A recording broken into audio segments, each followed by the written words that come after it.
somewhere where I don't belong, and we hide there till morning. Man, I can't remember anything without you. That's very sweet, but try, okay?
I've loved you for a very long time.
Hi.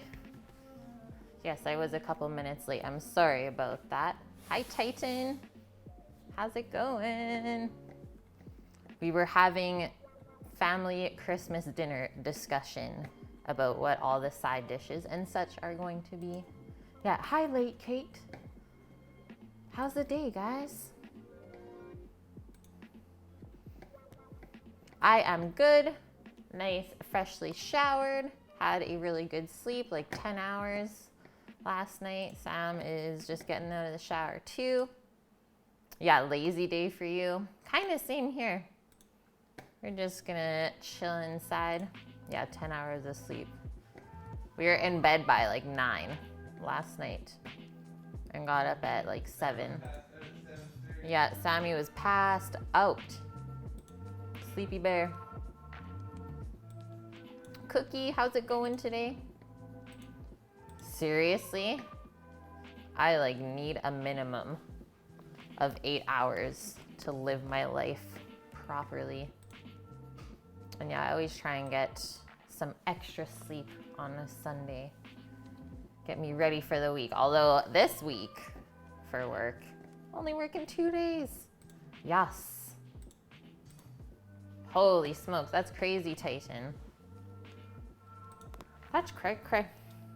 Okay, so channel point redemption today for a couple of our lovely peeps. One for the Real Magic Cookie, who is here. He's ready, and he has requested to make pierogies from scratch. So that's what we're gonna do today. And I just have to grab the recipe off of my MacBook quickly because I do have my Baba's recipe as well that we're gonna use to make the dough. And then I'll make a couple of different fillings. Sammy's here. That's not the right hat. You need that one.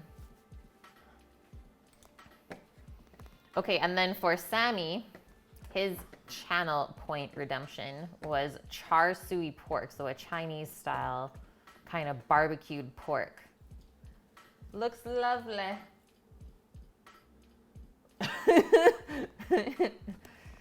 And then as a vegetable side dish to go with those things to keep it somewhat healthy is some spicy maple roasted Brussels sprouts. Yeah, char siu is so good. Yes. Starting the party up today.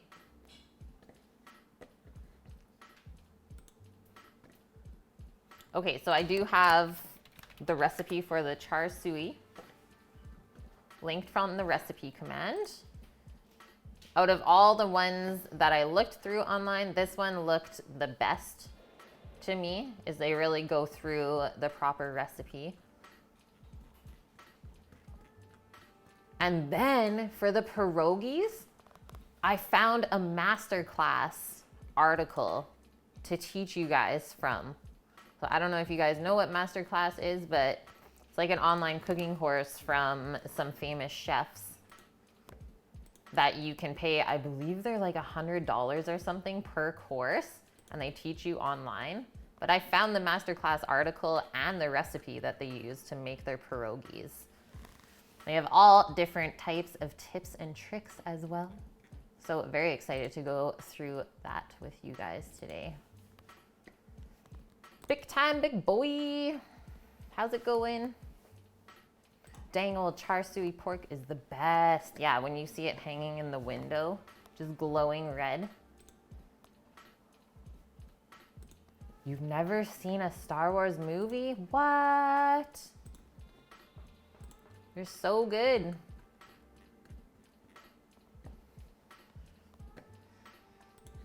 All right, so for the char siu, we need to first get that marinating.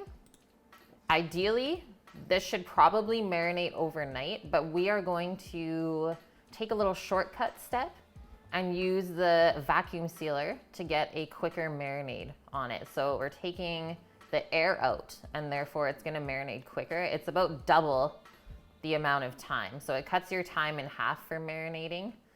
I'm gonna try and do this for at least 2 hours on it. So that would give it like a 4-hour marinade, with all the flavoring. And then, Sam, you want to do it on the grill still?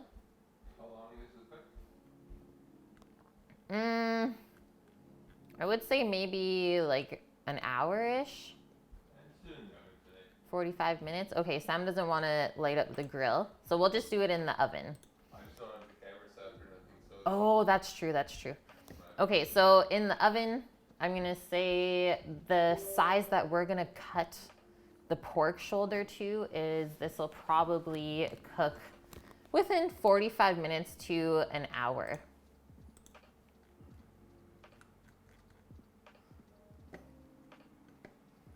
And we just roast it on a rack. So propped up on a sheet pan. And then you glaze it a couple of times. And it only gets roasted at 320 Fahrenheit, so not a super high heat either. You just saw episode 9. It was good. Nice. Yeah, Sam just finished playing, what is it? Fallen Order? Yeah. Jedi Fallen Order. Really good game. Even just to watch being played. Really, really good. All right, and so then for our pierogies, we will first make the dough up and then let that rest. And then we'll have to get kind of 2 pots of potatoes going. So one for the dough and then one for the fillings. And then obviously for the filling, we'll boil our potatoes and then we're gonna mix it with cheese for some of them. Thought we would do 3 different kinds. So a cheddar Asiago and potato, a sauerkraut pierogi, and a dill cream cheese pierogi.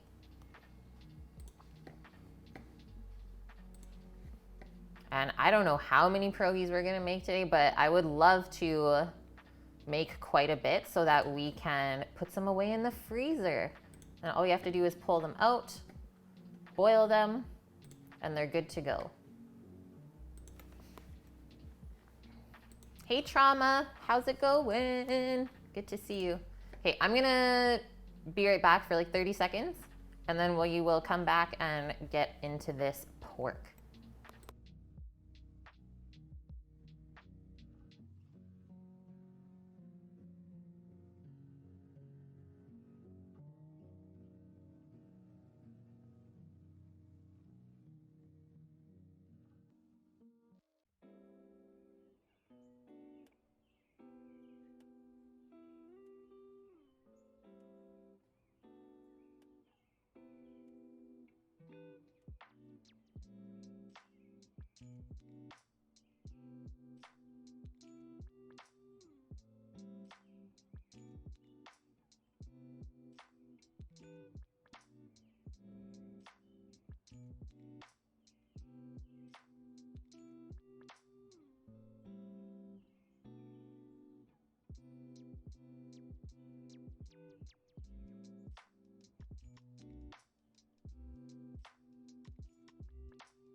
Okay, back.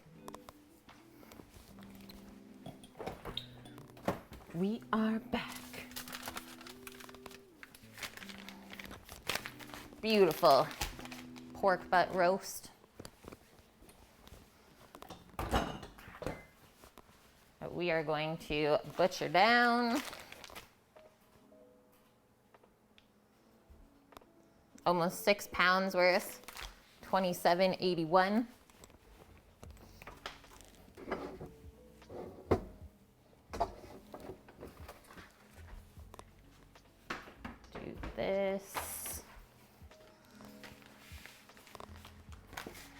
We hit the mark yesterday for the new sink. Yeah, Rook crushed it. He was having a day. Yesterday was a crazy stream cookie. Pork butt the same as pork shoulder. You are correct. Same, same. Yeah, the new sink is so nice. Very excited. Why do they call it a butt when it's a shoulder? I seriously have no idea. I think it's a Boston thing though, because usually it's called like Boston butt. Hey Matt, how's it going today? Good to see you this weekend. What happened there?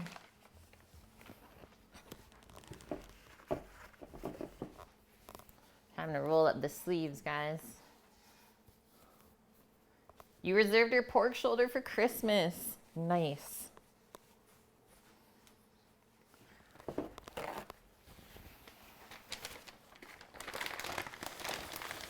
That's what you're doing instead of turkey?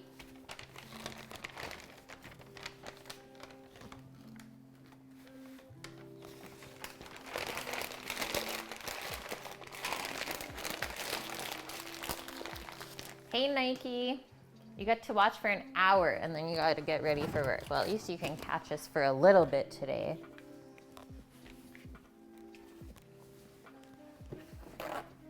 Dry this off.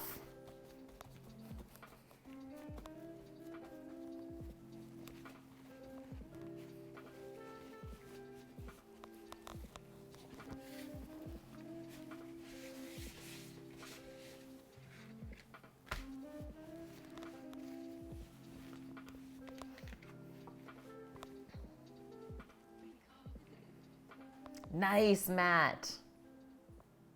New England butchers tended to take less prized cuts of pork, pack them into barrels for storage and transport, known as butt.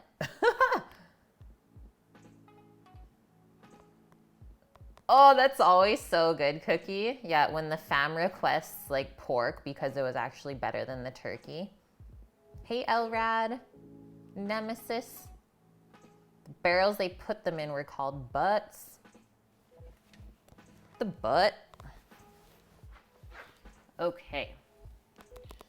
We're getting the big knife out, I think. Gonna get a little steel on it. First things first. Matt, you having a good weekend?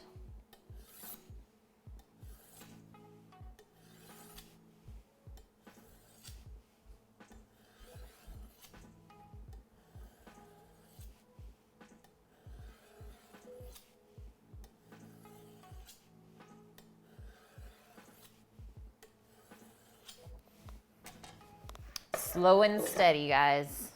Slow and steady. Played like 6 hours of Overcooked 2 with your friends. Yes, dude. That game is so good, hey? Hey, Daff. Good to see you, man.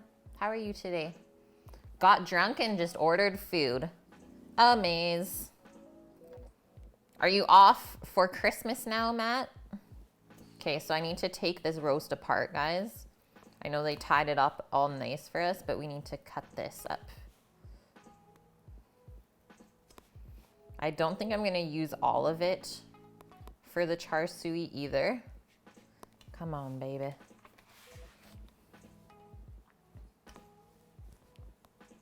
Might use about half of it and that's it. 'Cause I think I wanna save some of this for the pork we need to make the tamales next week for Willamini. We're gonna do green pork tamales. Oh yeah, you went to the Roman catacombs because you're there for Christmas.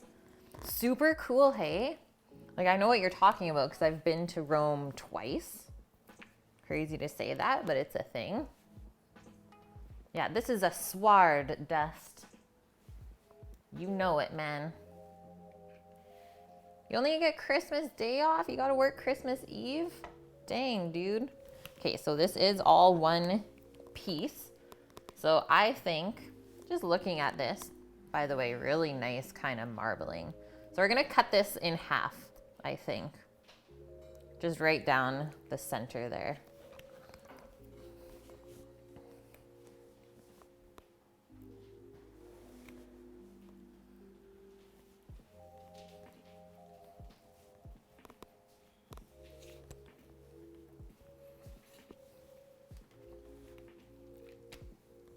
No, you don't want this. It's raw, Sammy. It's raw. You just did a pork shoulder in the rotis? Did we? No, we did the prime rib. I think the last thing we did in the rotis was the prime rib. Okay, so check this out. So now I'm gonna cut this in half again. Because think about the more surface area we have on this for marinating, I mean, the better it's gonna taste, right?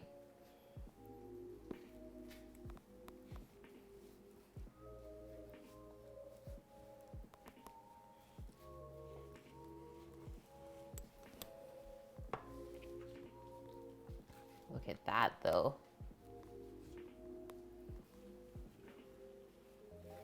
So 2 nice pieces, I think, is what I'm gonna do. And then I'll pack up the other half of this for our tamales. So we are done already with the knife work. Easy mode. $127 pork shoulder will probably get us at least like eight-ish meals, maybe, for 2 people. 8 meals for 2 people. Hey Jen, how's it going? Such marbling. Yeah, the pork that we get from the butcher shop is amazing. We have never had an issue with that place. I've been following your story. Has your hair fallen out yet? Jen, Sam's asking about your hair. Is that a cutie? No, it was just a mandarin orange. Yeah. Okay, let's get the vac pack out. Is that a cutie?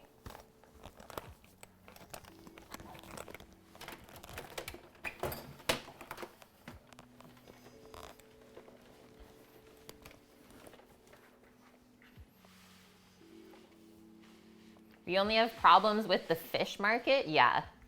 Yeah, we refuse to buy fish anymore. Let's just put it that way, Matt. Too many times being disappointed.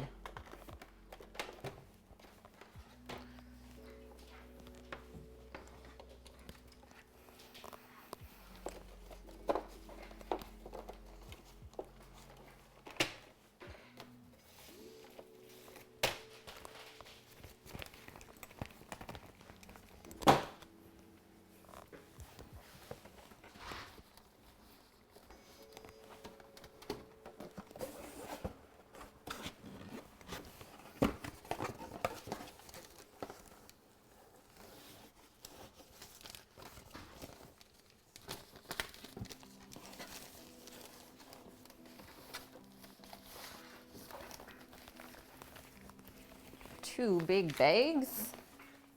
That one can go in there. Just trim off the extra. And those 2 can go into there. They don't know how to debone or fillet. Yeah, because every time when we used to buy fish, it would like always just be marked up.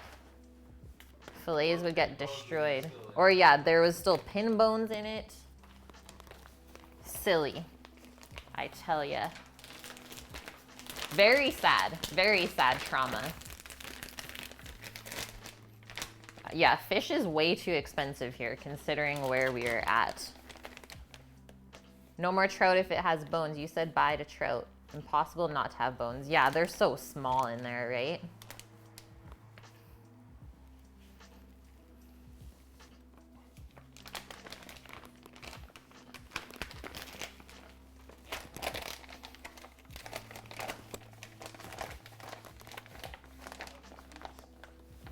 It should be good now.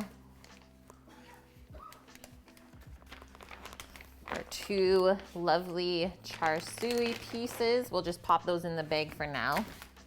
And then we'll mix up the marinade. Get that all happy.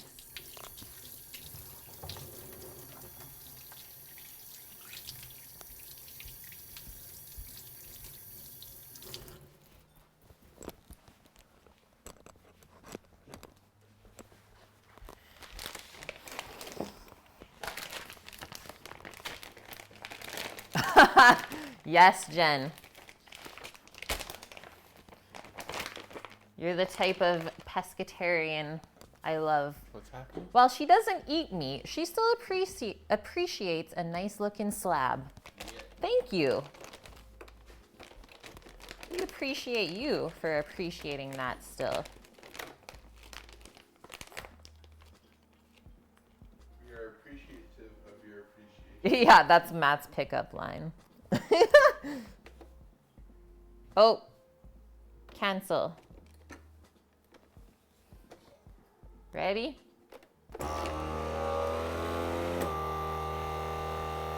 It's alive.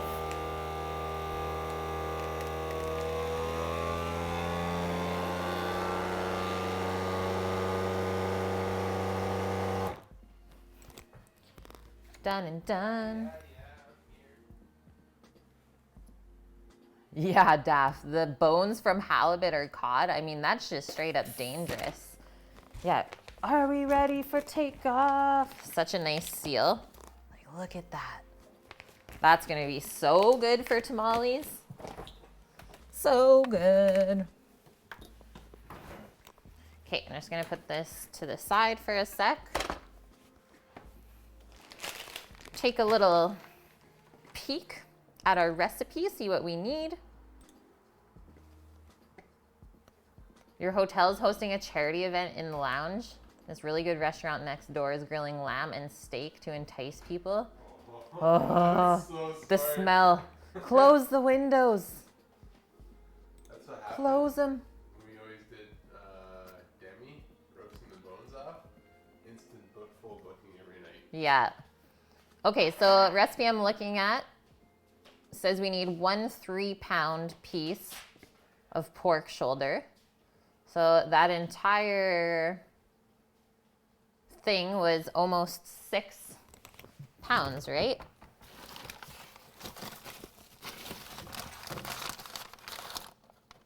Yeah, exactly. Okay, so we have exactly the amount that we need here because we cut it in half and then obviously we just split that half into 2 again so we can get more surface area for the marinade to get in there. Okay, so we need brown sugar, honey, hoisin sauce, soy sauce, 5-spice, vegetable oil, and if you want red food coloring, but I don't know if I'm gonna put it. I'd rather not have that in our system. So brown sugar, honey, hoisin.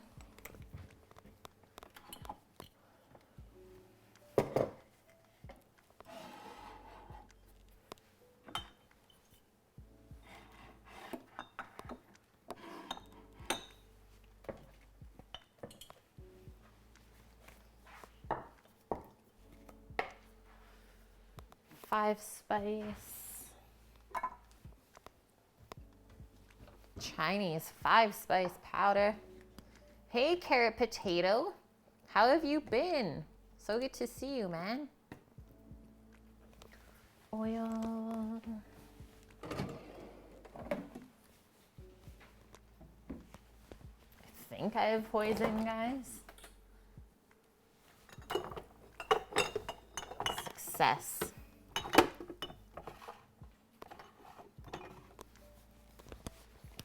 Hoisin sauce. Perfect.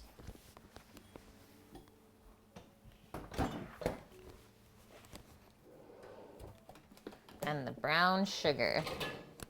I think I might put just a touch of Maggi as well.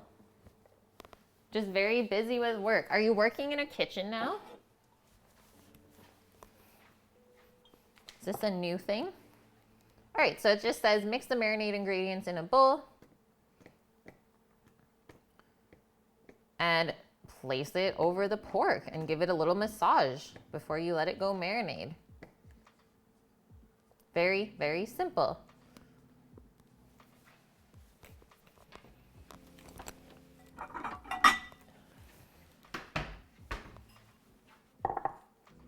So you got some tablespoon measurements, 1/4 cup measurements, and then a teaspoon measurement.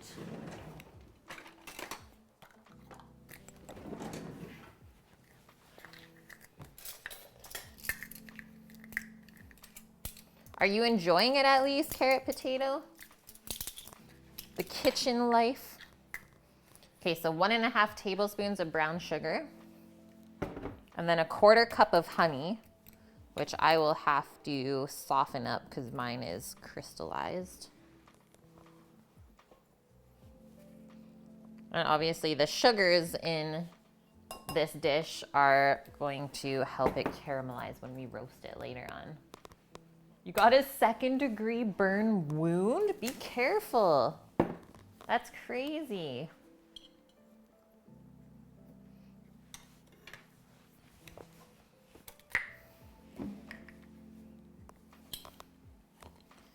That's one way to get initiated, I suppose.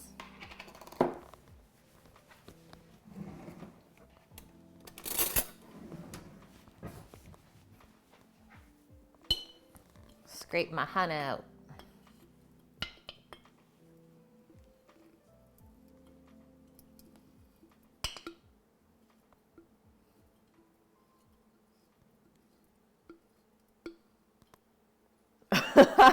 It's so true, Dust. Yeah, best kitchen advice. Always wear a glove when using a mandolin. This is some thick stuff. Crazy.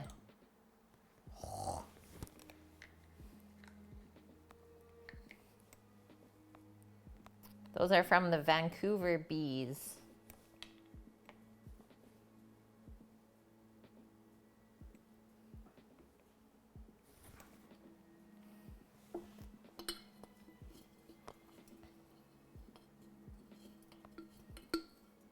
Yeah, mandolin is the slicing instrument.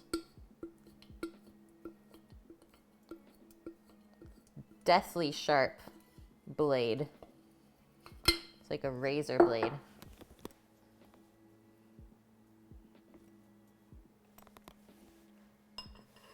Boom.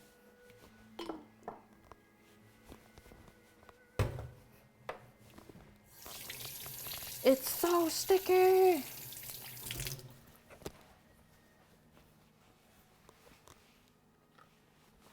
Oh, yeah, mandolin is also a musical instrument. You are correct.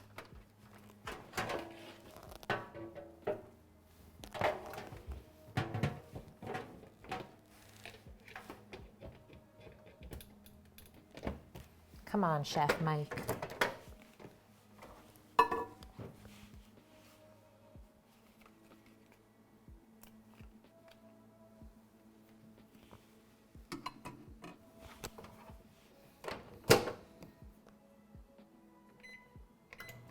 Quick minute. Minute to win it. But seriously, watch your honey in the microwave because that stuff can explode.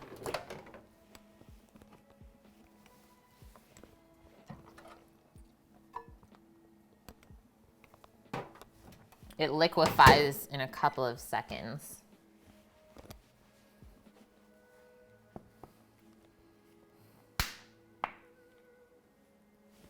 All of the honey in the house. Gone. How good this looks though. Oh yeah.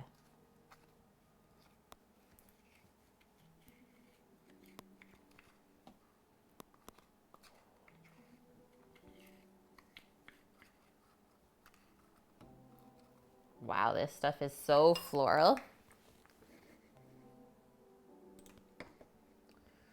Okay, 1/4 cup of hoisin as well.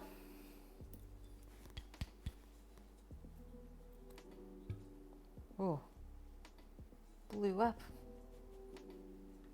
She's gonna blow.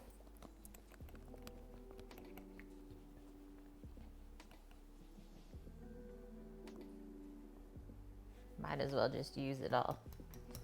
There's not too much left.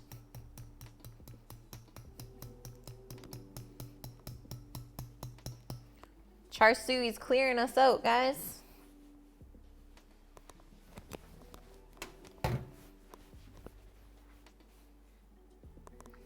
Okay, after this, 3 tablespoons of soy sauce. So I'm gonna do 2 tablespoons of kikkoman and then 1 tablespoon of Maggi.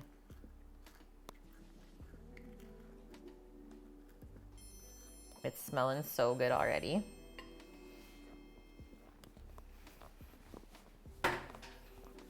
Thank you for the follow, Devont Flowers. Welcome in. Yeah, I think it's gonna be super good, Dust.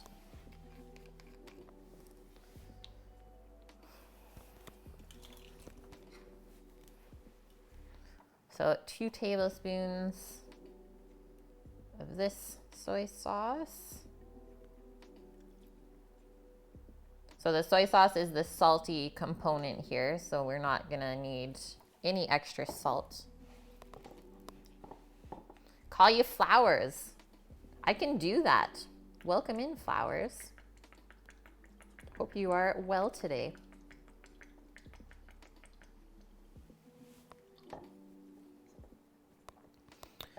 Okay, now a tablespoon of oil just to kind of help the marinade adhere to the meat. And then a teaspoon of 5-spice powder.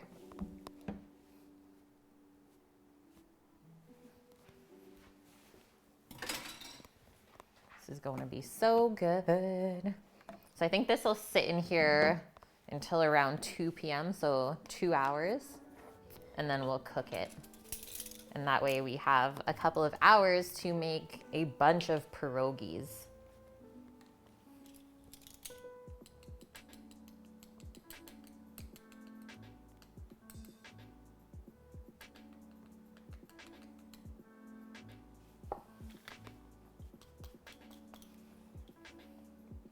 Smells so good already. So good. All right, let's mix this up.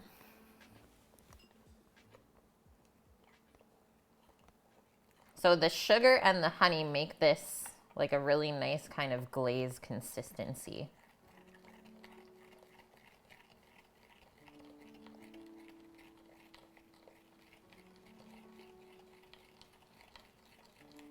I wonder if you could use like a natto seed, like what Mexicans use to color the pork instead of something artificial.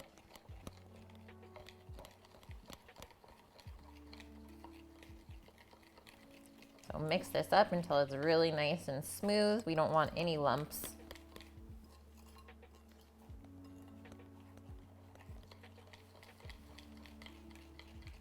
Oh man. That looks so good. Use it in your Spanish rice. I feel like the annatto seed would give it a nice red color without much, like too much different flavor. The achiote. I'm gonna try it, guys. I'm gonna put like about a teaspoon worth in.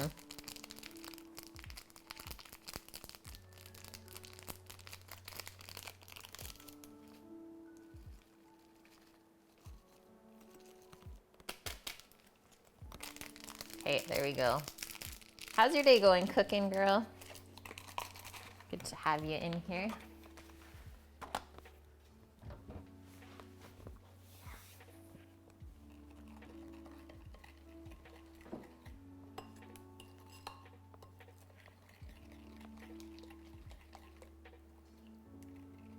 There we go.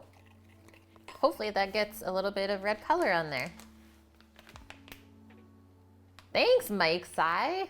Oh, I so appreciate that, man. 10 out of 10, yes.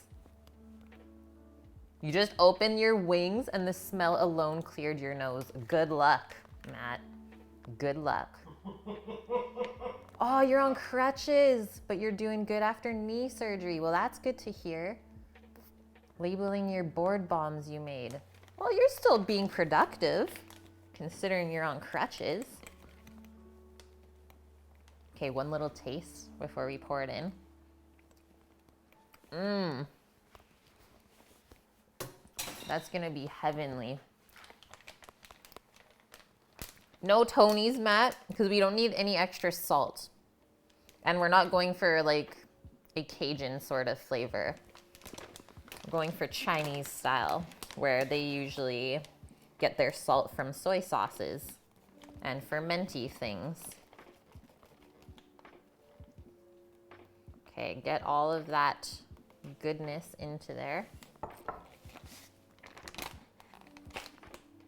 Can I set this down for a second?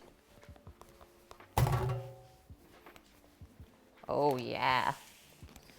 Get our food saver back up. Fermenty things. And then we'll flip this. Before we seal it, I think it's a good idea to give this a little massage first.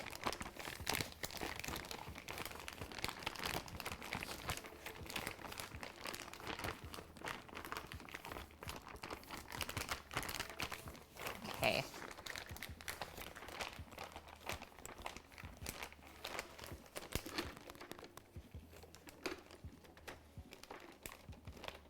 Yeah, Chinese is like sweet and salty. Ooh, let me go up a bit. You're making tapas desserts. Just use the burner for creme brulee. You needed the whipped cream that was behind the burner. So when you tried to grab it, you basically placed your hand on the still hot burner. Oh my God. Yeah, that's terrifying.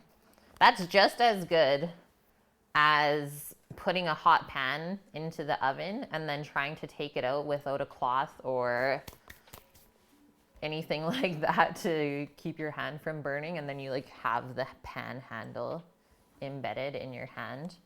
Never a good thing.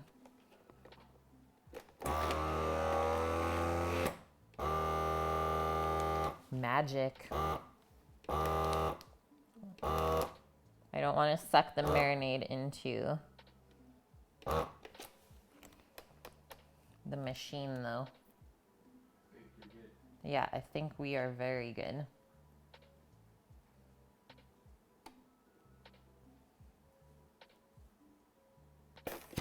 Yes.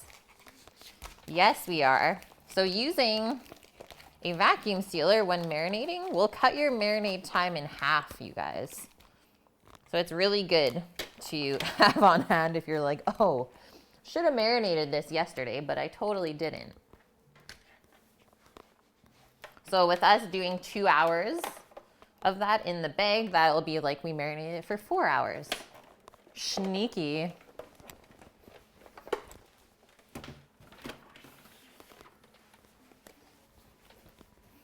Maybe about halfway through, we'll just give it a flip and another little massage. We want to make sure all the marinades in between them as well. Yeah, come back in 3 days. Okay, this is going into the fridge, guys, and then we're moving on to our pierogies. How easy was this so far?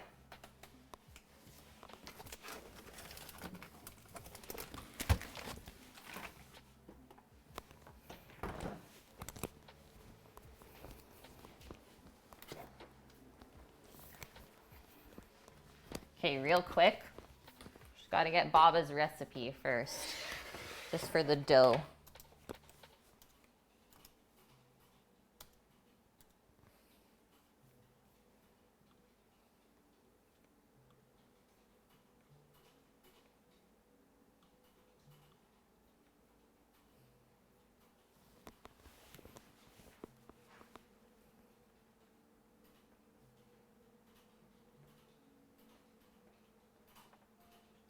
Holy carrot potato. I believe it. I mean, the palm of your hand, if you haven't touched many hot things, it's pretty sensitive.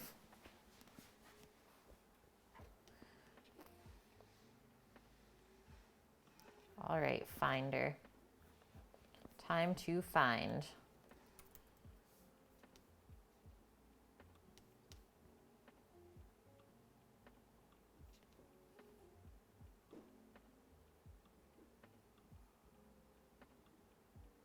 Oh God.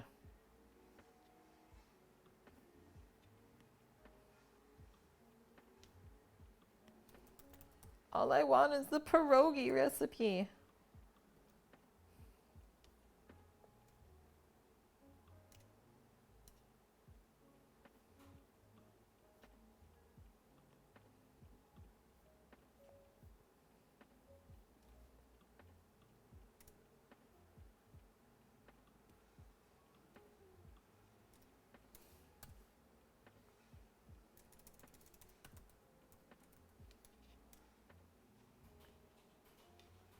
Okay, I got Baba's borscht soup.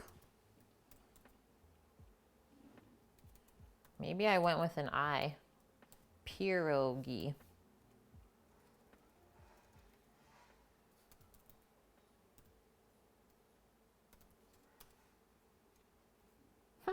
Maybe I was wrong.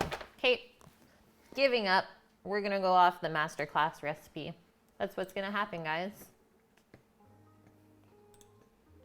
You heard that overnight marinations could make the meat tough unless it's like a brine. Do you think that is true? I don't think that's true. I think it also depends on the type of meat you are using. So something like the pork shoulder that has more connective tissue in it will definitely benefit from an overnight marination. Whereas, let's say you have a chicken marinade recipe and it has like quite a bit of acid in it, like lemon juice or something, I would not go more than overnight for that, simply because the acid's actually gonna start to cook the chicken after 24 hours. So your chicken will actually go more mush than making it tough. I've never had a marinade make anything tough, but I have made it change the texture to more mushy. So just be aware of that.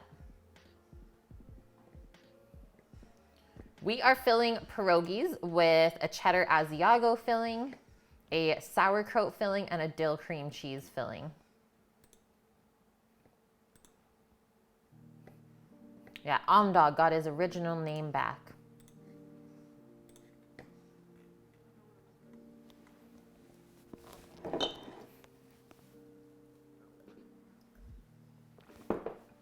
Okay, guys, so what is a pierogi? Boiled semicircular dumplings made from a chewy wheat-based dough, except we're doing potato dough today, that encases a variety of savory and sweet fillings. After boiling, pierogi are often pan-fried in butter until crispy and drizzled with extra butter, also pan-fried with onions, very important.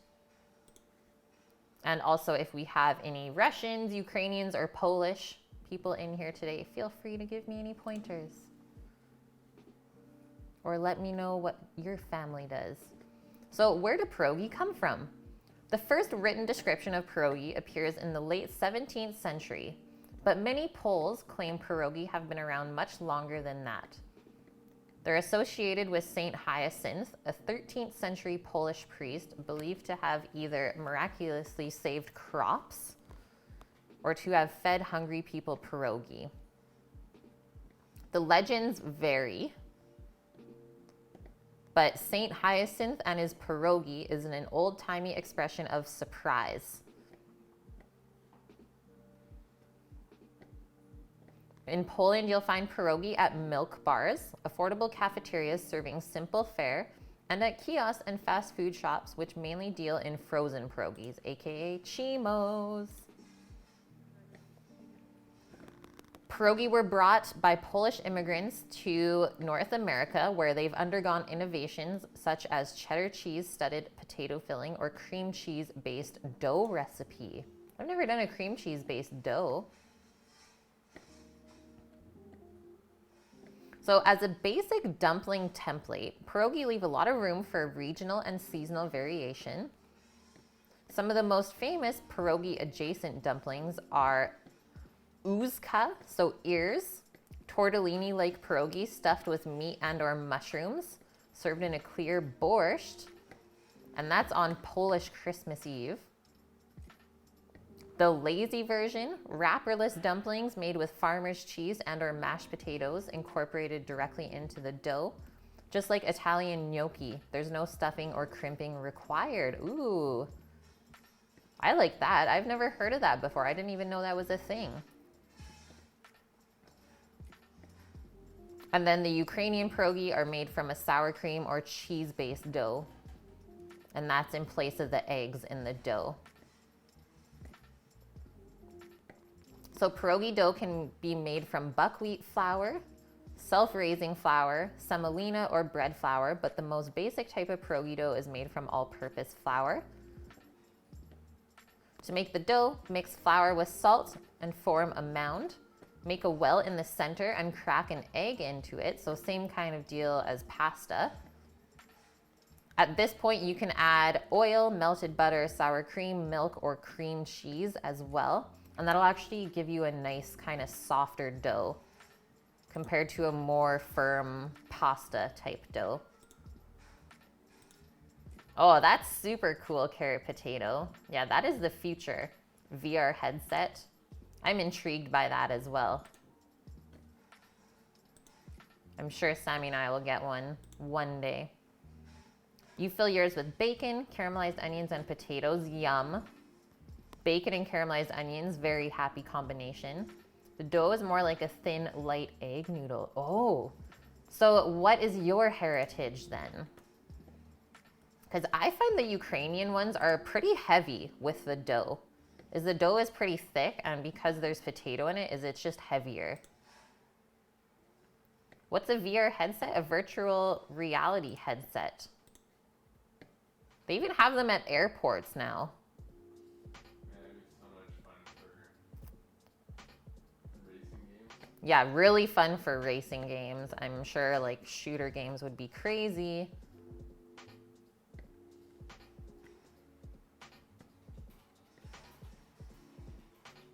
So 6 tips for making the perfect pierogi. I feel like we really need to know this before we even start doing anything.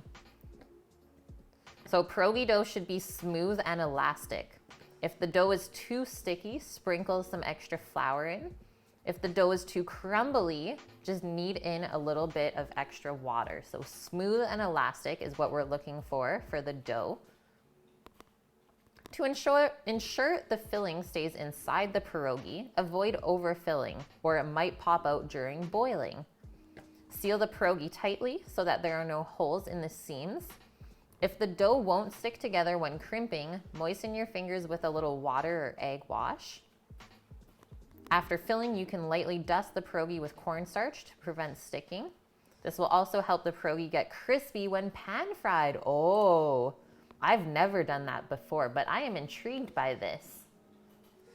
I could see that making it super crispy. That's also a trick that a lot of restaurants use when they are doing stuff breaded for a deep fryer, is they'll put a little bit of cornstarch in the mix with the flour dredge, and that'll give you a crispier crunch. Pierogies traditionally served with sauerkraut. Yep, I have some in the fridge.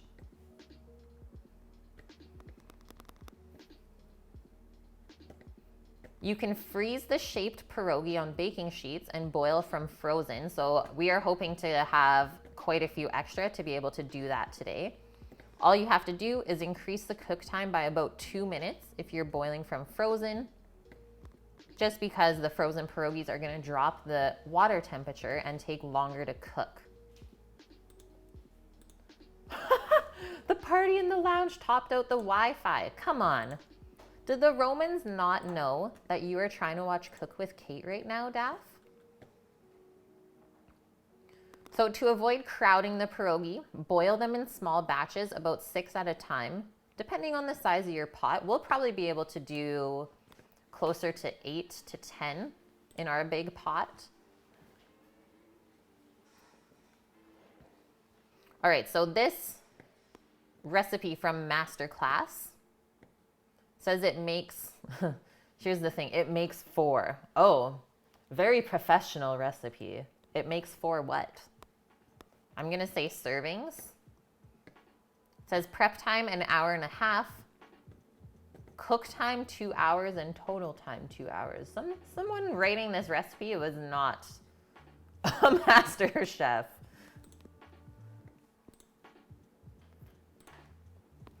You ate some lamb chops yesterday that were like lamb of the gods. Oh man. Yeah, Italians just know how to cook food, Daph. I'm so jealous of you right now. Let me see if it says anywhere further down in the recipe how many pierogi it actually makes. So they're using 1 pound of cheese, only 1 egg for the filling, and only some chives. So they don't do any potato in the filling. They're just doing egg, cheese, and chive. Boring. But we will use the dough recipe because it has flour, salt, egg, sour cream, and butter. which I really like. So that's more of a typical Polish or Ukrainian dough. You blanch them before you freeze them, mint. And then you fry them up with a lot of butter. Yeah, not a little bit of butter, a lot of butter. It had to be where they got the lamb too. Oh, for sure. I would say the meat in Europe tastes so different compared to the meat in North America.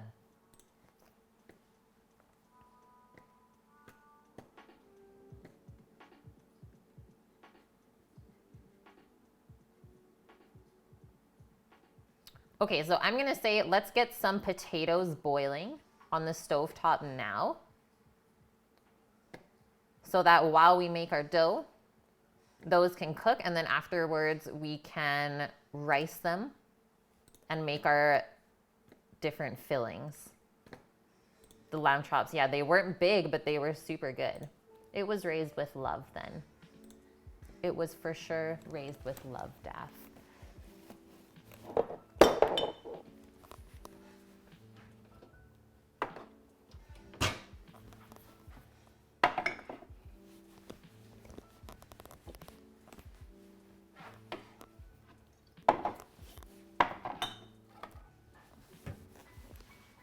Putting a couple of things away from our char siu. And honestly, I think the char siu with the pierogies is gonna be such a good combination.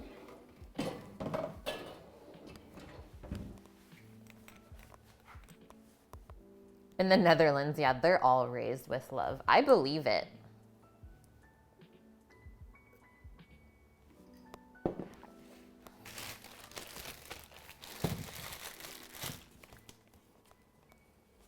All right, so I have some Kennebec potatoes here that I am trying to use up.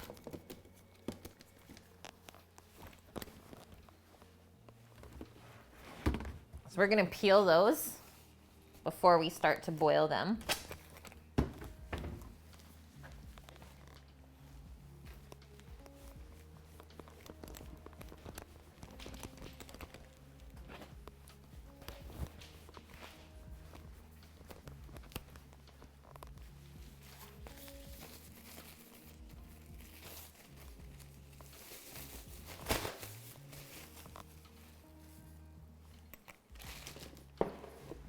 And let's just double check to see if the dough has to rest or not.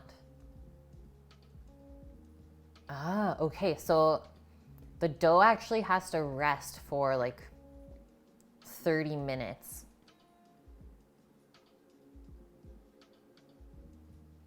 So let's actually do that first.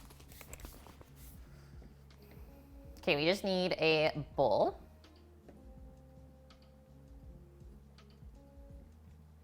And let's get out the wet ingredients. So egg, sour cream, and some butter.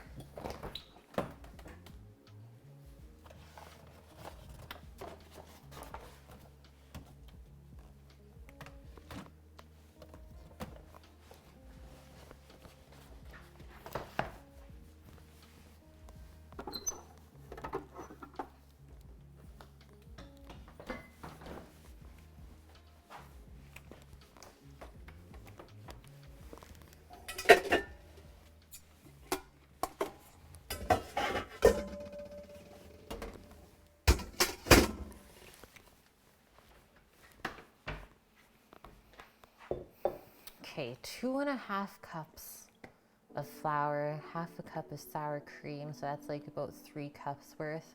I think we're gonna double this, guys. We're for sure gonna double this recipe. So it says to sift flour and salt together. It says onto a clean work surface, but it's so much easier if you just do it into a bowl. I mean, I don't like getting flour everywhere. And it is not hard to knead stuff in a bowl. It's just a lot cleaner. And then we're gonna make a well in the center, crack our eggs into it, add the sour cream and the melted butter.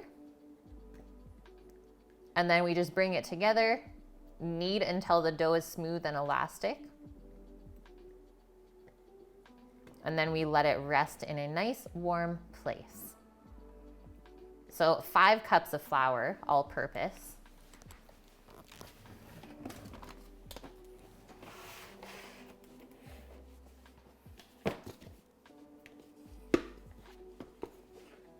And my flour is not lumpy, so I am not gonna sift it.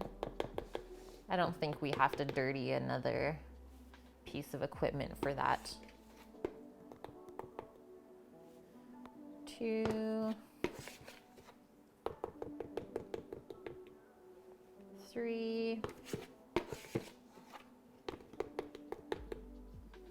4,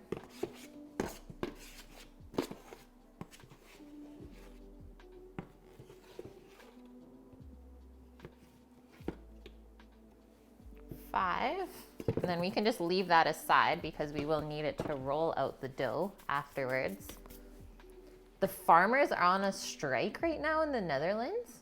The government is very unclear about farming laws, and they basically have to pay more and more for stuff, which starts to make farming unbearable. Oh yeah, I think that is happening here as well. I mean, I don't think any of us appreciate farmers as much as we should, because without them, we wouldn't be eating at all.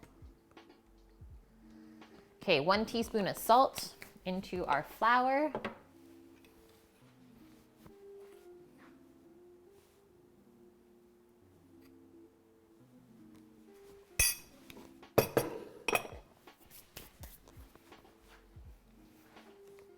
One cup of sour cream.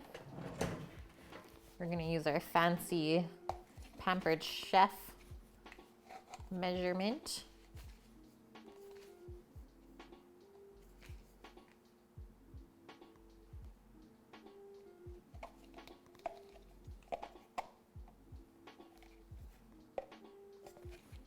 Right to the line. Living life dangerously.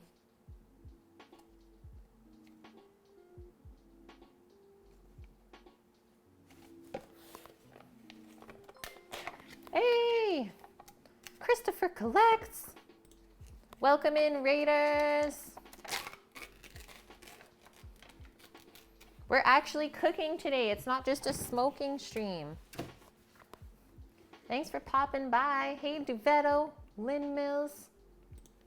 How was this stream today? Hi, Master Temple. We're making pierogies from scratch. And also Chinese barbecue pork, char siu. We're doing all sorts of good stuff today.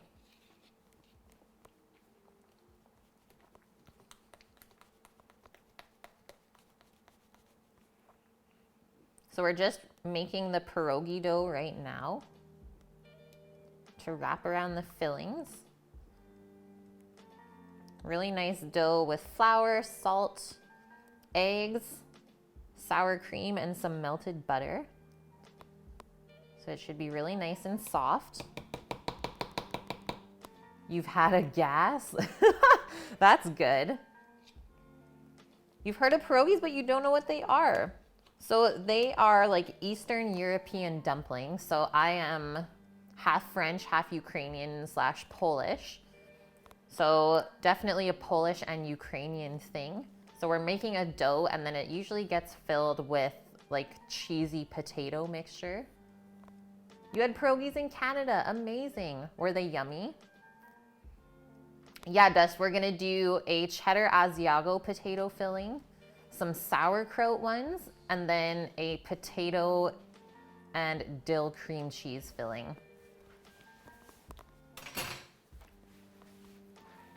Gonna be so yummy.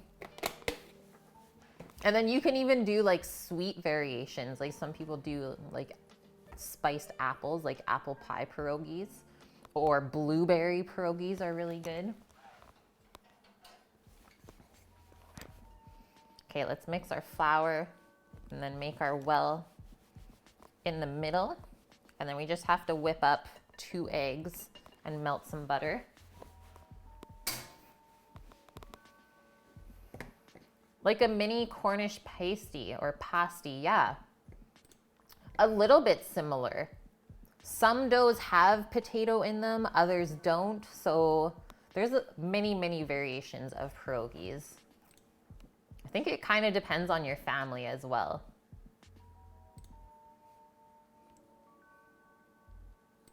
Kind of sounds like a goulash. Those are German, you think, but really popular there in Central Texas. Really?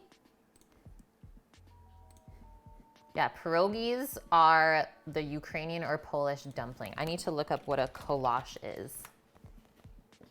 Oh.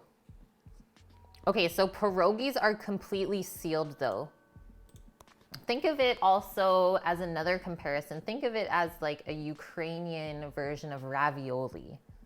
Except instead of pasta, it's a little bit more of a rich dough. Kolache. Kolache. Fruit ones would be super yummy, especially when the fruit is like really nice in the summertime.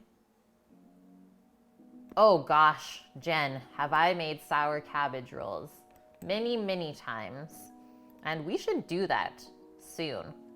I also want to like make the sour cabbage from scratch and then do it that way, because the stuff that you buy in the store is not as good. It's not.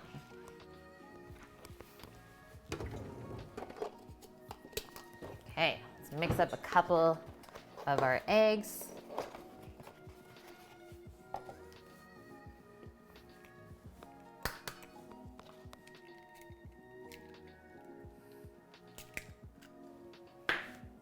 Aren't kolaches like pachi? Pakchi? What's that one? I've never had that one before. Mike Sai? Paxi? Collages look like a Danish kind of.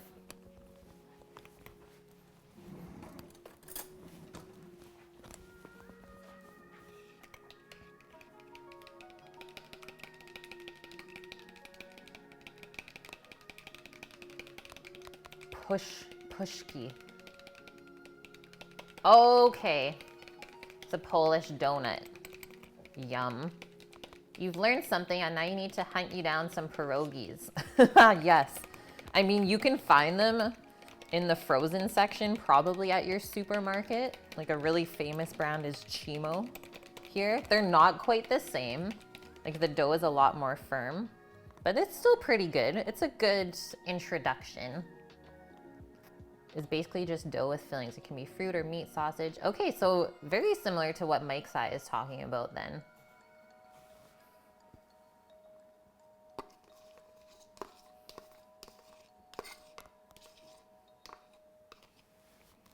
Okay, we got our eggs.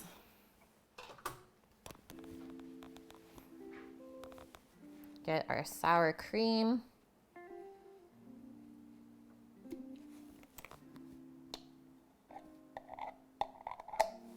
This is looking good already.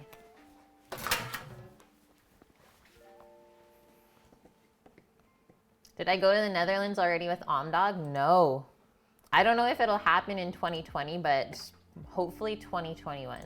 It's just with the wedding coming up next year, it's gonna be too crazy. The year is gonna fly by. All right, and then we need half a cup of unsalted butter melted. Quite a bit of butter in the filling. It's gonna be delicious.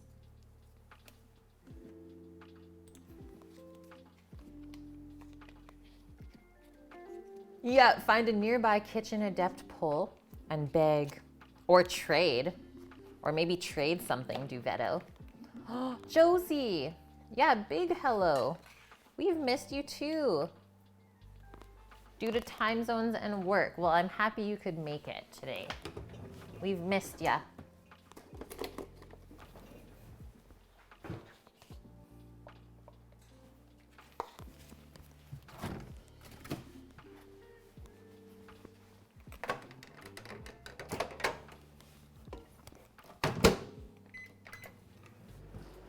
Can't wait to mix this up, guys.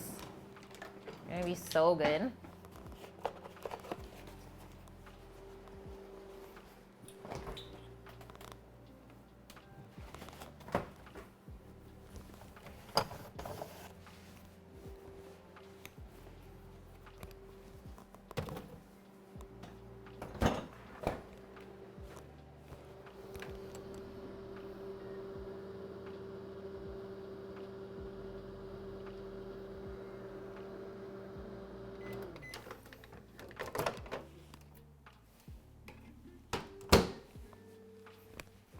Okay, melted butter.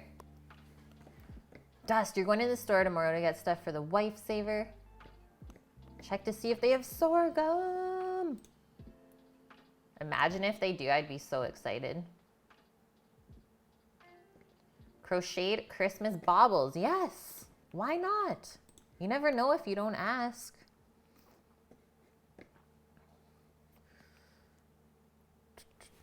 Okay, so all we do is add our butter into this as well. Obviously, we don't want it super hot because it might cook the egg. That's raw. And now we are going to bring it together by slowly mixing the flour into the middle of the well with the liquid. So maybe we can even give this a little stir first. Break up the sour cream a bit. Okay, and now we're gonna go around the side. Just kind of slowly bring in the flour.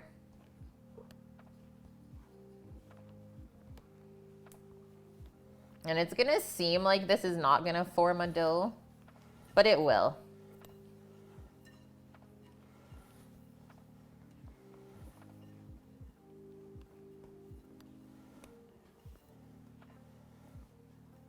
You're free on your first day of Christmas. You're making a dip and a sauce for your Christmas dinner. Yum. What kind of dip and sauce?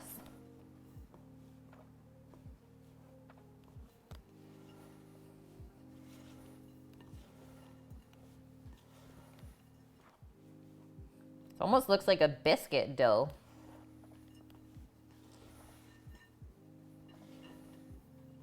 Okay, it looks like everything is nicely mixed. Now we can get into the messy part. This is the fun part. I'm gonna take this ring off first. Okay, so now we need to kind of knead it together. And now it's definitely gonna stick to your hands.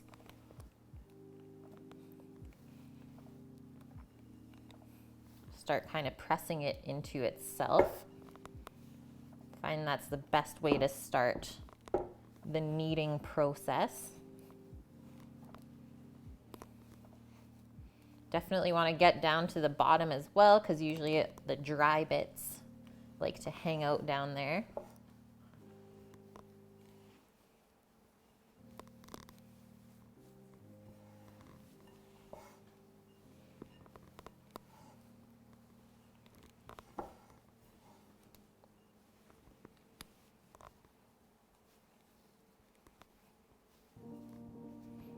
Well, isn't that just coming together nicely? Put that in there.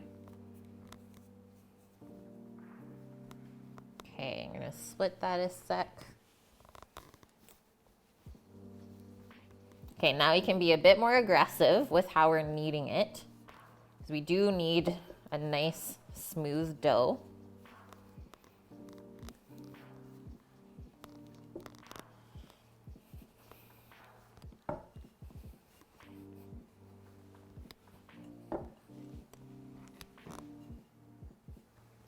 So you're kind of folding and then pressing it onto itself.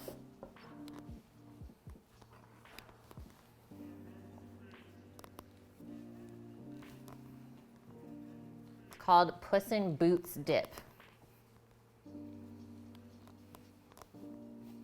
Restaurant in the north of the Netherlands called the restaurant that way. They thought of a homemade dip and someone who worked there taught you the recipe. The sauce is peanut sauce. Cool. Very interesting.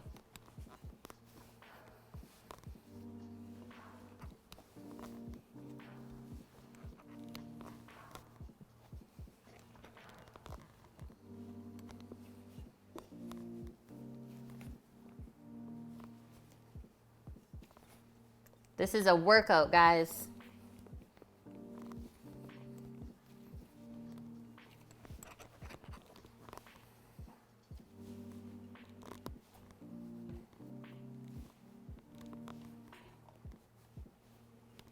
We are very close though.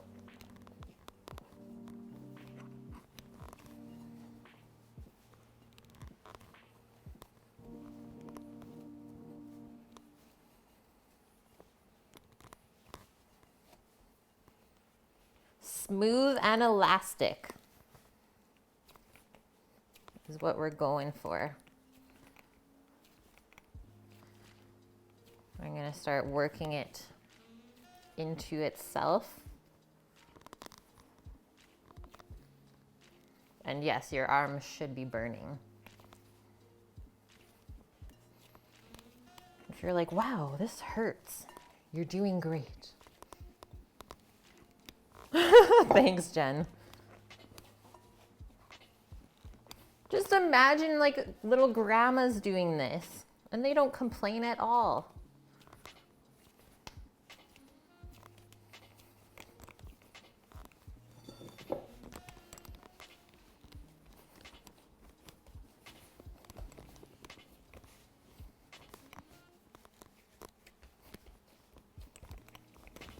I think that's a nice looking disc. Get all the dry bits off.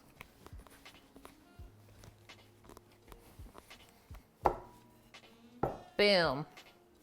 That's smooth enough for me, guys, because we are gonna roll it out again. So that's where we can beat it up a little bit more. Yeah, they're resilient. They're made in Soviet Ukraine.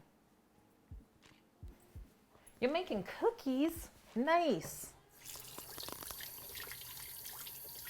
Okay, that was the hard part, guys. But actually not really. That was the most physical part. The hard part is going to be rolling and filling later on. And hopefully you have someone to help you. It's always nicer to do it with one or two other people. It'll just make the process more enjoyable. Because it is a little bit time consuming. So really, you should just have a pierogi party. Host a pierogi party and just make a bunch with your friends. Okay, now we're gonna cover that nice and tight. You don't want that to dry out as it rests.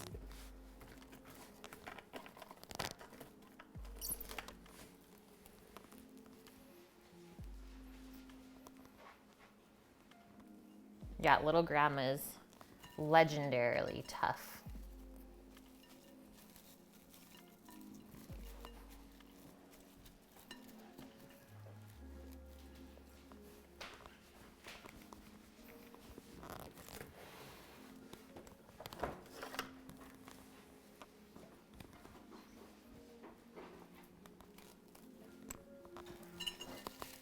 Okay, now we can work on the filling.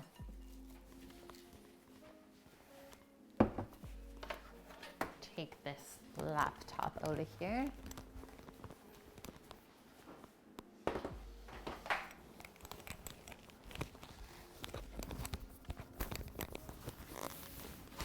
Sam is snacking. He's got a bun snack. Is it like a shortbread? Carrot potato?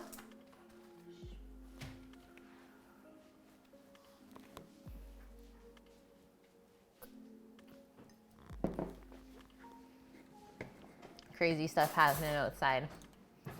Yeah, 3, 2, 1. 3 cups flour, 2 cups of butter, 1 cup of sugar. That sounds like shortbread to me. All right, let's peel up some potatoes.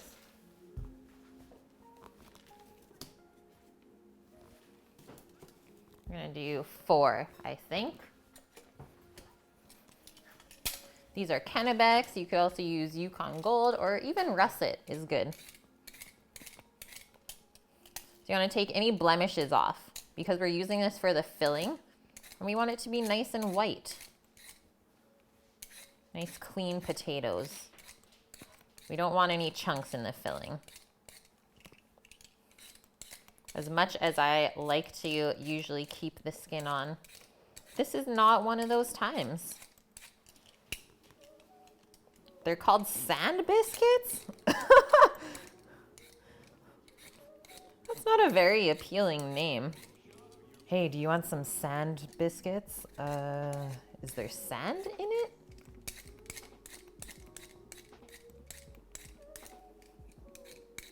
I love the translation of some languages to English.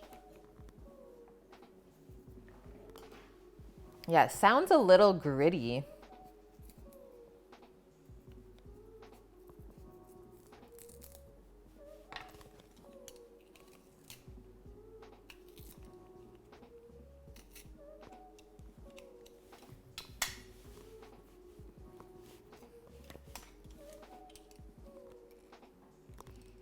potatoes are trying to grow, guys.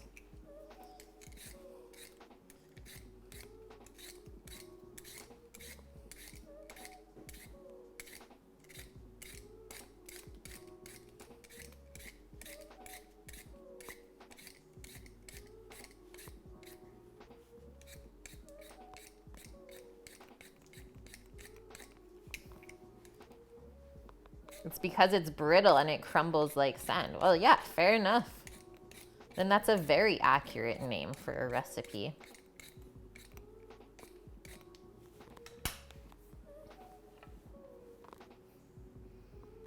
Josie, can you ask a question that's rotisserie related? Yes, you're cooking a dry aged beef. Want to ask if you use a dark rub on it, will it brown the meat, or can you brown it in a pan after it's cooked? Does that make sense? I mean, the rotisserie does a pretty great job of browning as you roast the meat in there, especially with beef. I found if there's like a really nice fat cap on the beef. So yes, be careful just having kind of any sugar in the marinade will make it brown too quickly before the meat's actually cooked. That's all that I've learned about so far when using a couple different marinades. But I guess if you need to, you could always brown it up after it's been rotisseried. If you're like, oh, that's not quite enough, but the meat is cooked, then just do really high heat to get a little bit more caramelization. Or just let it pause and sear. Yeah, or if yours has the pause and sear function, like the Ronco, that's always a good thing to do at the end. That's what I usually do. Yes, Duvetto. Why do potatoes make good detectives? Because they always keep their eyes peeled. So good. Okay, yeah, you've only done the chicken so far in it. Then that should be pretty good pointers for the beef.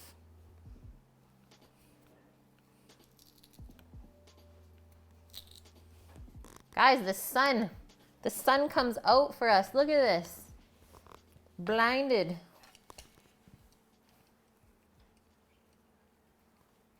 Yeah, the Maillard reaction.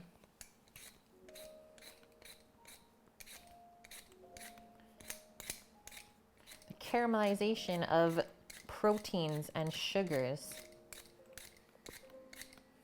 in meat and vegetables.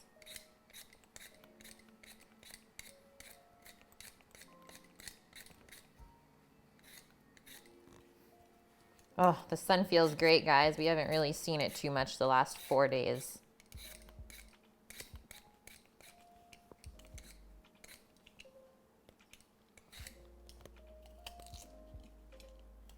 Gotta get all those eyes peeled.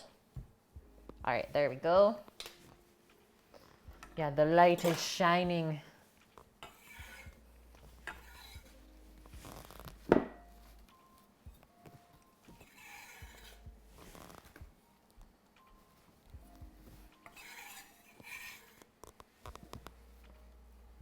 A holy dumpling moment. Love it.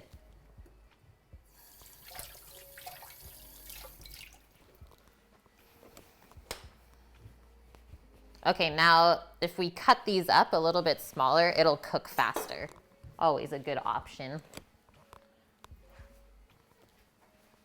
I'm gonna use this pot over here.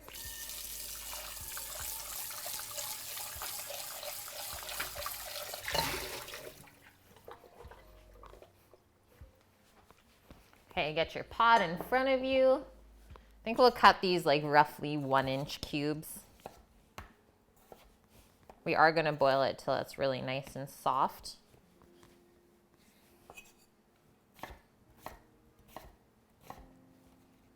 Definitely wanna make sure we season our water.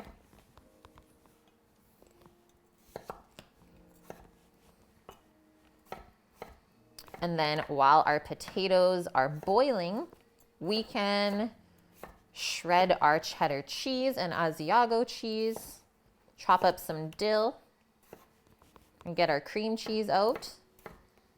And then we can get our sauerkraut out. And then as soon as the dough has been rested enough, we can start to roll it out and we can form some pierogies.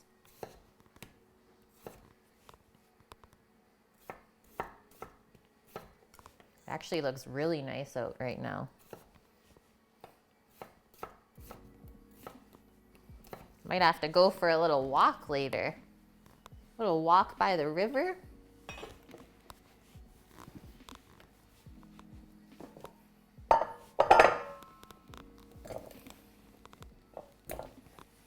So we're just gonna cover these with cold water, just to cover the potatoes. And it's always good to boil with cold water because you'll just get a more even cook on the potatoes. Is if we added hot water to this right away, it's actually gonna start to cook the outside of the potato very quickly. So always start with cool water. Especially if you're not mashing them, if you're trying to make like home fries or hash browns.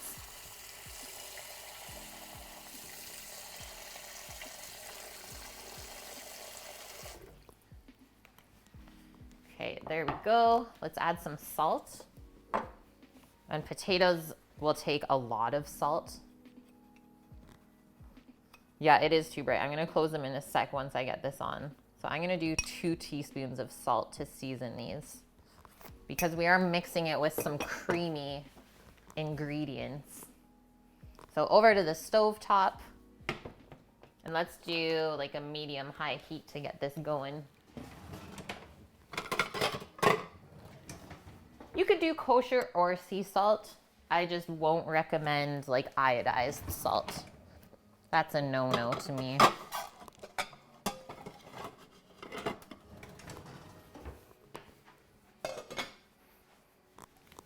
Okay, closing those blinds down.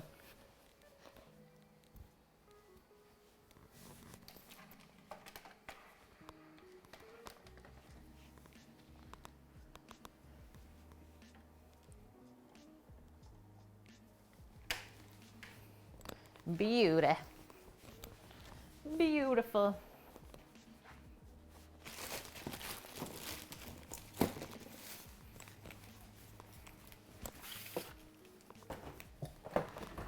Okay, cheddar cheese, cream cheese,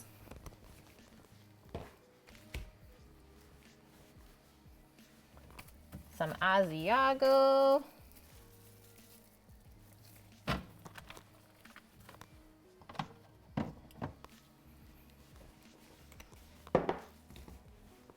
sauerkraut, dill,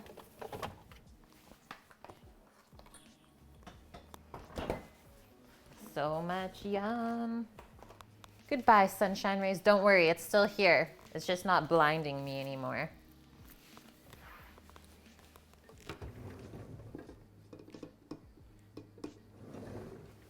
Okay, I always like to just shred my cheese on parchment. Then you can just pick up the whole sheet and move it elsewhere while you're prepping other things. Cheddar, cream cheese, what was the other one? Sauerkraut. Sauerkraut pierogi. So we got cheddar Asiago, cream cheese and dill, and sauerkraut.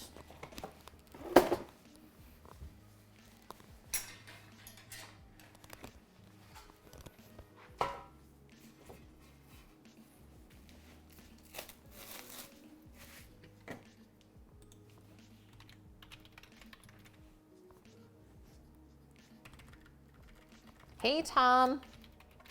How are you today, man? Okay, let's guesstimate what we'll need here.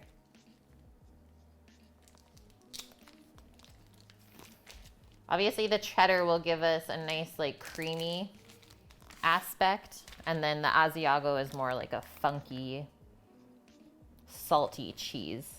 So I thought combining them would be really nice with the potato.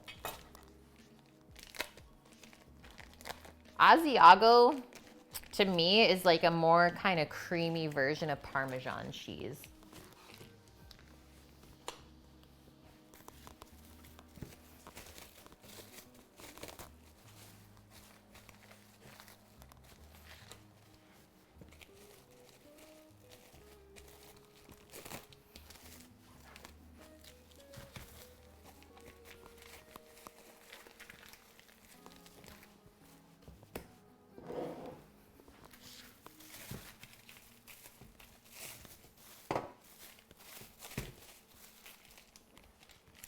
the spelling for you.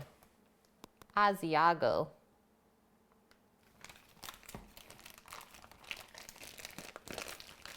Super yum. It is one of my favorite cheeses. It's good for snacking too. It's got like nice little salt crystals in it. Mmm. So good.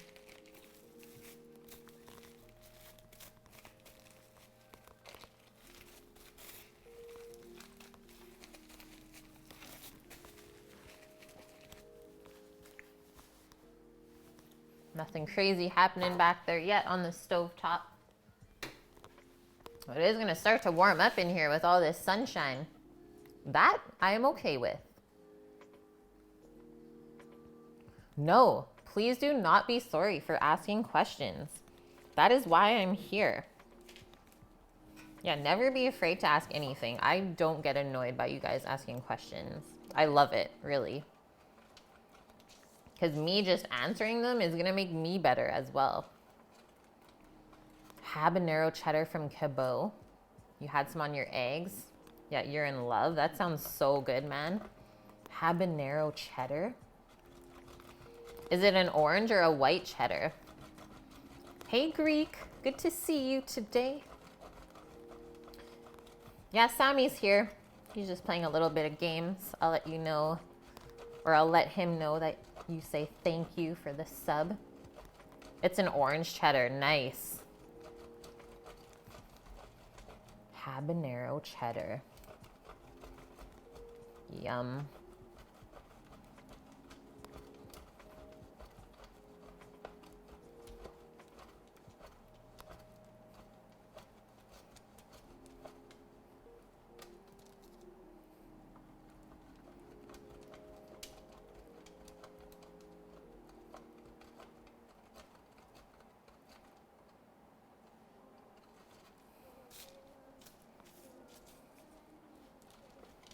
We're making like a mini cheese mountain today.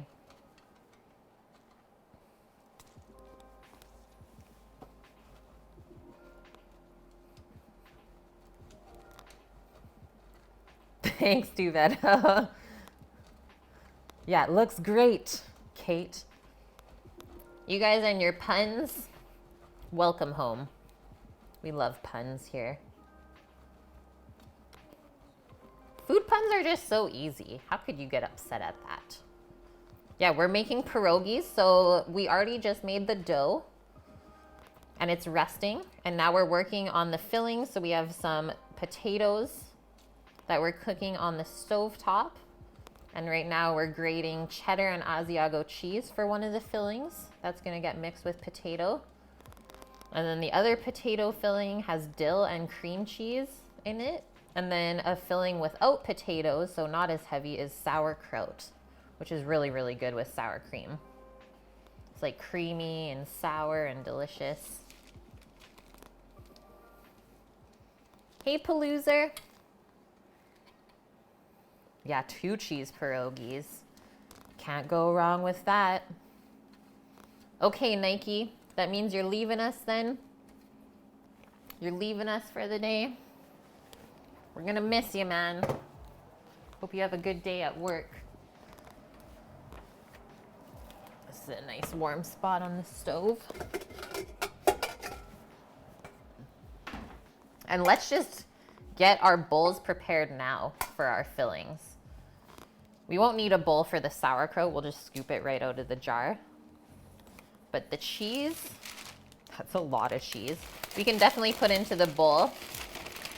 And then we can rice the potatoes over top so it starts to kind of melt the cheese. I think that's a great idea. Young Sherd with the 23 biddies. Thank you very much, Young Sherd. That is going towards getting Sammy his own wireless microphone for this stream. You gotta make that money.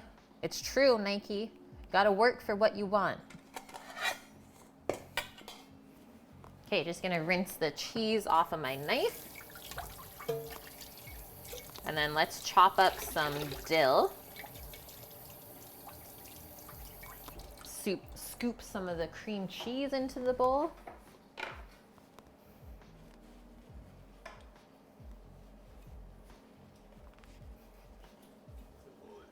It's a bowl of cheese. Blue Yeti wireless mic? No, we'll get this same one that I have, which is Sennheiser. Basically, all we need is this little pack. So another transmitter or a body pack and the microphone. Yeah, even better. Make it worth the money, for sure. I mean, it's a good investment to make. And then we probably won't need the Yeti too much anymore. Nope. Maybe just for like outside sounds, but I don't know. Probably get rid of it. Yeah. Hey, like just for the starting of the stream. But Yeah. even then, I can just leave the microphone outside. Pick it up and put it on. Sennheiser, yeah, really, really good product. We have not had any issues so far with ours.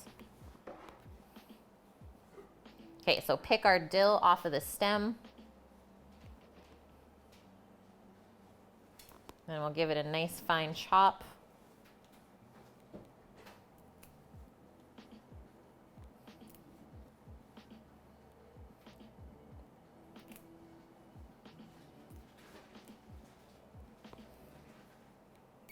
So Greek, what do you think of the Canadian winter so far?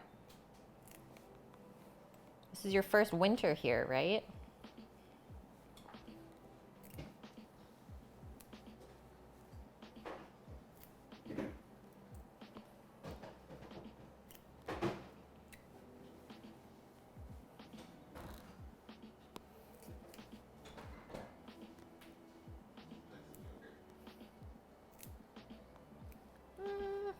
Oh, sure.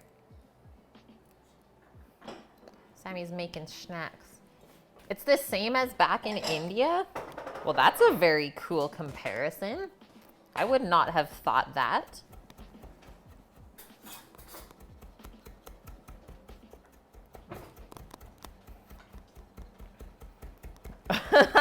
Yeah, you can have a taste later.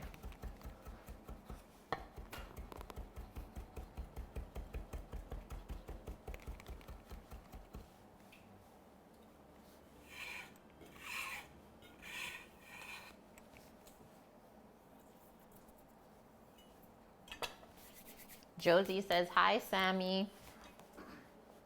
Hi, Josie. Okay, let's wipe the dill off of our board Whoa. so it doesn't get stained. And the green oils. Perfect.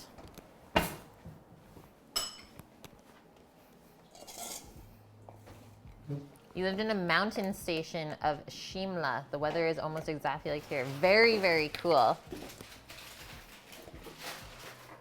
Did you know that before you moved to the location? Or is it just a coincidence?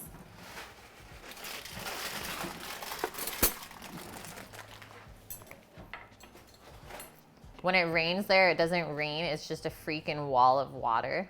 Oh, so you already did know that. Well, good pick. It's like, we're gonna move here because it's most like where we already are. Okay, so we got some cream cheese going in with the dill.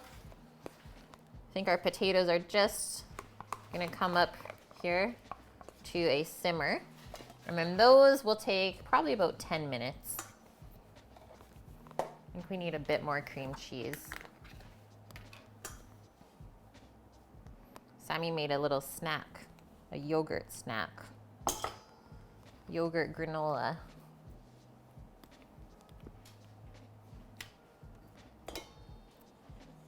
That should be good.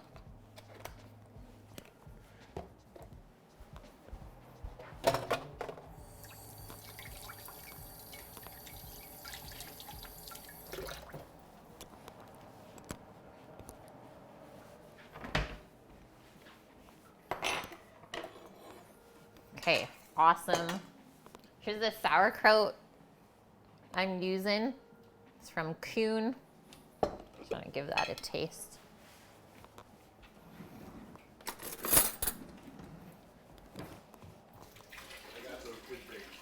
You're making yogurt and granola too? Great minds think alike. I keep on watching this food get cooked, so I was like, I need something to eat. Like for a store-bought sauerkraut, this one is really good. What it is, white cabbage, salt. Well, can't go wrong with that. Cannot go wrong with that. Okay, just waiting on our potatoes. This is how our dough is looking. It's resting out nicely. And then if we have any extra time, which we probably will right now for a couple minutes, we can start to prepare our Brussels sprouts to cook later on so we can get them all cleaned up and ready for roasting.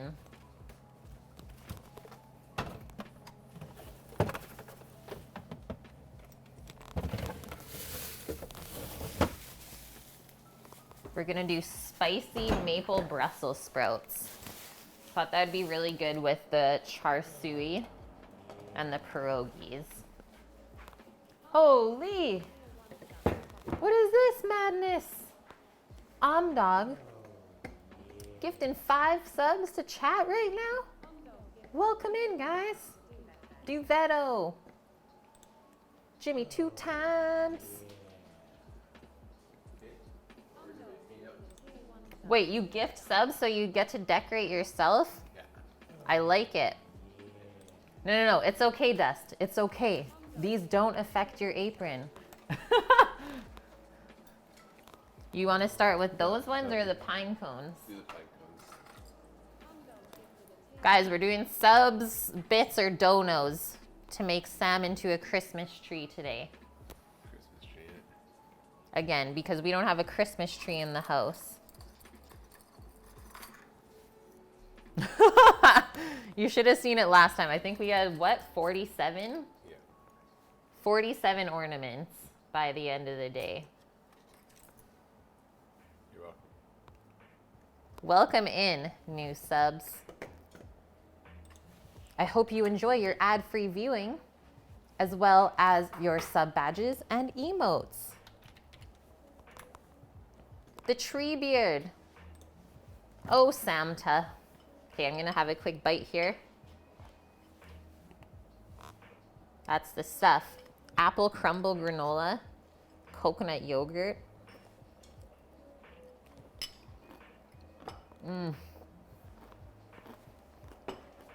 So good. Okay, potatoes are boiling.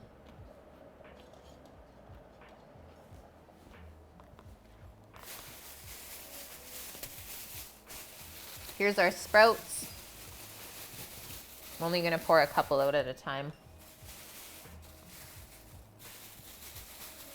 'Tis the season for Brussels sprouts, guys. I'm gonna tell you my favorite way to cut them. Or prep them. I think there's a method to the madness here. Okay, so I always like to start by just slicing off the bottom part of it first.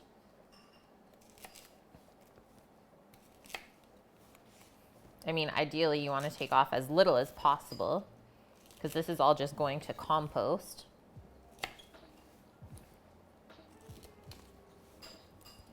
These ones are actually nice size. The smaller it is, the longer it's going to take you to clean the sprouts because then you just have to clean more.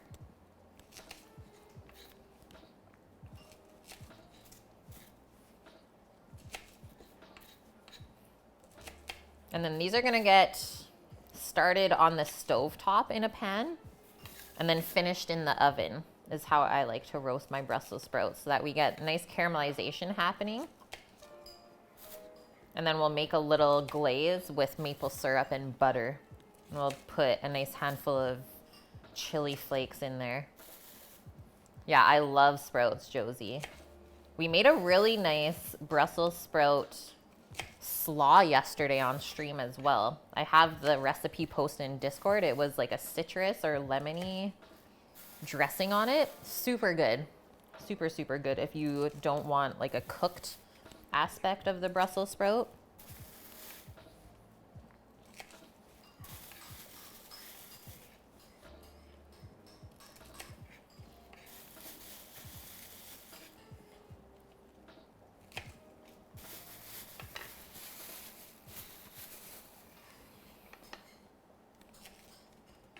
And I think that Brussels sprouts are the least expensive at this point in time as well. So this is a good time to buy them and enjoy them.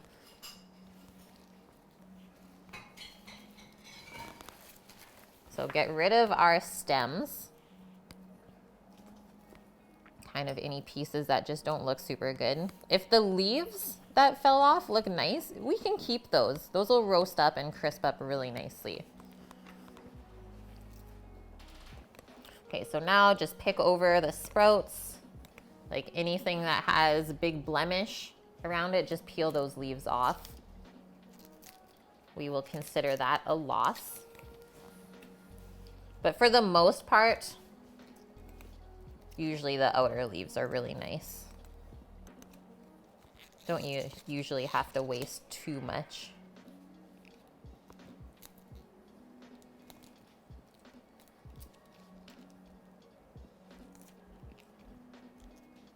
They are in season, yep. 'Tis the season. I grew Brussels sprouts last year, but I didn't grow any this year. I think I want to grow them again though next year. They were really yummy. They were really And they grew pretty well, I would say. They grew well, yeah. They just take up quite a bit of space as they're pretty big plants. And they can easily get like aphids on them or like bad bugs. So there's a risk involved, but that's kind of like anything if you grow it organically outside.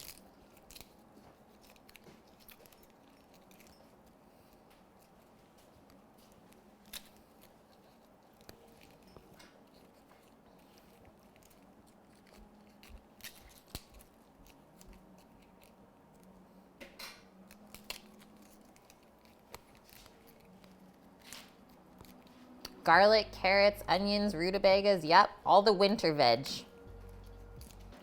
Now is the time. Squash. Squash is a good one to buy right now. And they will last. Like, we bought squash on sale a couple months ago now. And they're still doing really good.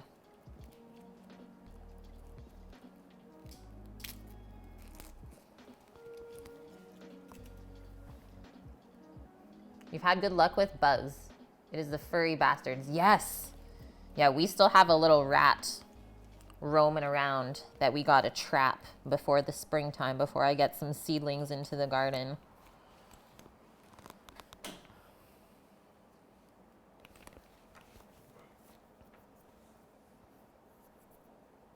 Yeah, pumpkins are probably past, but a couple other squashes, I think we're still good. Okay, let's check our potatoes. Just pop on over to the stove quickly. I've been boiling away for probably almost 10 minutes now. We need them to like really be falling apart. I don't like lumps in my pierogi filling, so definitely need a little bit longer. Probably 5-ish minutes. They should just fall apart if you touch them with a fork. How terrific! Why did I just wake up 20 minutes ago and kill the most of the day? Yeah, I was like, I didn't wake up 20 minutes ago. I've been awake since like 6:30 this morning. Yeah, oh wait, that's you. Why do you do this? Okay, next step on these is to get more flavor on our Brussels sprouts. We need more surface area, so we're gonna cut them in half. And this will also help to cook them quicker.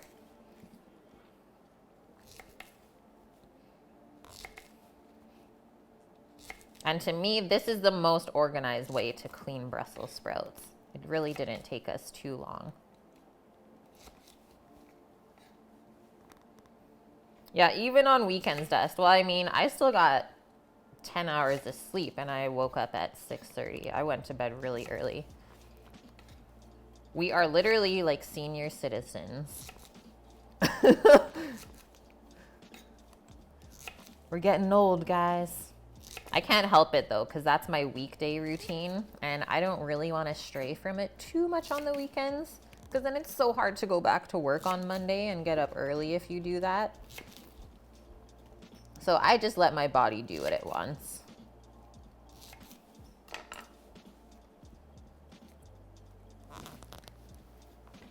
Hey, Randy, how's it going? Yeah, if you don't want to cut them, but I love to sear the cut side paloozer. I've seen the X technique. I don't think it works as well.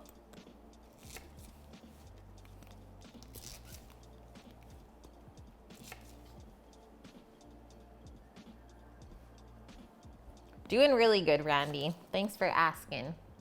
Yeah, works better if you're boiling. That is a very good point, Paloozer. That would make a lot more sense. Okay, got all those done. Put them into a bowl, and then we're just gonna keep those in the fridge and make sure that we get all of the leaves that have fallen off too. We want those. Those are gonna be so yummy. Yeah, the knife going through the sprout, hey? A little bit of ASMR there. That is a good amount of sprouts. And these will shrink up a little bit, like maybe by 25%. We'll lose some moisture. Obviously, we'll get cooked out. So always prep a little bit more than you think you'll need.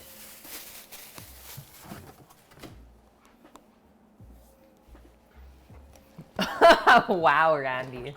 No, your mom does it.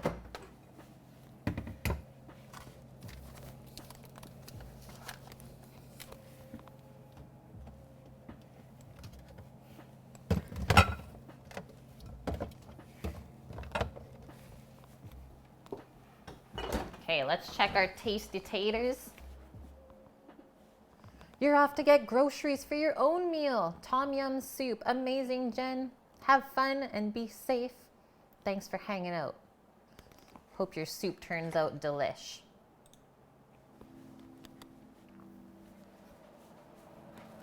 Oh yeah, that dough is looking good. Okay, now let's try. Oh yeah. When you can't pick the potato up with a fork, you're good to go. So now let's just strain the water out of here.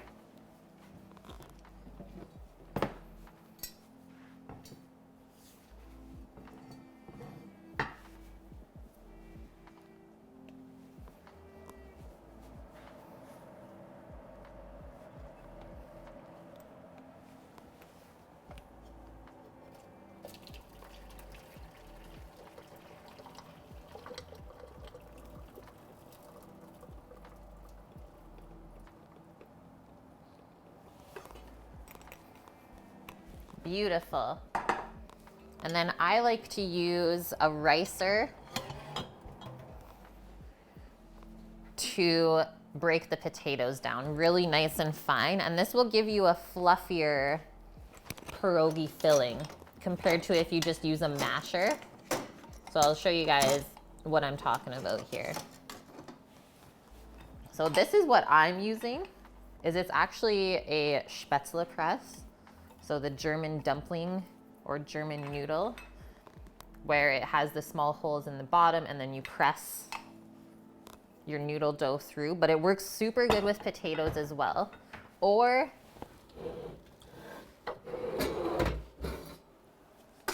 there's this type of ricer where you put the potatoes in there and you turn the wheel and it comes out the bottom. But look at how big those holes are compared to the other ones. So that won't give you a very fluffy filling compared to this. So now all we're gonna do is spoon our potatoes into the press and then press it over our bowls and start mixing everything up.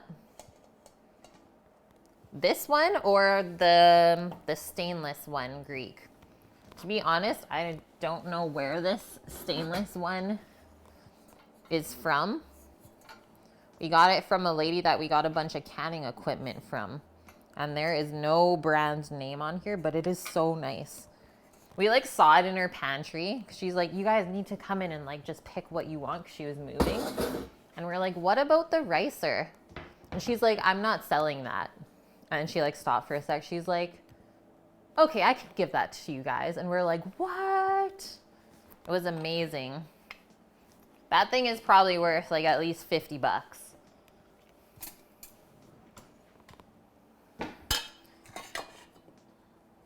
And we do want to rice our potatoes while they're still hot.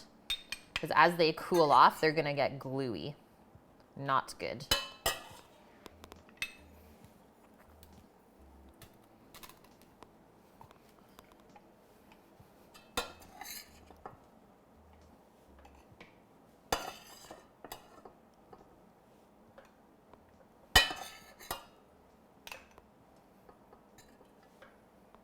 Yeah, it must be special, right? Yeah, we are surprised that she gave that to us. So spoiled.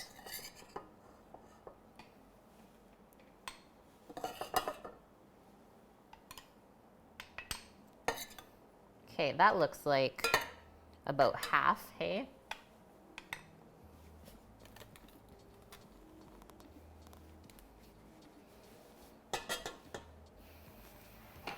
Okay. Before we move on to the other one, let's just start to try and incorporate our cheese into here.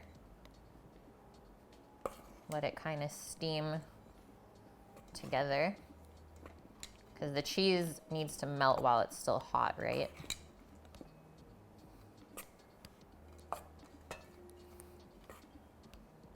Oh man, the Asiago smells so good.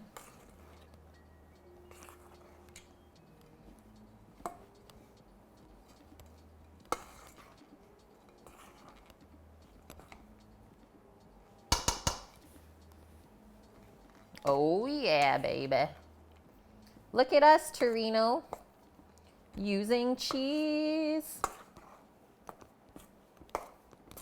I mean, I always use real cheese. There's no fake cheese in this household. Okay, that looks good to me. I don't want to overmix this and make it gluey. Take a little bite. Mmm.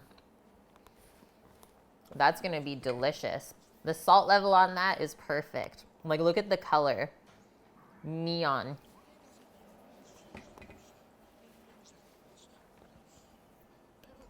Hey, Jester. How's it going today?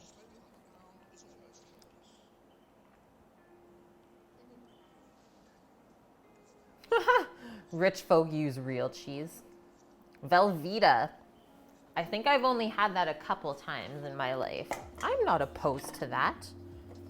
Okay, let's do up our dill and cream cheese filling.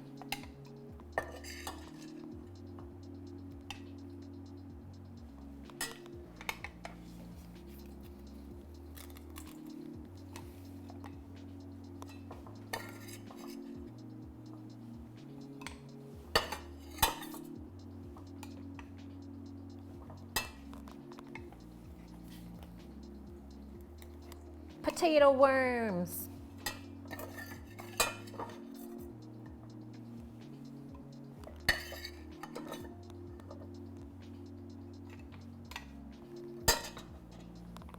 This is a Spätzle press.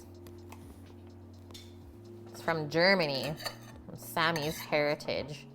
It's how to make the German dumplings or German noodles. Okay, there we go, guys.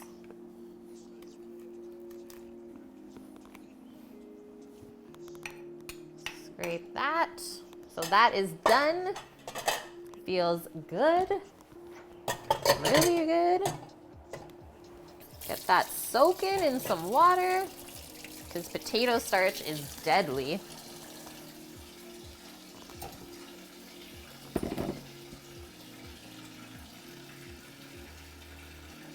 You guys use Cheese Whiz. I could actually see that being pretty good still. But then mom used dill and potato. Or she made dill and potato. Yeah, that's so good though.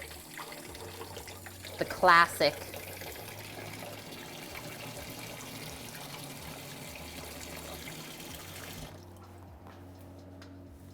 Okay, let's get this one mixed.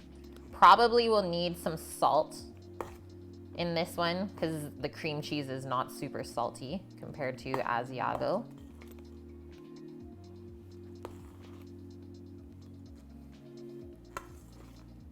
Remember, be gentle with the potatoes as we are mixing our flavorings in.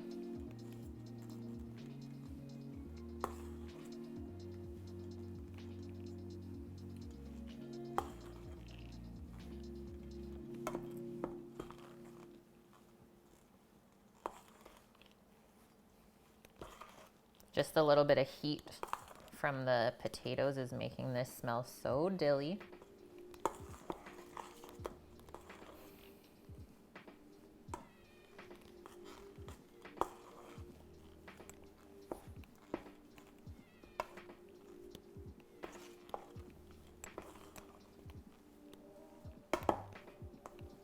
Okay, let's try a little bit of this.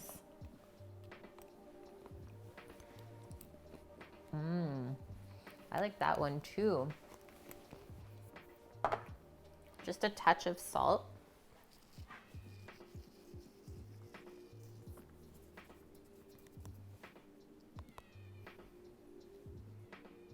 I mean, it's like light but dense at the same time, I guess.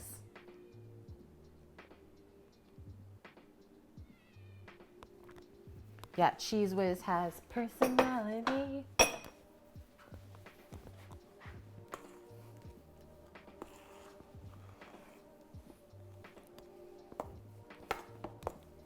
I definitely ate Cheese Whiz as a kid growing up. It was a thing in our house. Perfect. Definitely don't want an under-seasoned filling. Okay, there we go. Dill cream cheese, cheddar Asiago with potato. Then we have our sauerkraut. So let us check out our dough. See if we can roll it out.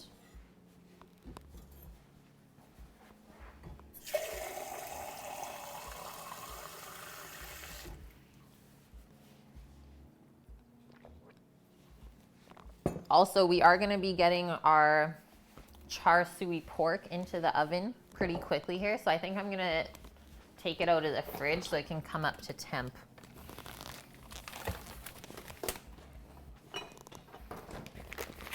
Give it a little massage again. So this is pork shoulder that we cut up into nice pieces. And then the marinades like soy sauce, honey, brown sugar, hoisin, 5-spice, and a little bit of oil. Super good. And that'll roast for about an hour. So that can cook while we're working on our pierogies. Yeah, TOS.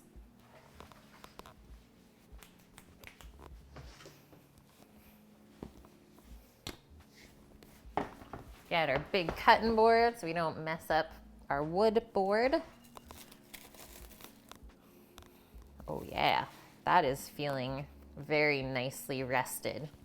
So we're not gonna roll this all out at once because it will dry out. So we're gonna roll a little bit at a time. And then let's also make sure we have enough baking pans here to put them onto.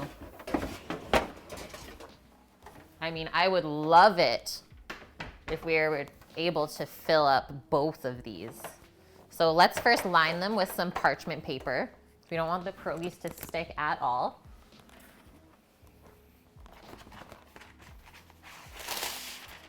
Vacuum sealed looks so good, hey?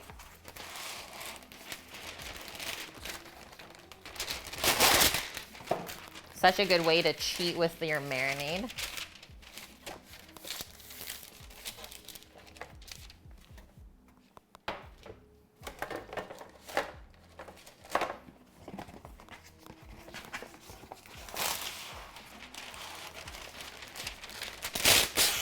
Oh no. I hate when that happens. That was the worst. RIP paper. All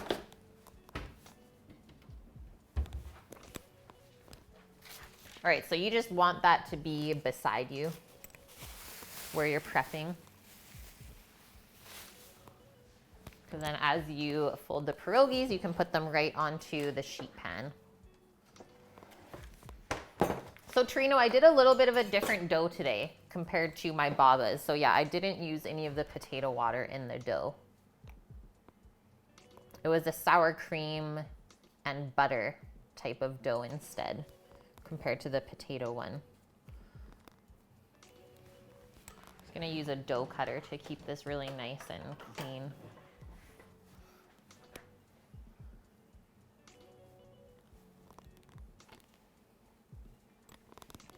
Divide this into 4.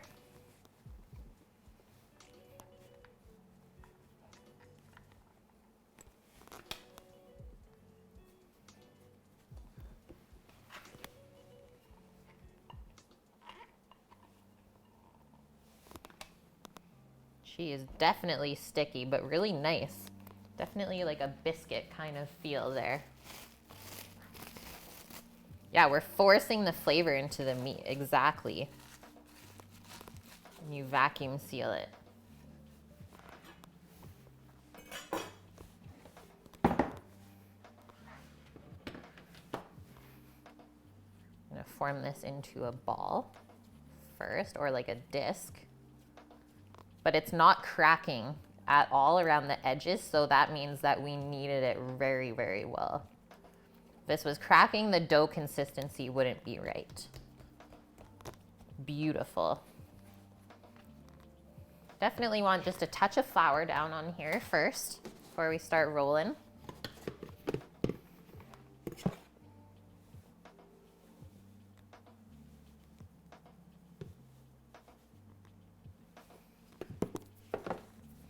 And I suppose we need some cutters.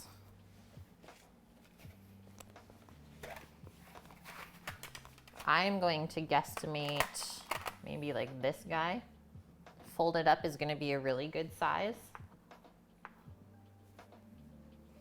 Then maybe we'll do the sauerkraut ones just a touch smaller.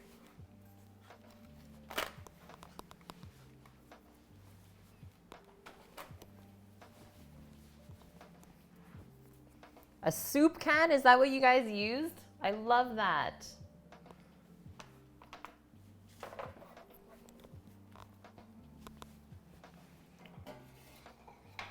So you guys did nice small ones then.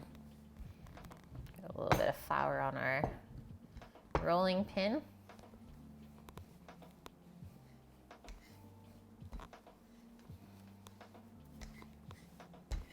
This is very nice and elasticy. So we want to roll this out to, I think, about 1 centimeter thick. I don't want it too thick at all.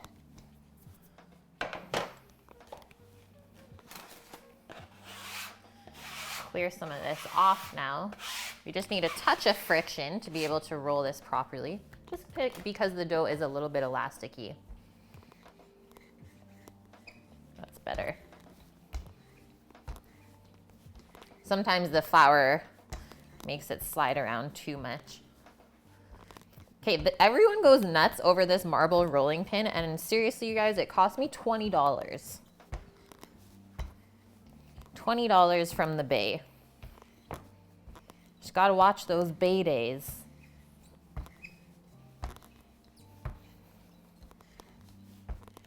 So this is the second part of our workout today. The first part was kneading the dough. Second part is rolling it out.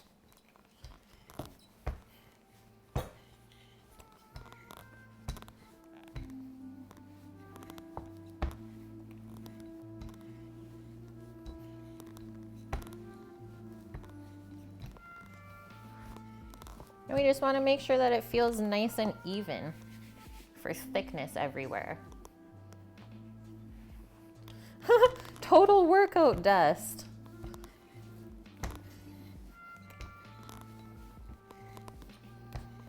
Aren't Sundays supposed to be a day of rest?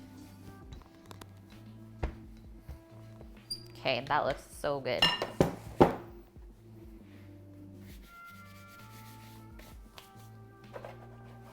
Okay, so let's do the sauerkraut ones first.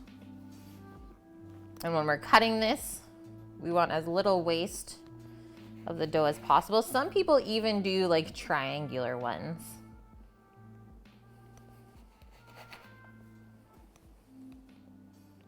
And then that way you have way less waste.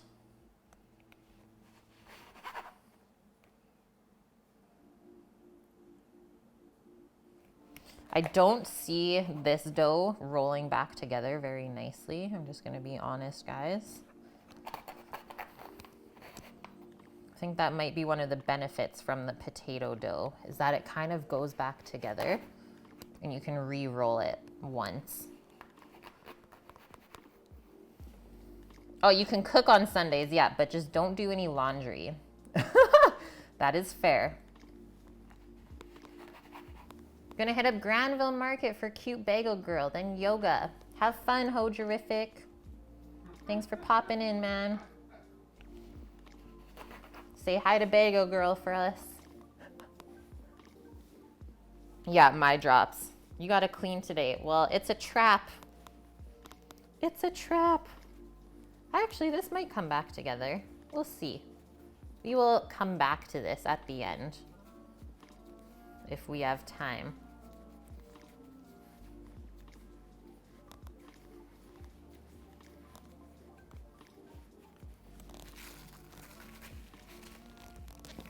Okay, so we need just a little bowl of water beside us to help close up the pierogies.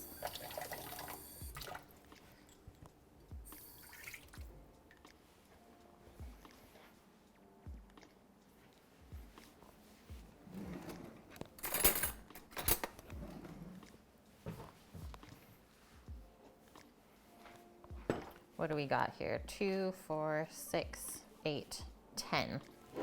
Nice. Yeah, we'll make it roll out again. Yeah, we will. Okay, so the trick is to not overfill it as well.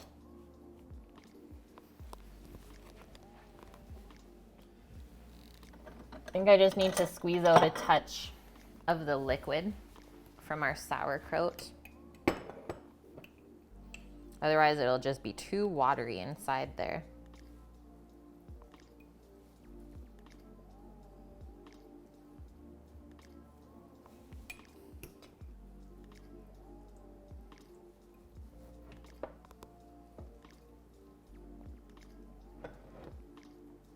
Stinky stuff, but it's so good and good for you. Fermented foods help with digestion. Okay, let's try that amount. There we go. 10 dozen pierogies in like 10 minutes. Yeah, always better if you have someone to help you, right? Oh, goodness.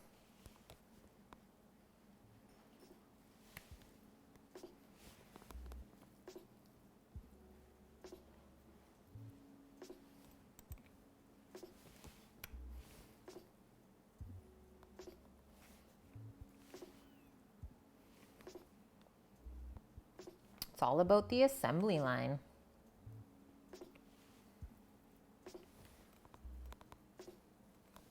You never pinch, you always prep. Cabbage roll filling, pierogi filling, cut up beets for borscht. Yes.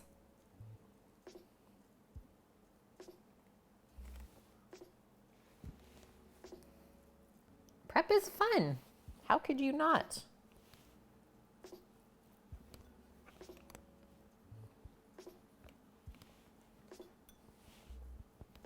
Okay, let's see how those will close up. Just gonna rinse my fingers. You want a nice clean seam.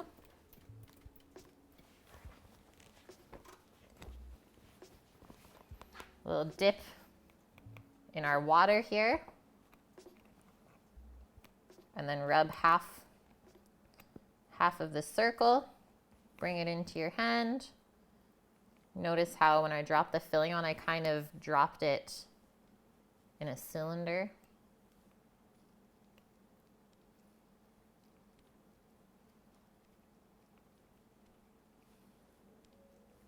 And using your middle finger and thumb,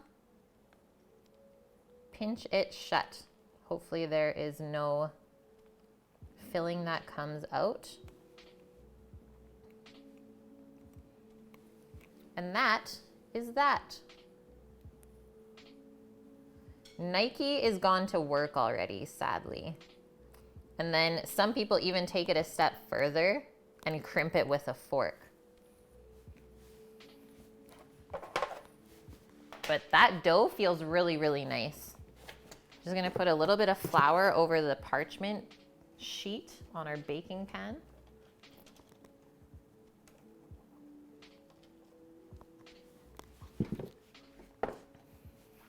Okay, sounds good, Torino.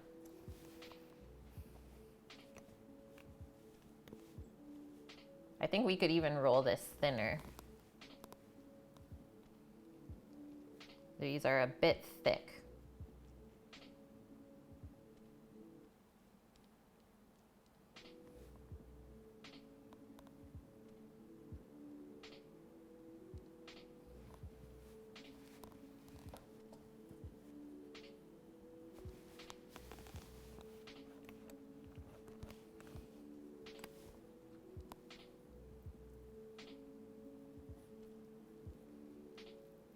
I think we gotta do like a 1/2 centimeter.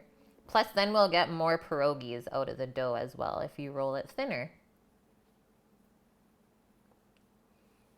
But it might also be better to do the thicker dough for the sauerkraut ones because the filling is so wet. This might be good. Hey Oinker Bob, how is your Sunday going?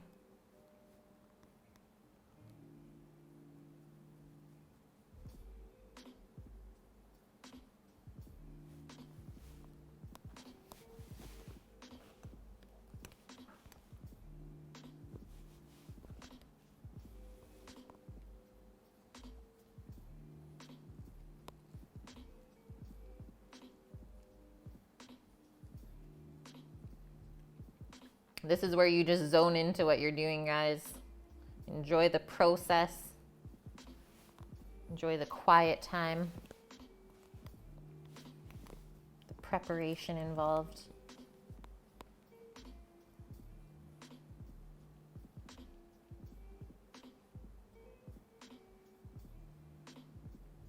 We're cooking like grandma today.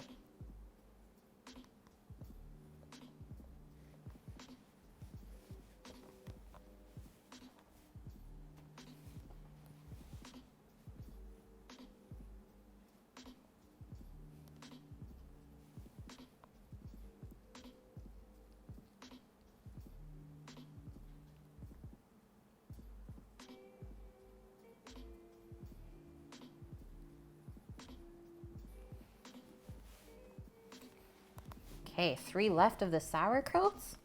We are rolling right along.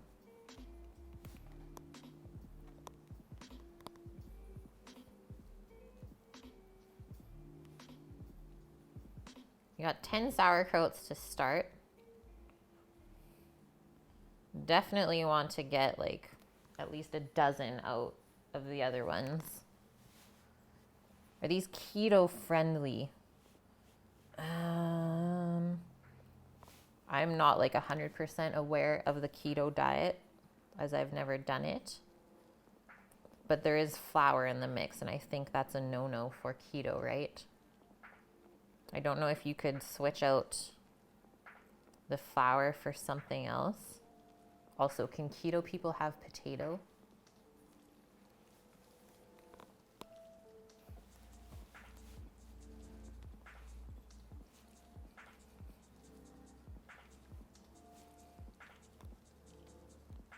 Carbs is not good for keto. That's what I thought. It's like potato and flour. Definitely not. You can do almond flour. I don't know if that would work. I feel like these would just fall apart if you use almond flour. I think you need the gluten. Check it out, guys.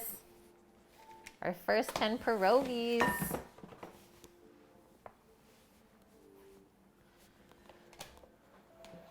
Okay, let's wipe up any sauerkraut bits. Clean off our board for the next filling. What do we got for time? Okay, 1:48 for me. I am going to start preheating the oven at 320 Fahrenheit for our char siu pork. It's only gonna take about 5 minutes, so let's actually get that pork ready to go into the oven. It's gonna take about an hour.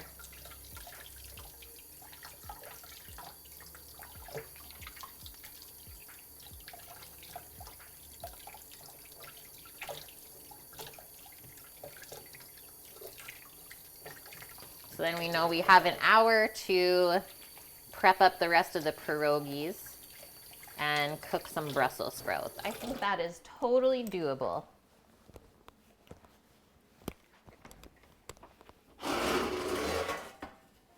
Okay, this pan, let's cover it with some foil.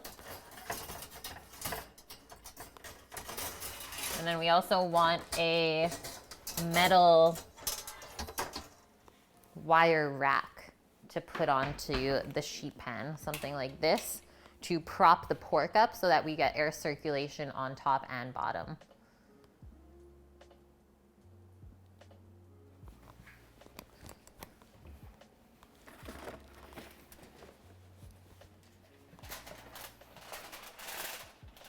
You have to stay away from gluten, wheat, grain on keto.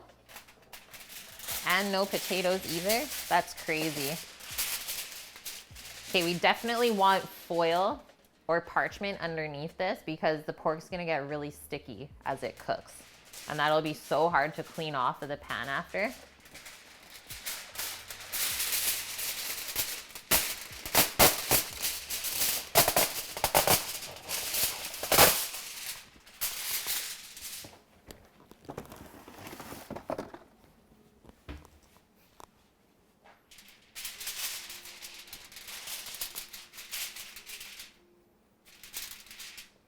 Well, that's nice that the food that you eat is good for your cousin as well.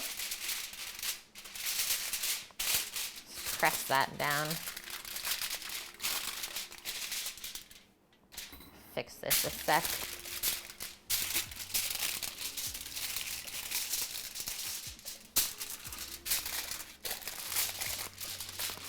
Isn't foil like the most annoying thing to work with in a kitchen? I think so.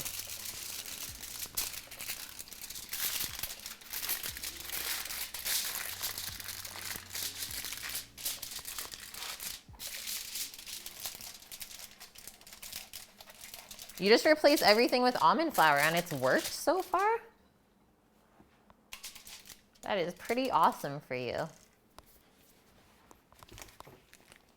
Okay, so let's reserve the marinade in the bag so that we can use it as a glaze.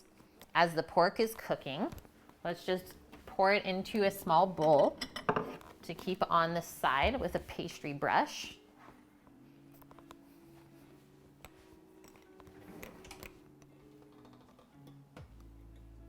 Where are my scissors? Where are my scissors?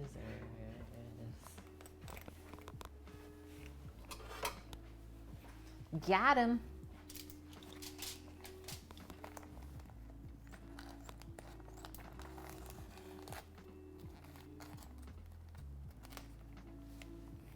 Stay.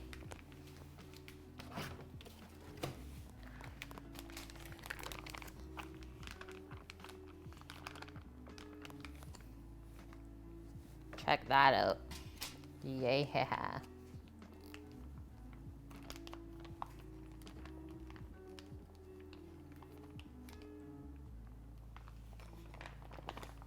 That piece of pork is just like, I'm coming out of the bag.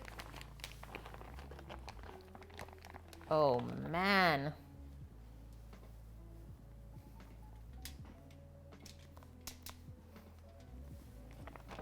Such a nice piece of pork shoulder.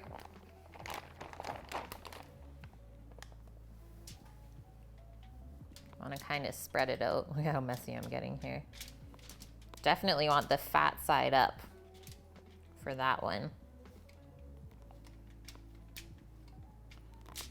Yes.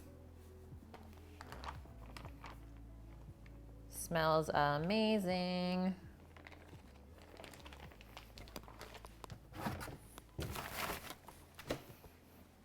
Wash of the hands. Our oven is ready. How good was that for timing?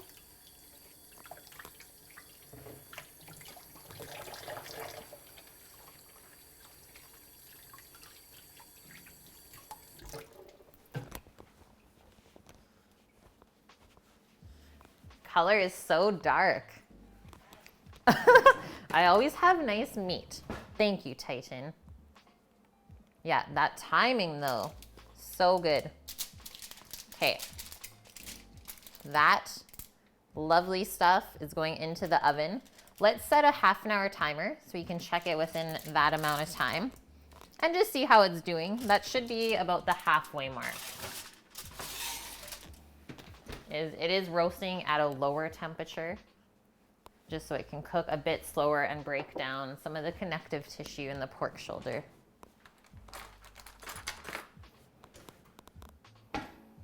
You just finished your keto vegan 1-month challenge. Amazing. Well done. Titan. Okay, sauerkraut's going back in the fridge. Clean that up.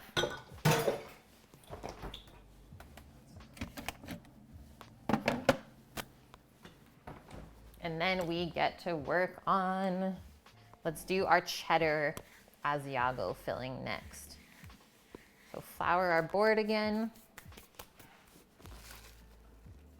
You know what I'm gonna do? Take the dough that we already rolled once and just mix it with dough that hasn't been rolled yet. That is how we are gonna get the full use out of everything.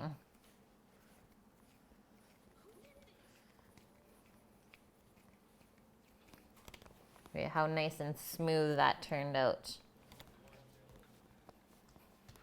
No cracks.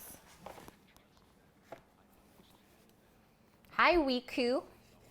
How are you today? Let's take our water off of our board too. I feel like that's dangerous. Okay, so now that we got flour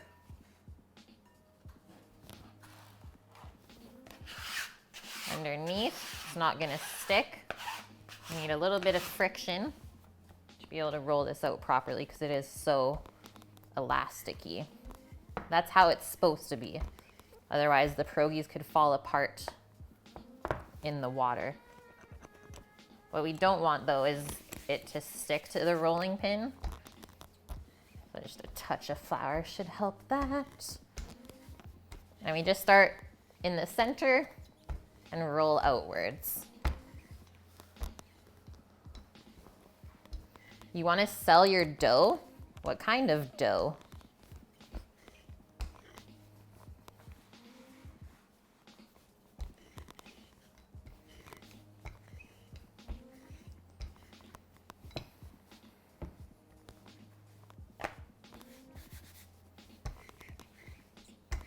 Let's get the underside. Don't worry, guys. Actually, we will keep that on the inside. But I think that was a good idea that I just did that. That way, the really smooth side will be on the outside, because that's our presentation.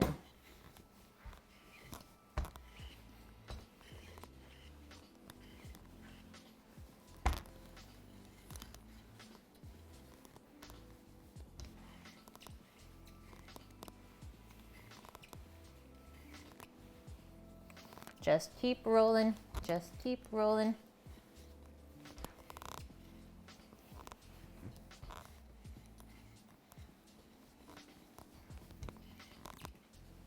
looking so good.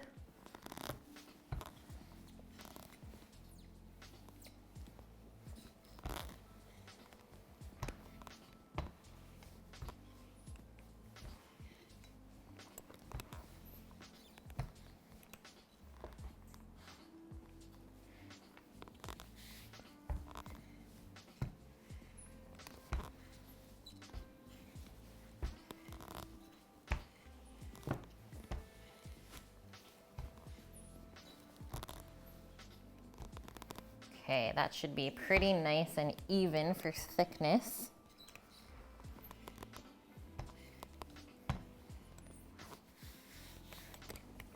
No, we need a little bit more on this side.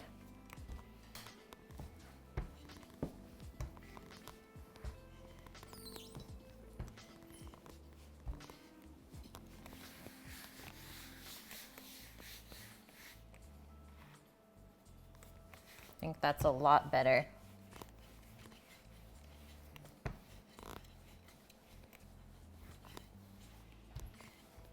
Yes, we're gonna get a bunch out of there.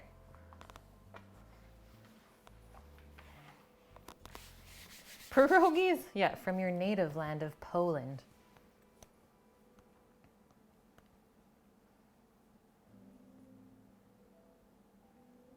Oh, that's what you make your pizza crust from? Interesting. You're popping off to eat pizza. Jealous, Josie.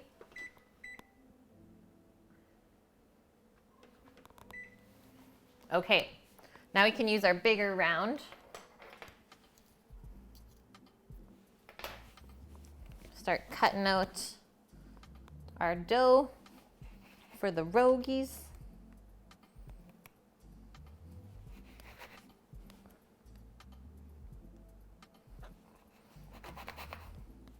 All right, we only have 2 more pieces of dough to roll out after this, so we're doing really good. We are rolling right along.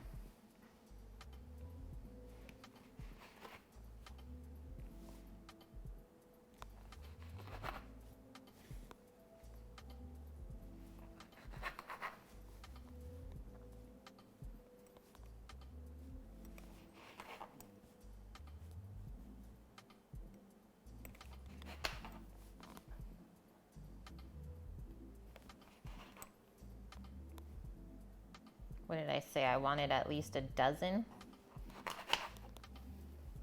out of this batch of dough. Can we sneak one more? Yes. Okay, take all of the extras, ball it back up, and then we're gonna add that to the next dough that we roll. Seth Rogies, yes. Those are the Canadian version of pierogi. Seth Rogies. Okay, that looks good. It's kind of coming back together. Keep that nice and covered with the rest of the dough that's chilling to the side right now. So line up all of our dough pieces. Oh, so close. We almost got 12. Almost. Okay, now our cheddar Asiago potato filling. Like, look how orange this is. It's so good. So just a little spoonful on each of those. Probably a tablespoon is going to be a good amount. Number one thing to not do is overfill your pierogies, because they might explode when you boil them, and that would be the saddest thing ever. Go through all of that effort, and then it opens back up. We do not want that.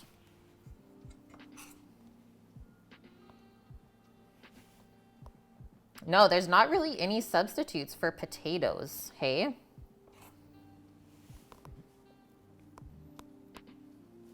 And it's like, you can't really make a pierogi without potato.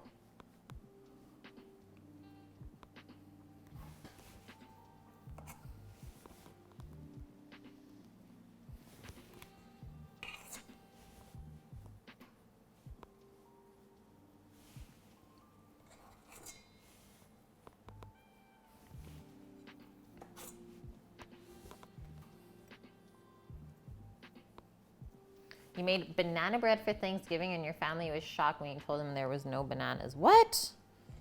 How do you make banana bread without bananas? This is madness. Banana extract. I mean, I feel like I would rather just eat the real banana than having extract. It can't be that bad for you.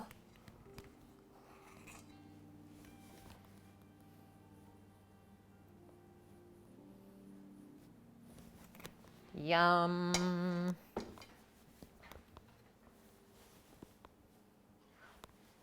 Gotta take some photos.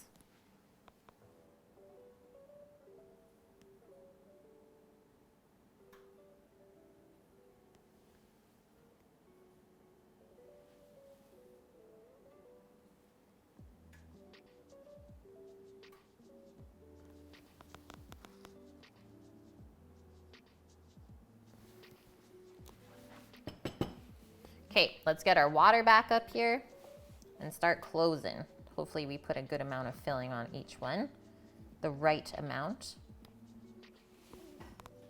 Fold it in half, push the filling down with your fingertips, and starting on one side, pinching the dough closed. And we also want to try to not get any air pockets inside of there, because that could also make it explode when you go to boil it. But that looked like the perfect amount of filling. How good these look. So the way that I did it is I did the sauerkraut ones smaller, and then the bigger ones are the cheese ones.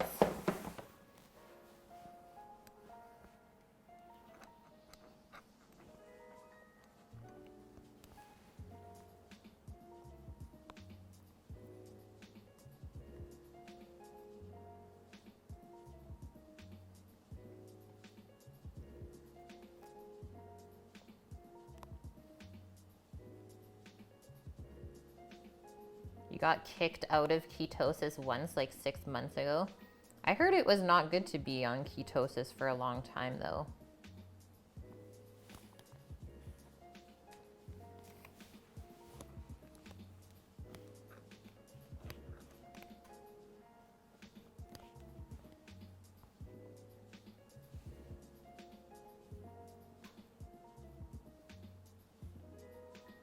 Yeah, I could never do keto, just being honest.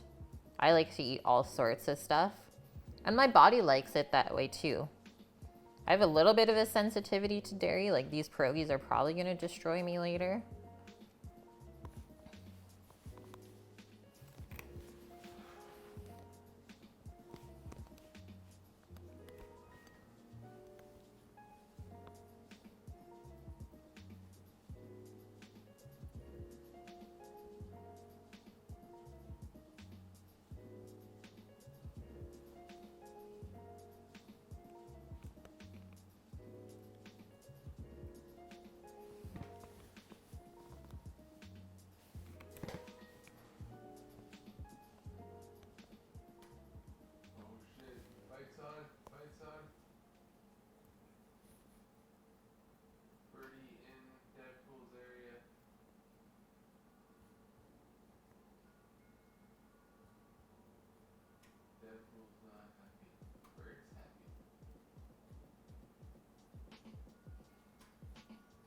You need to get fat adapted. Interesting. Yeah, like I said earlier, I don't know a ton on keto. And I don't think I'm ever going to try it. But I find it interesting that a lot of other people do it.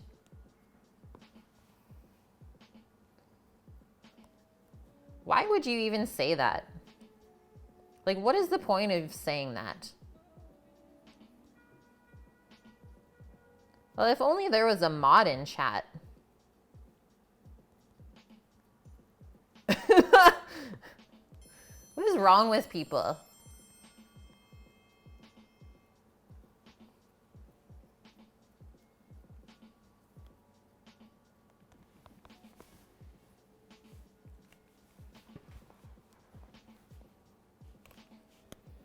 Ho, ho, ho to you too.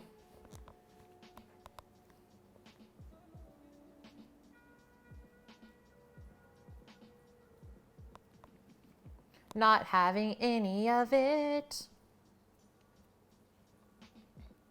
We were just having a nice, peaceful Sunday. That's okay though, guys. It's been forever since we've had a troll.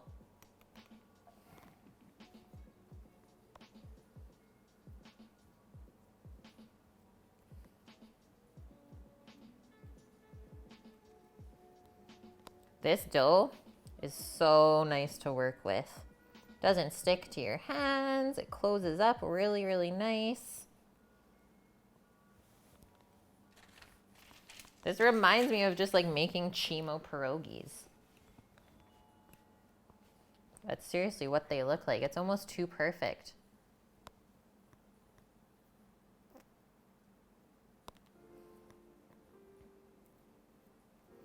I feel like I'm probably already fat adapted. I feel like my body like is really good at digesting carbs and using them for energy.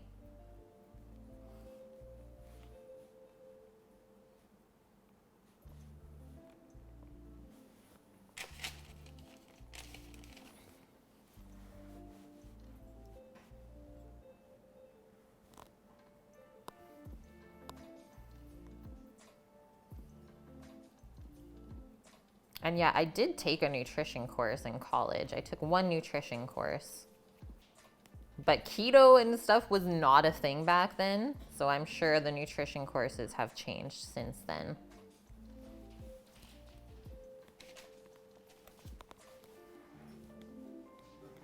Wow, those look great. Thank you. Like, really good.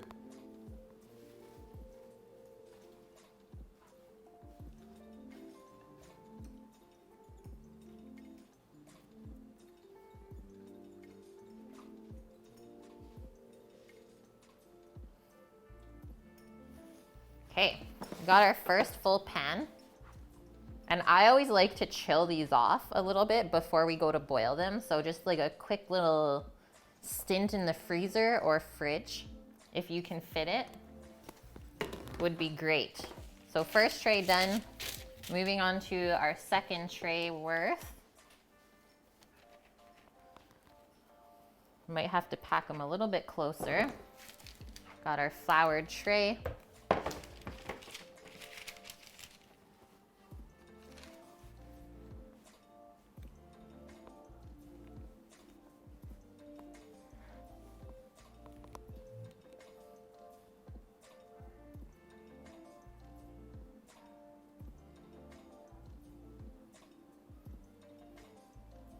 Apparently keto was a thing in '93 and you just didn't know. Tim Tebow has been on it for like 9 years. What? Yeah, it was probably all hush hush. It's like, don't tell anyone about this.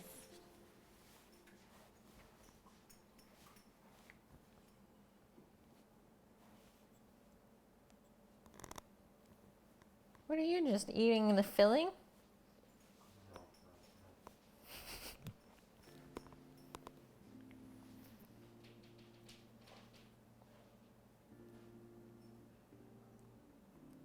Okay, next up we'll do some dill and cream cheese filled ones.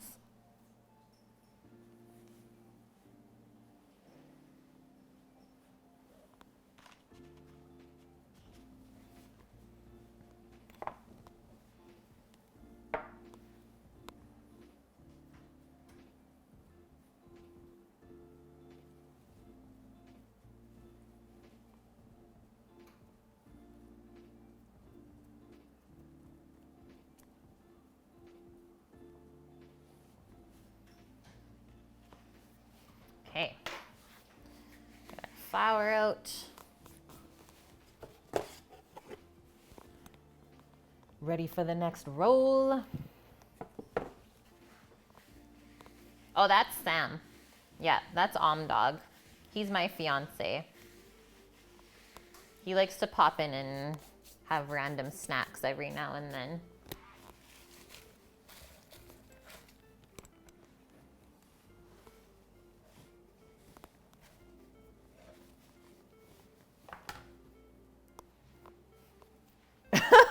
Yeah, my mod is visiting. No, he lives here with me.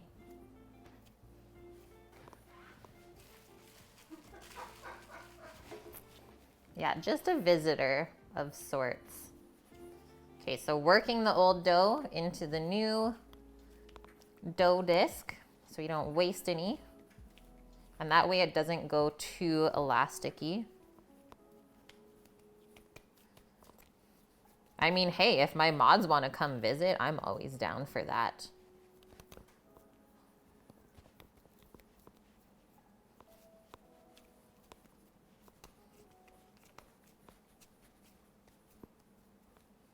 Okay, that looks pretty good.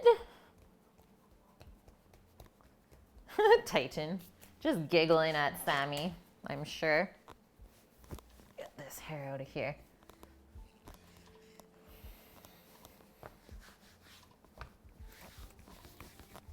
Yeah, secretly, Omdog is a stranger.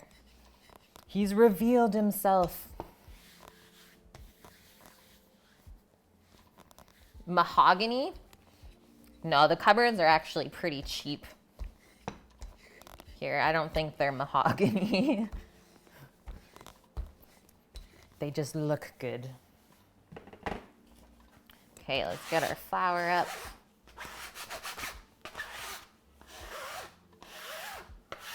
And then flip our nice side of dough down so that stays on the outside. Here we go again. Workout number, what, 4?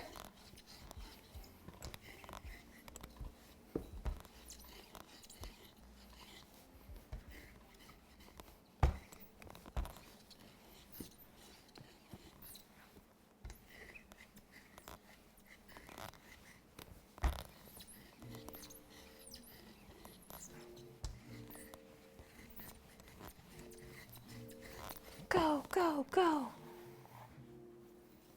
Yeah, I really like wood finish as well. Being out here on the West Coast, it looks really nice with the water and all the trees.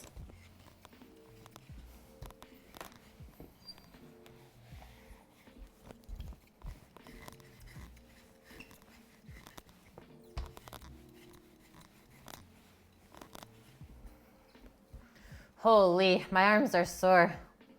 I'm sore, Titan. I'm slowing down. You have a dilemma. You really want to do something, but you don't know what. And the things you can do, you don't want to do. Sounds like you definitely have a dilemma there. I feel like you should do the things that you should do so that afterwards you can do the things that you want to do. And then all of the things are done and you feel very accomplished at the end of the day.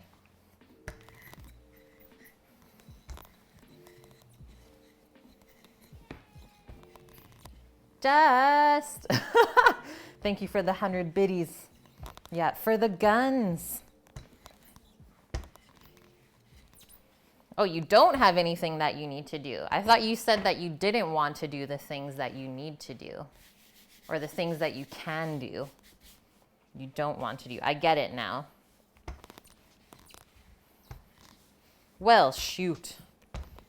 Guess you should just go for a nice walk. If the weather permits. Go get outside into some nature.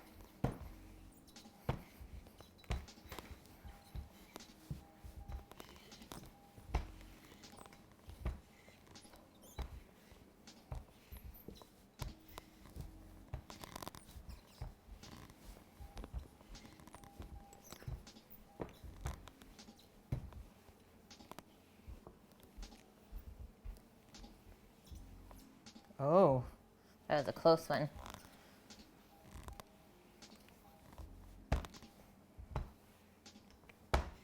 Okay, let's see how this is. It's freezing and pitch black outside, then definitely don't go outside. Scratch that. A little bit more roll there.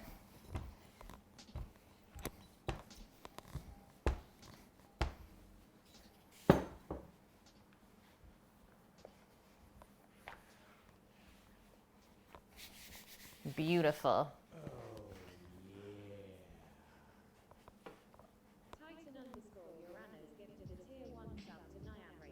Titan! Thank you very much for gifting the sub to Niam Regan.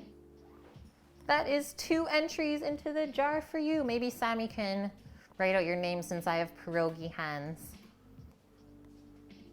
2 entries. This is actually the first 2 of the day. And I'm gonna pop this window open a touch more. It's getting hot, hot, hot. Titan. Yeah, it's my apron. It's actually still a touch thick up here. Yeah, and that's 2 more. Snowman. Sammy picked a snowman. Snowman's going into the beard.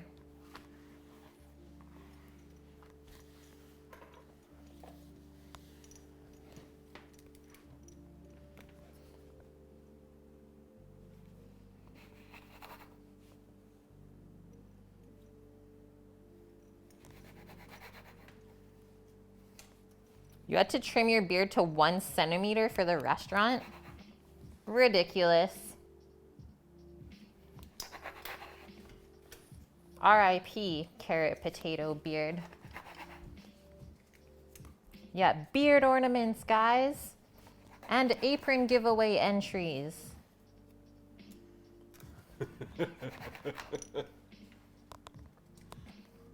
Yeah, is it weird that you hang ornaments on your menorah?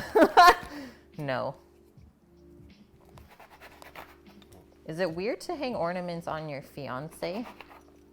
He's our Christmas tree, guys. We didn't set one up this year, so we gotta decorate Sammy. Make up for it. Hi, Bard. How are you?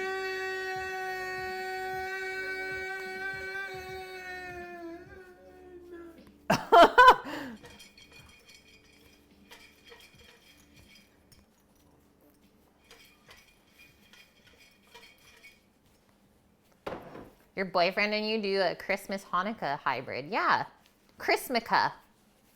Chrismica, if you've ever watched the OC. Stop eating raw dough. It's not good for you. I didn't try it. You already tried it. I already saw you try it. What is this guy doing? Can't find any other food in the house? Haha, dust. Carrot potato. Thank you, Dust, for gifting the sub to Carrot Potato. That's 2 entries for you as well. You and Titan with the war, the apron war. Raw dough never killed anyone, but it's not like super good to eat a lot of it. Uncooked flour, not the best thing for you.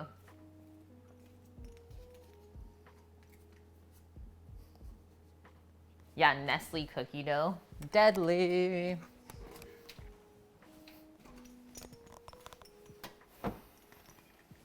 Okay, dill cream cheese filled pierogies coming up.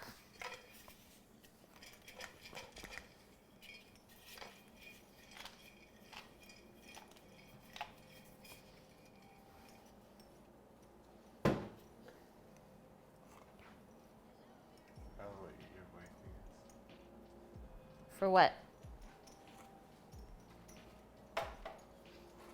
For what? For carrot, yeah.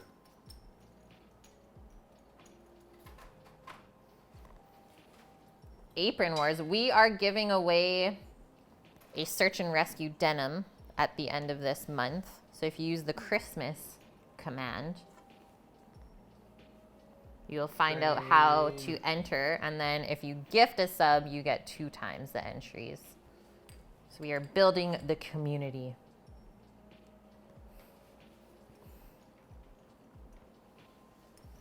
Train.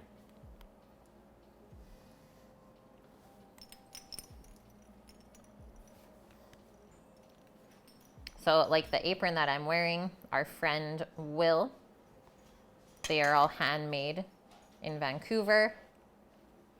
And Sam and I were some of the first chefs to ever wear his aprons, and now he even has Jamie Oliver wearing his apron. How cool is that? Thank you, Dust. Gifting the sub to Sticky Marmalade. So sticky. And Dust is just letting everyone know whose apron it really is. Or Titan. We're not sure yet whose apron it is. But it's actually very good running. For the amount of names in there, there's good chances for everyone to win this.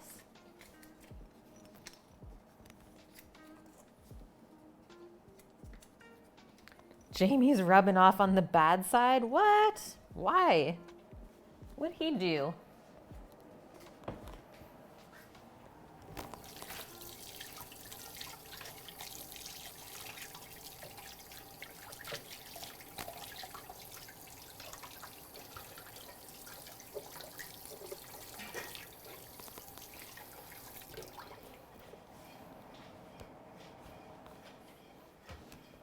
Hey, where's your Santa hat go? Hey guys. What is this? Hey, don't give me nothing. What is this? Nope. Too itchy. You know how the beauty gurus have makeup palettes? I should have a kitchenette line with all your appliance needs, cookbooks, and recipes. That would be so cool. Dust, the apron goes to Titan. What? You guys are sharing now? That's very caring. It is getting so full, Vune. Did you make it to your place of destination, Vune? No, you said you were traveling the other day.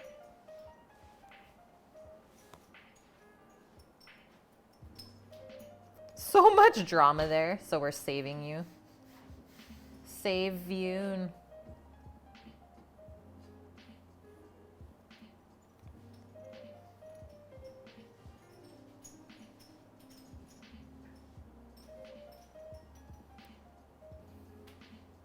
Jamie Oliver is getting a bad rap in Scotland because he's making food too healthy. Yeah. Madness. He's banning combo meals at McDonald's. That's amazing. I mean, to be honest, I absolutely despise the fast food industry. I think it's ruined a lot of good restaurants. And it's definitely not teaching people how to cook. Yeah, healthier food should be inexpensive.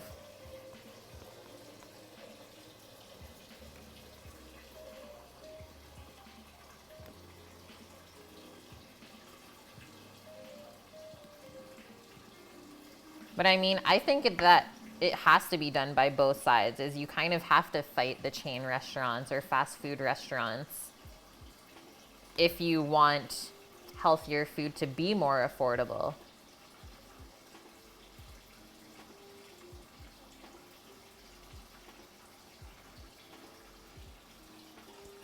Because the way that they pump out food is so unsustainable.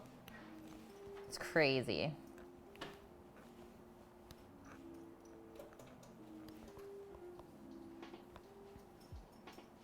But like McDonald's here to eat, it's actually pretty expensive if you don't have a coupon.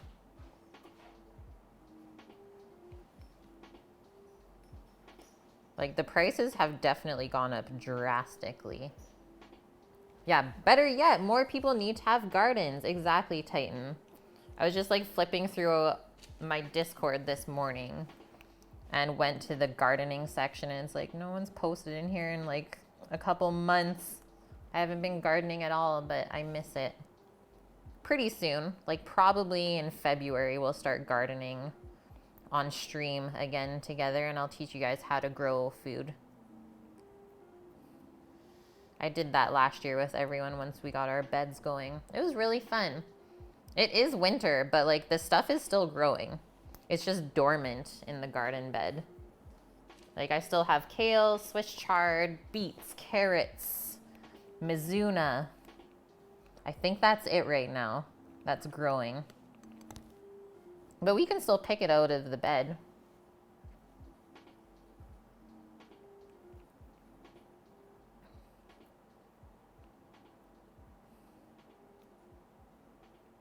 I'm hoping to pick a few garden carrots to enjoy on Christmas Day with the fam.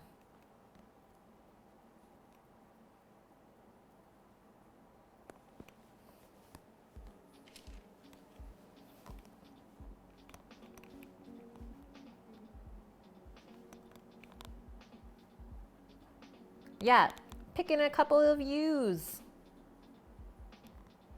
Vune, yeah. The plants actually committed suicide? I have no idea what happened. Oh, Vune. Honestly, I think just some people are not cut out for gardening. And that is okay. It's kind of funny that it's like that though, right?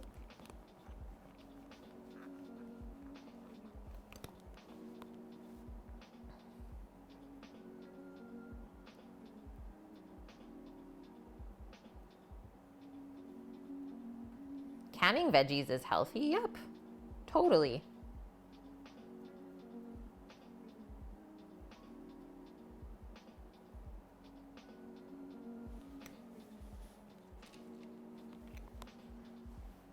Thinking about building a greenhouse next year. Nice. Yeah, we have one. It's just not completely set up yet. It's like one of those tent versions.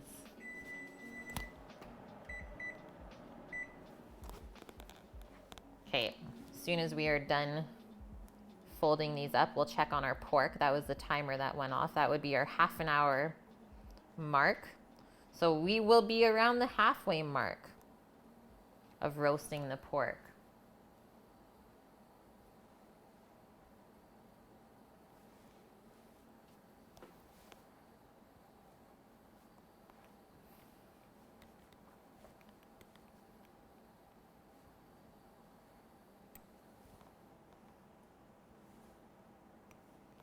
You haven't had fast food since like 9th grade? Wow. Well done. Yeah, it's a pride thing. Vune, you can take care of animals and butcher them. Give you a plant? Yeah. It will never last.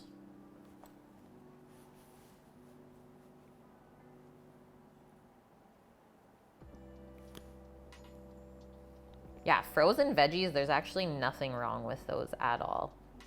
If anything, they're probably better than the fresh produce because they are picked at their peak and then frozen. Whereas most produce in grocery stores is picked before it's actually at its peak.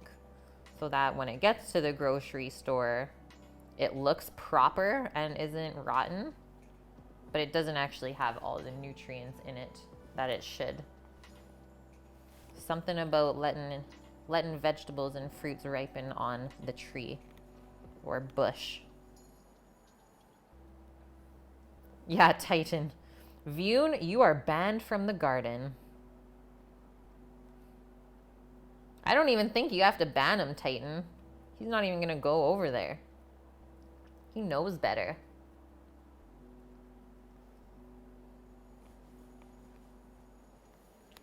Look at these lovely dumplings, guys.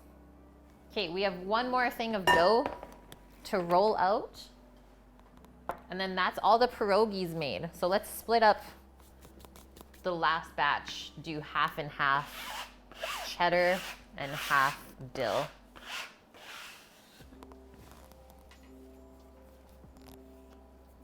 Sammy's already got water starting to boil on the stove for us. I'm just gonna give my hands a quick rinse and we'll take a peek at this pork.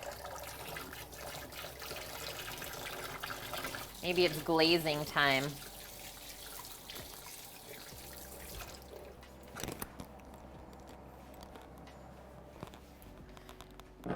Glaze round 1.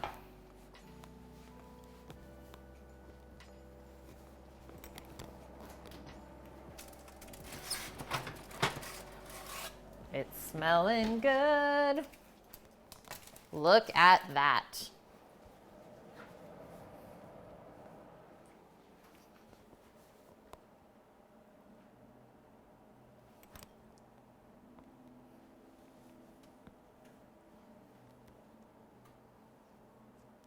So this is just the leftover marinade from when we took it out of the bag. Be very generous with the glaze because there is lots to spare.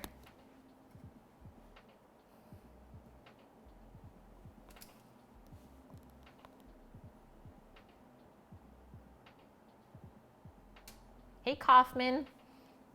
So I'm doing 3 different fillings. We already did a sauerkraut filled pierogi. And then the other 2 we're working on still is a cheddar Asiago potato filling and a dill cream cheese and potato filling. Yeah, these pieces of meat look so happy. Oh, baby. Dead wee. Okay, I'm gonna do another half an hour timer and then we'll check it again. And then I think after that, maybe about 15 minutes. The pork is cooking so long because there's lots of connective tissue in the pork shoulder that we need to break down. And that's why we're also roasting it at a lower temp so it doesn't dry out in that time. So about an hour and 15 minutes for pieces like this. They're about 1.5 pounds each.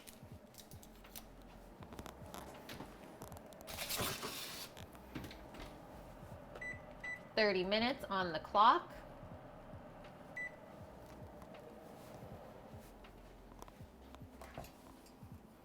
Is that a G. Hughes barbecue sauce? No, it's a homemade char siu marinade. So soy sauce, brown sugar, honey, 5 spice, a little bit of oil. Kind of a typical Chinese barbecue marinade. There's a diner in town that makes the best chili cheeseburger. Oh my gosh, that sounds good, Titan. Really, really good.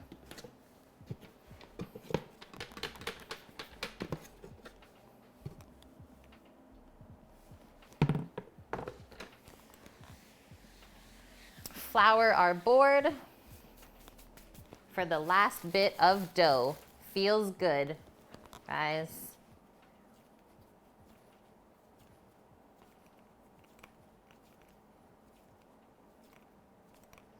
Double chili cheeseburger with bacon. Get in my life. Kind of punch this to get some of the lines out.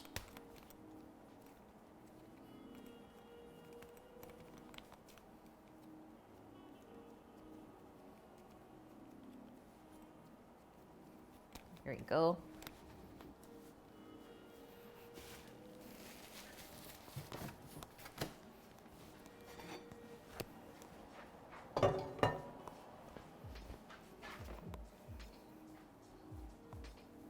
Yeah, I've never heard of G. Hughes.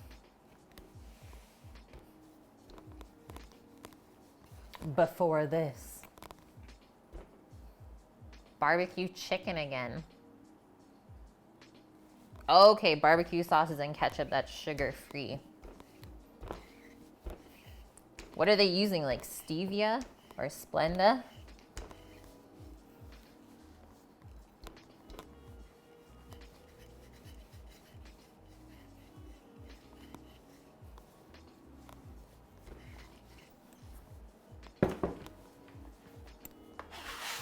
Move that off so we can get a bit more friction.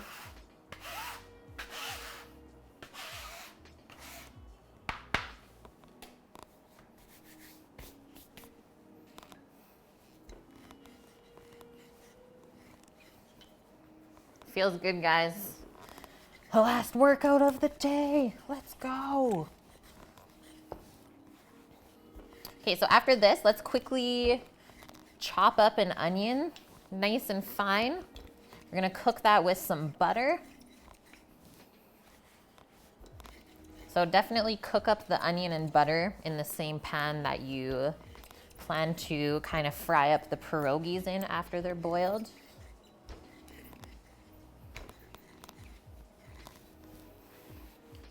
And then we just have to roast up some Brussels sprouts as well. Not too too much left for the day, which is good because I'm ready to eat soon. I'm getting hungry.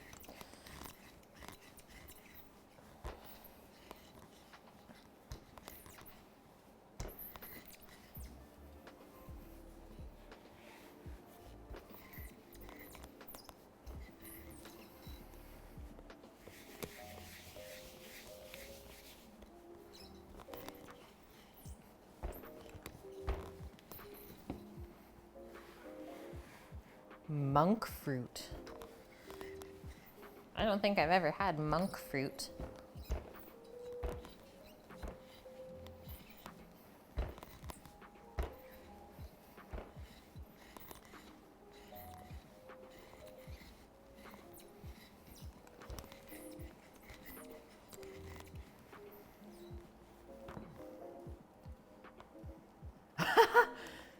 Thanks, Duvetto.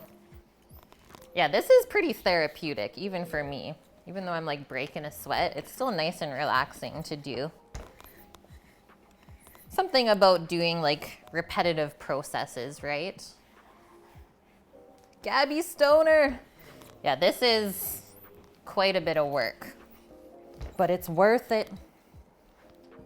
Cough Mania.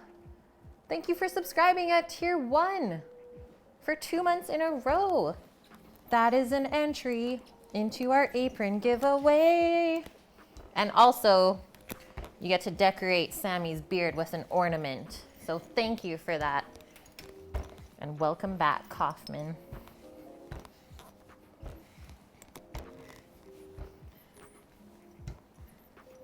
Yeah, perfect half moon pierogies are very satisfying.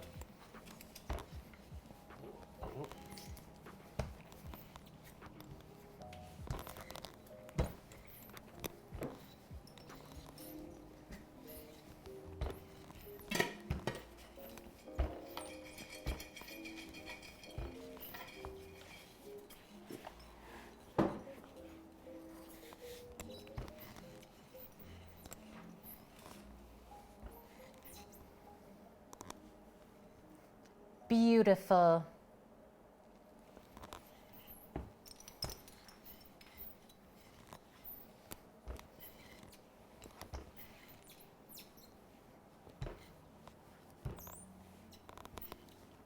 What are you doing?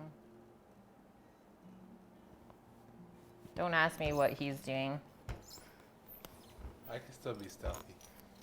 He's stealthy? See that? There's still stealth mode. Yeah, there's no stealth. What? You can hear him coming from a mile away. All the jingles and jangles. Thank you. Fiyun! Watch some Witcher. Nice. I saw that it was on Netflix. I think that's going to be Sam and I's next thing. Enjoy, man. Thanks for popping in. And have a lovely evening. And yeah, please check back on the VOD to see how we make those yummy sprouts. I know you've been wanting to see how we do them. Okay. I think we have got perfection here for the last rogies. Yeah, Sam wandering around like Frankenstein. I've never seen him do that before. That's why I was like, what are you doing? Excuse me, what are you doing? Do I upload to Skillshare? I don't. I've never even heard of that. I just upload all my VODs to YouTube, but also they get stored on Twitch as well.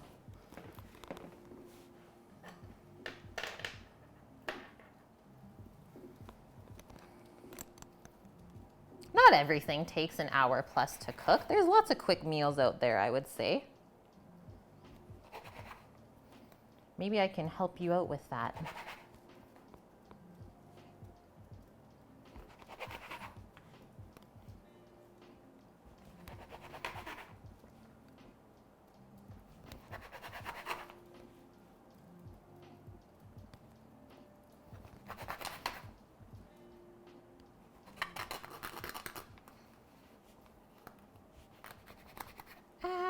What is going on here?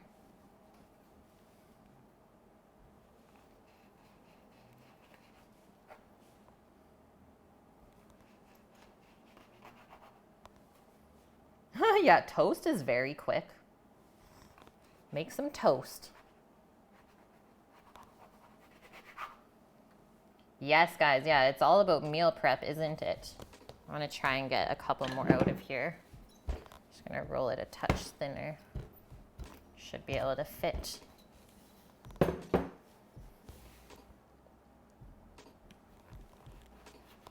You meal prep for the whole week on Mondays, yes.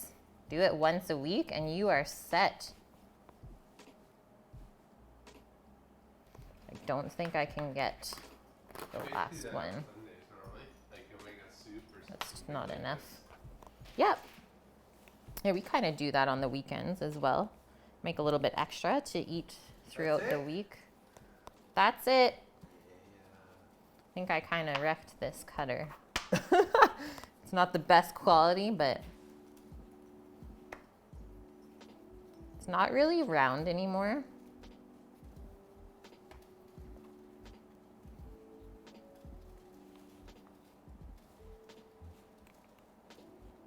Okay, baker's dozen for the last batch. Okay.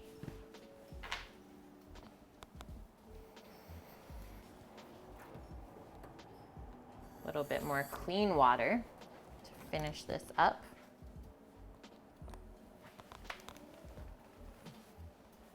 Okay, half and half for the last ones. So half cheddar cheese Asiago potato, half dill and cream cheese potato. And the key is to not overfill. Otherwise they might explode.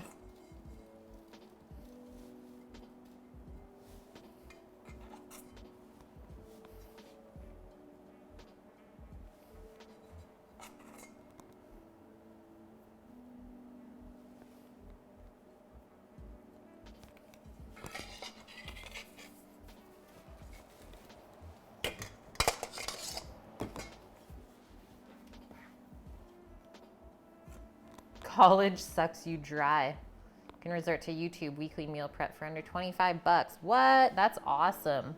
For the week? That's brilliant. Your first ones are looking really good. They're actually like already firming up really well. Awesome.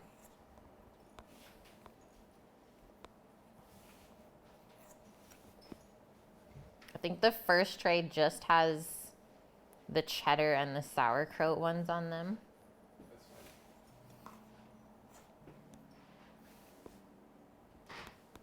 Yeah, you dislike ramen noodles as a college student. Well, the instant noodles, but like actual ramen is delicious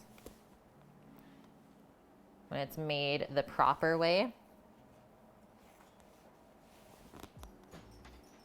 Super yummy. Okay, now we even have leftover filling. Say all we have to do is make our dough next time. We already have our filling prepped. That's perfect, guys.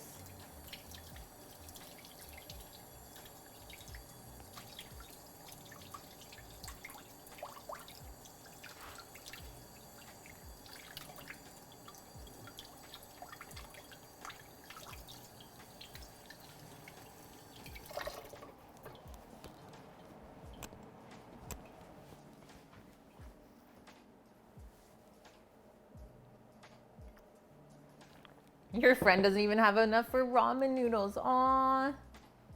He lives off school meal program, which is very helpful though.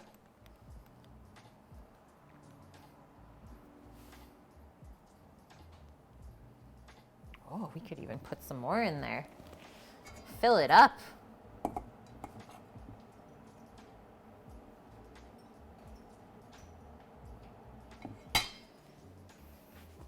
Fill that rogi up. I guess the masterclass recipe is pretty good. Masterclass dough recipe. Turned out great. Those are some of the nicest pierogies I've ever seen you make. Yeah. These are some of the nicest pierogies I've ever made.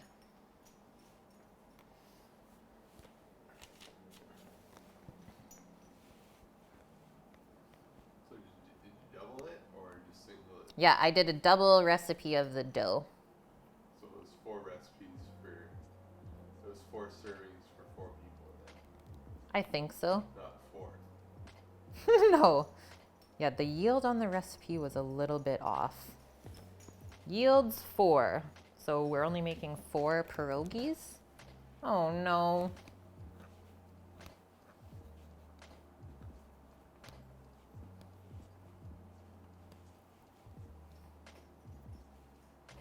Put a touch more in there as well.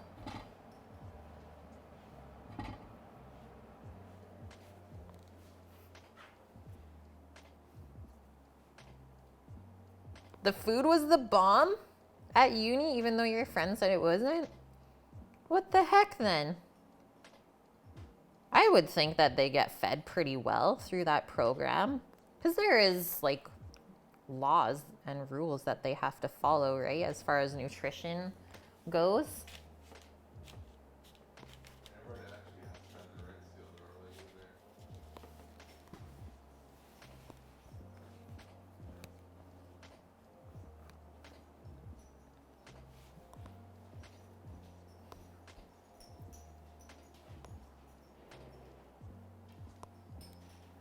What did you, do you remember what you had, Gabby? Oh, your friend likes it, but other people don't. Psh. Who cares what other people think?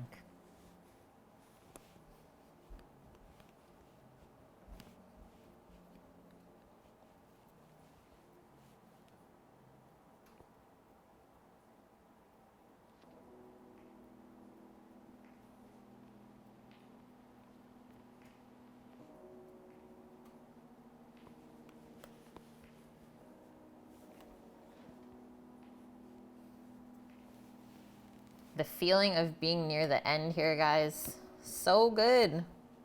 We made quite a bit of pierogies. Can't wait to have some in the freezer. See, we did a little bit of meal prep today.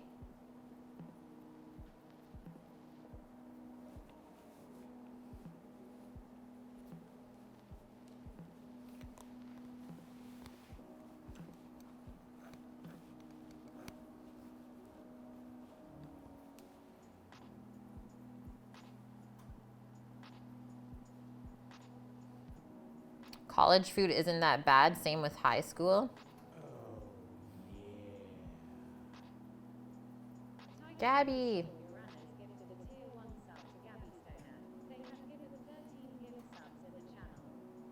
Thank you very much, Titan, for the 13 gifted subs.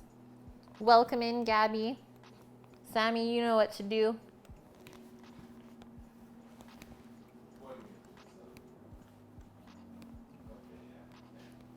Sam's like 13. He's like freaking out. He's like, oh no. Slowly building up our food and drink community.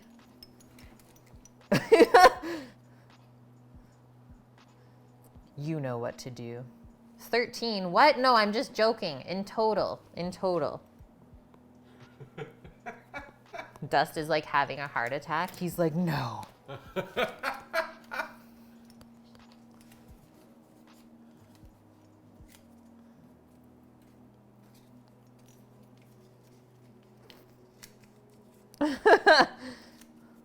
Not the apron.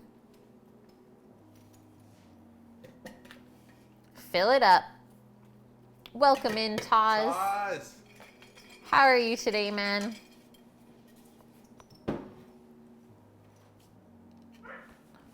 Oh, Oh no, there's the we shrimp. got a crazy doggo trying to get There's in. the shrimp. What is she yelling at?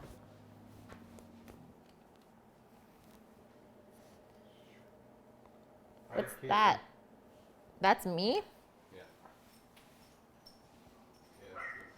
Okay. Dust, doggo's coming in. She says, let me in. She's here for the pierogi party. Do you like rogies or char siu? Okay, it's the char siu she's here for. Quiet, no yelling. This is serious stuff. I heard you can gift 100 subs all at once. I believe that is true. Haven't seen Posh in a minute. She's like, okay, so no char siu, I'm out of here. As soon as I'm done folding these last two, we can get a little Posh up here. Just don't want her to dirty up my board just yet with her paws. Just wait, doggo. Just wait. She's even got her Christmas collar on with her jingle bells. She probably hates it.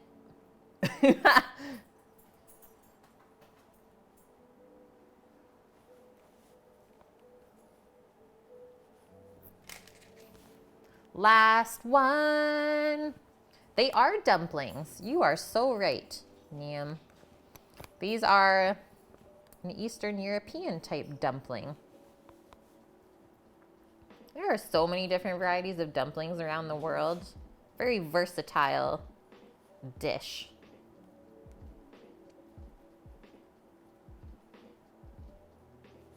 Beautiful. Okay.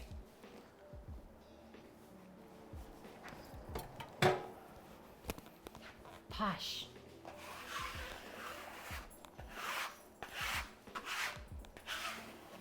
Okay, just 1 second. Just wait. She's like, what is it? What do I get? Some Brussels sprout leaves. See if the monster will come up.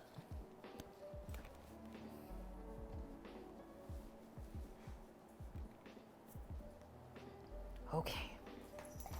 Ah! She loves the sprouts. Do I know the story of the pot stickers and the emperor? I don't think I know that story. Okay, I'm just gonna bring the cutting board to the bathtub because that's where we have to wash it for not too much longer because you guys crushed our sink goal. But I will be back in a couple seconds.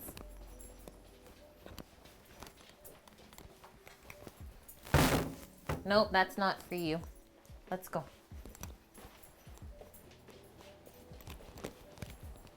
She's like, y'all got any more sprouts though?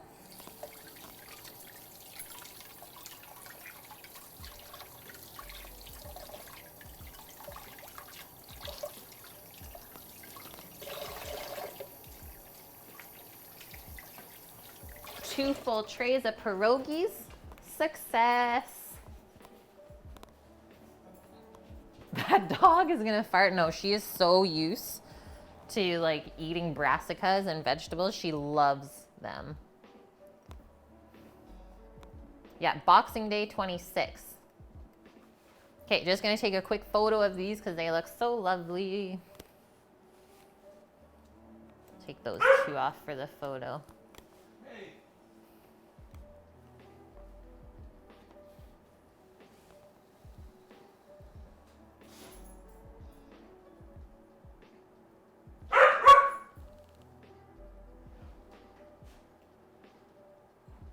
She's a wild animal.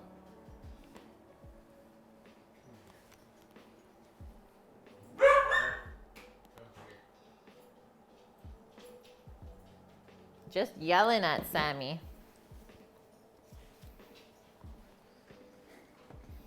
Yeah, what a good doggo. She is really good. She's 12 years old. Sorry.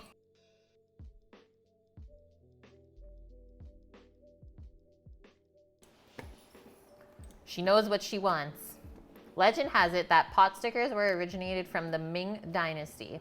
At those times, an emperor would usually go on a road trip in disguise and stop at any stalls for food or water. That day, when the emperor was traveling, his itinerary managed to get to the ears of a famous shop serving boiled Chinese dumplings. What? That's super cool. Oh man, it feels good to be done those. Okay, quick little cleanup. I think I'm gonna take a quick bathroom break as well. And then we get to finish up. It's almost foods times.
Okay, we're back. Yeah, reserve thyself. Sammy's back. So we have some of the sauerkraut pierogies and the cheddar ones that were in the freezer. We just popped the other ones into the blast chiller as well. And we got 4 minutes left on the pork in the oven. So let's just take a quick peek at that. And then we can kind of line up everything else once we know how that is cooking. Hey, Paloozer. Thank you for the 500 biddies. That is one entry into the apron giveaway for you. New Jersey gets hella cold. Yeah, we live in the most mild place in Canada. Samda deserves an LAV mic. Yeah, he does deserve his own, doesn't he? Paloozer.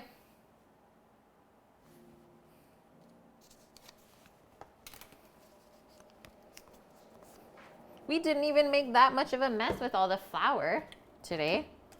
Did really good. Yeah, we don't have that many days left, I suppose, to enter the giveaway. We're nearing the end. The month went by so quick.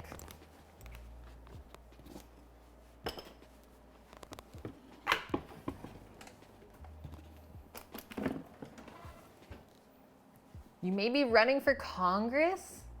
Wow, good luck.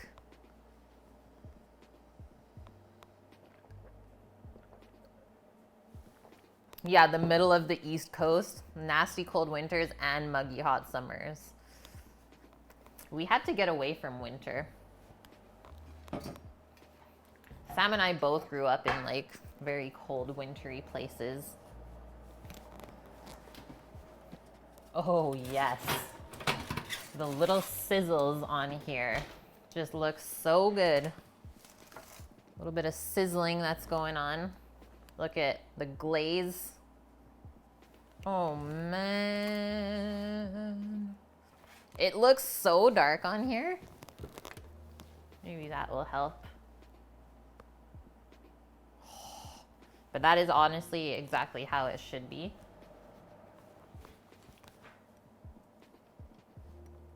It's definitely cooked through already. So now what we're trying to do is just break down the meat a little bit more. And then once we rest it as well, it will even go more tender for us. So let's do one more glaze. And then, so for the Brussels sprouts, those will take about 15 minutes to roast up. We're gonna start them on the stove top and then finish them in the oven. spicy maple Brussels sprouts. And then our pierogies boil for a couple minutes, basically until they float. And then just a quick little fry up with some butter and onions. Keep in mind for this glaze that we're doing on the pork that's the leftover marinade that's already touched the raw pork. So we don't want to glaze it right at the end and not cook it again because it's touched raw meat. So there is risk of getting food poisoning from it. So no cross-contamination there. So this is going to be the last glaze then. So glaze again. Here's the recipe as well, if you guys want to follow that on your own one day. So it's got soy sauce, brown sugar, honey, 5-spice, grapeseed oil. I think that's it.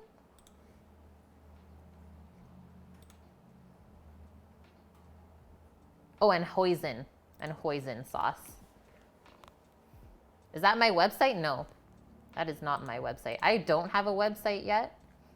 That might be something we work on for the upcoming year. Yeah, it's so good.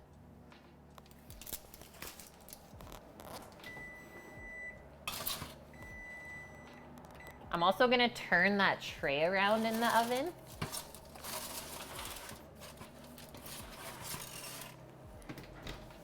Okay, so let's just let that go as we start to finish up the rest of our meal. So Sam already has the boiling water going on the stove for the pierogies. Sam, did you season it yet? No. Okay, the water is not seasoned yet. So let's do that together. It's quite a full pot.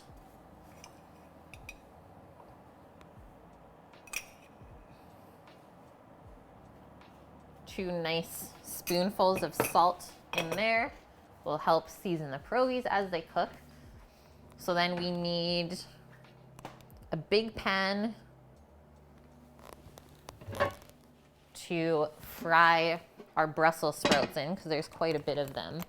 And then just the frying pan for the pierogies. A little bit of butter and some onion.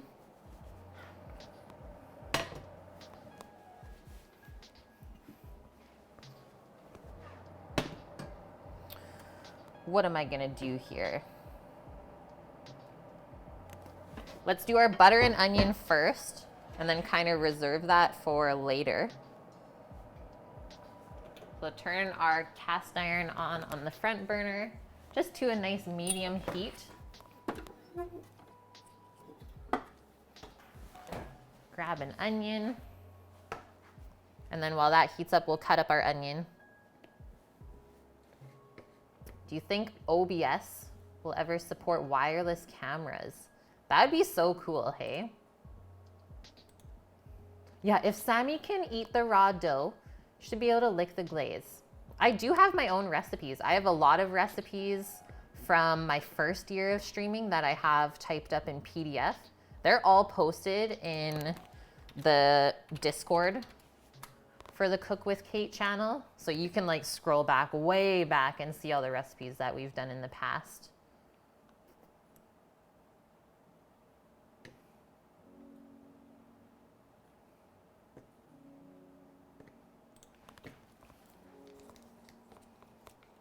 And actually, I think we're gonna start the onion with just vegetable oil so it doesn't brown too quickly. And then we'll do the butter once we got the pierogies frying.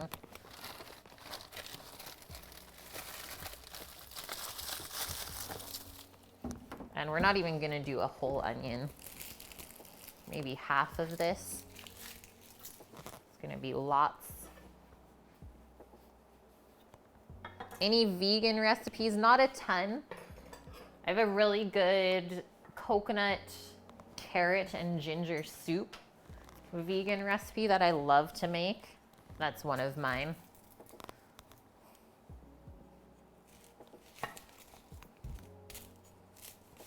But I often do like vegetable side dishes. So if you don't want the butter that I usually cook the vegetables with, you could always substitute for oil to make it vegan.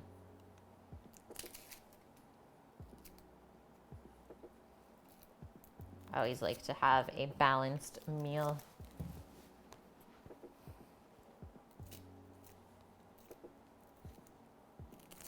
Can we even peel this? Hardest thing of the day.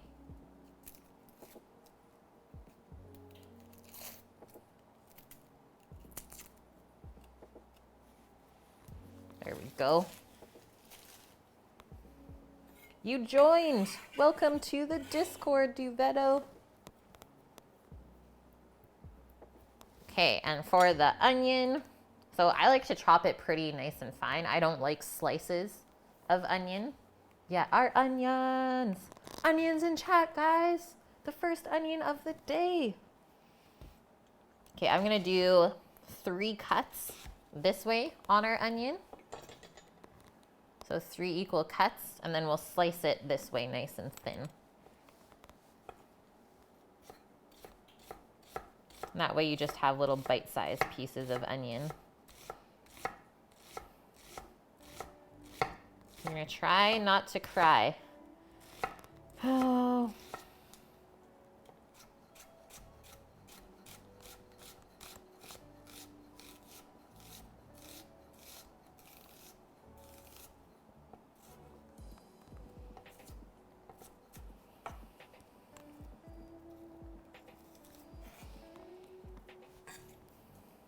Whew, couldn't even see.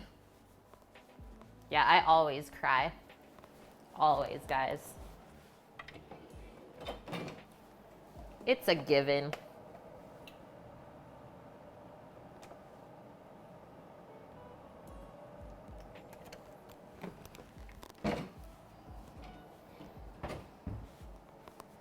Okay. You want that oil to be nice and hot for those onions.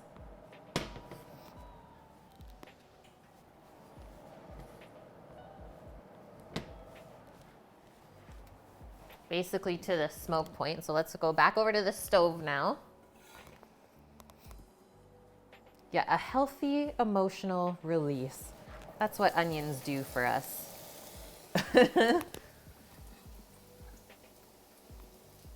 Yeah, I'm not crying, you're crying. Just a little emotional right now. A dog's purpose. Yeah, that's what.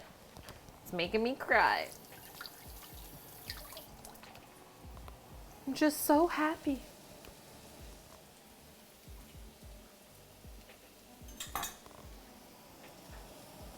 Oh yeah. Frying them up. Help draw out a little bit of moisture. We can add some salt to these as well as they cook. A little pinch will do.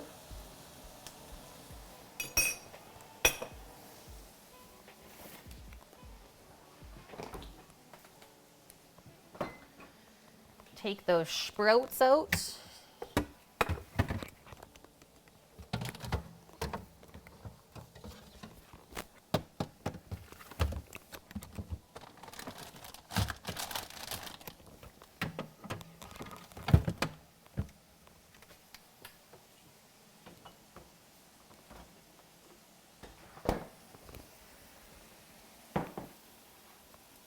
You don't cry with onions?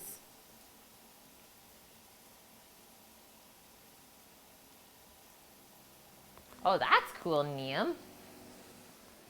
I like the cutting boards with holes where you can just like put your veggies into the compost bin or something. Those would be so handy.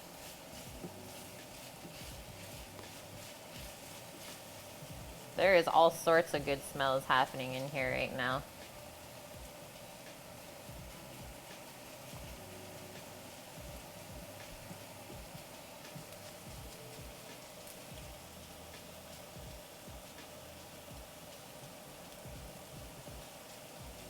Get one nice even layer of onions so they can cook evenly. And actually, I'm gonna slide this boiling pot back for a sec. Or like maybe even into the center. Just to keep it warm. And let's get our Brussels sprout pan heating. I think those should go into the oven before we boil the pierogies. So medium-high heat on the Brussels sprout pan as well. Yeah, you know you're an adult when you get excited about pans and knife sets and such. It's like the fun stuff, for sure, especially if you like cooking. Okay, so grapeseed oil in this pan as well. So same thing with the sprouts is we'll finish with butter at the end so it doesn't brown too quickly. I have found that if you add butter to Brussels sprouts first is they'll get too dark before they're cooked through. Then we need our maple syrup.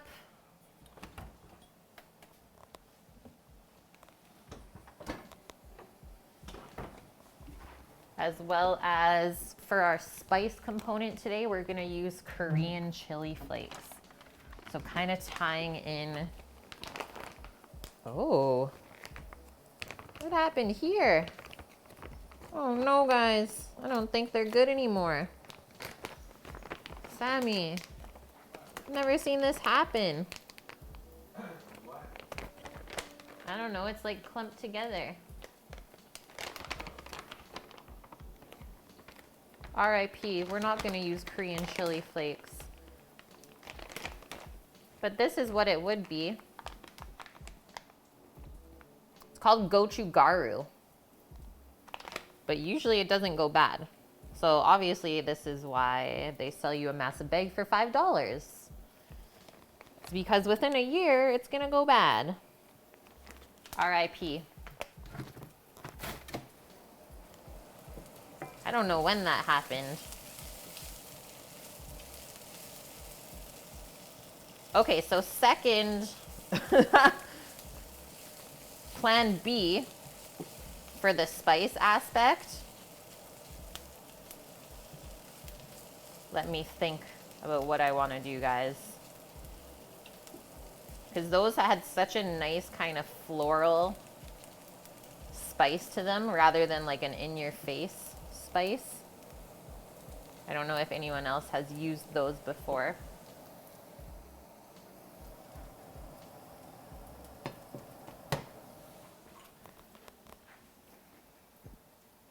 Yes, Dyson. So good. I am so sad right now, Paloozer.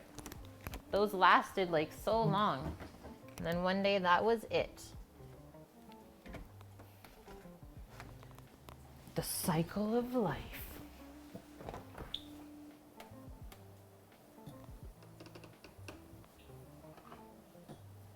I would say that most of the hot sauces that we have are too hot to use, and I think a dry aspect would be better. Okay, I do have this. So I did this mixture up before one time on stream. It's just salt with the Korean chili flakes, and that's okay. So the salt helped preserve it, obviously. So we have that. So we have our spicy seasoning. I knew I had a little stash somewhere.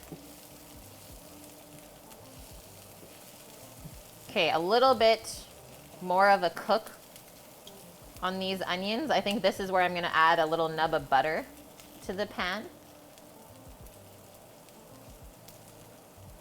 I like them just to be a little bit more soft and a touch more color. Yeah, sniff test. I do have gochujang. Yeah, I do have gochujang as well. So I guess if I didn't want to use anything else, I could use that. Hey, Cookie. Things are coming along just great.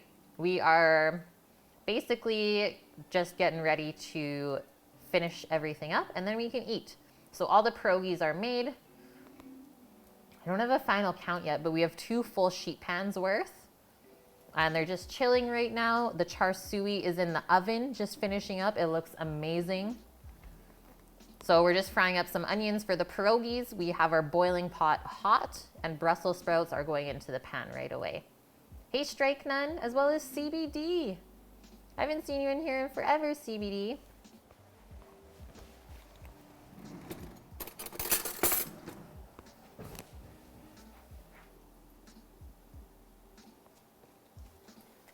Life got busy, right? It happens. Okay, there's our butter nub. in our onions. Let's put our sprouts into our big cast iron pan because the oil is smoking. Careful because they might spit up at you.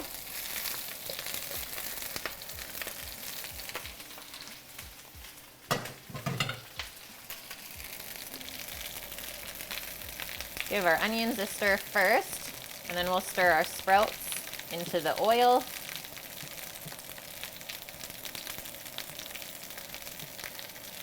Yes, those onions are looking good.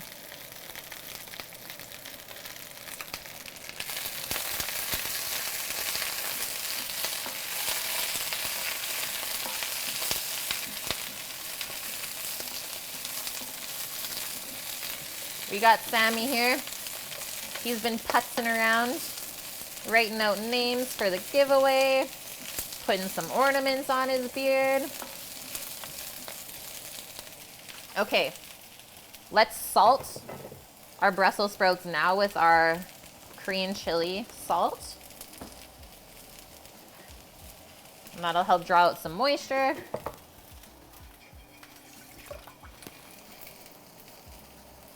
And then what we're doing right now is just to get some caramelization happening, so I'm also gonna cover these. What we got, Strike None with the Prime sub, 5 months in a row. Thanks so much, Strike None. Y'all ready for the holidays? I'm sure you're ready for it to be over. Duvetto, you're so full. Yogurt, blueberry, strawberry, honey, and fruity berry granola. Yes.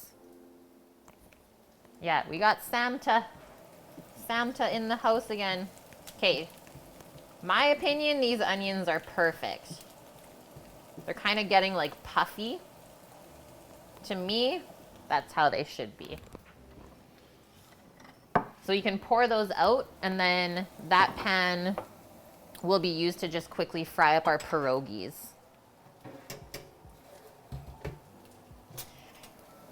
But we need to get them out of the pan so they stop cooking.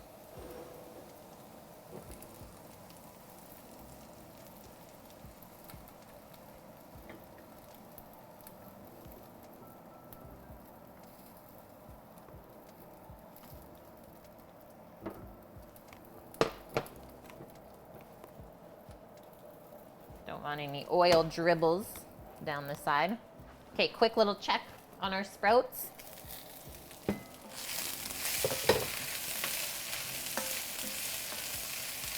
One thing about cooking Brussels sprouts, if you don't have enough fat in the pan, they're gonna burn instead of brown, which I see is almost happening.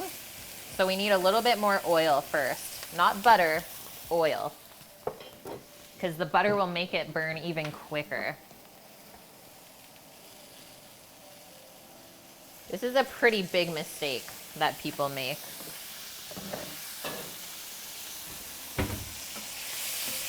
We need more oil.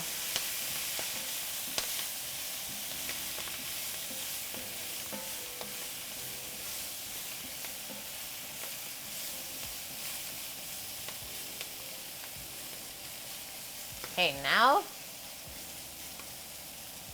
we're gonna crank the oven up to 375 Fahrenheit. The pork's coming out to rest, and the sprouts are gonna go in to finish roasting. Strike None, you've got 13 different batches of bread tomorrow, from babka to Stalin. Yum. Yeah, not looking forward to it. No, that is a big day.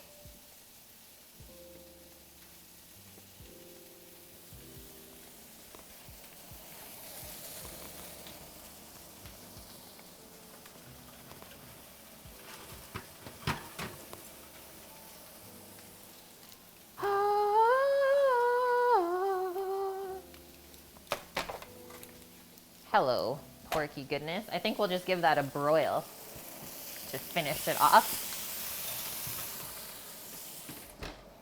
Okay, now we can take this burner back over for our pierogi pot.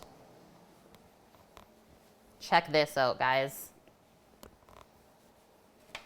This is the madness that is pork Char Siu.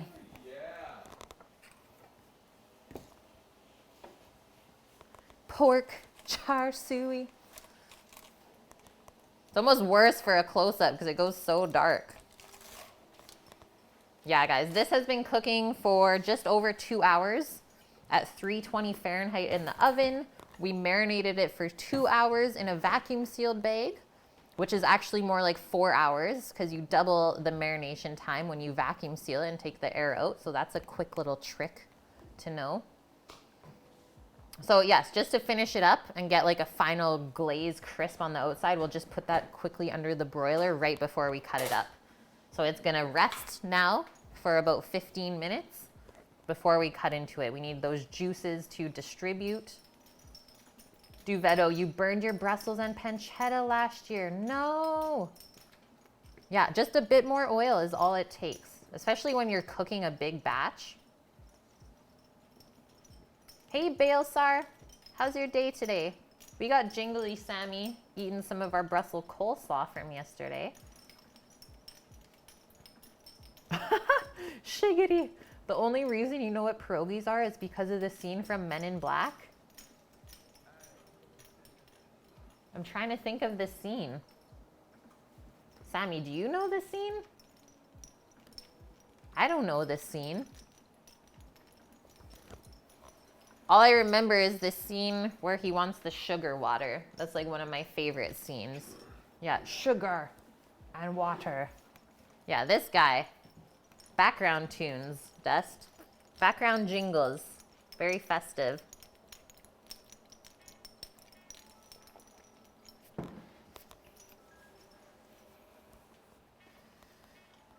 You're not feeling well, Balesar.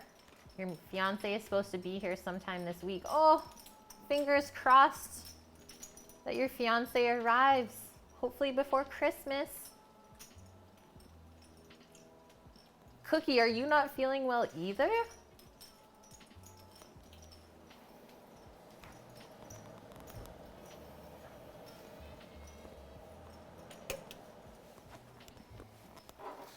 Okay, we're bringing the butter back over by our pierogi frying pan. I'm gonna say the Brussels probably roast about 10 minutes in the oven. Nom. Yeah, Sammy's out here. He's been munching all day.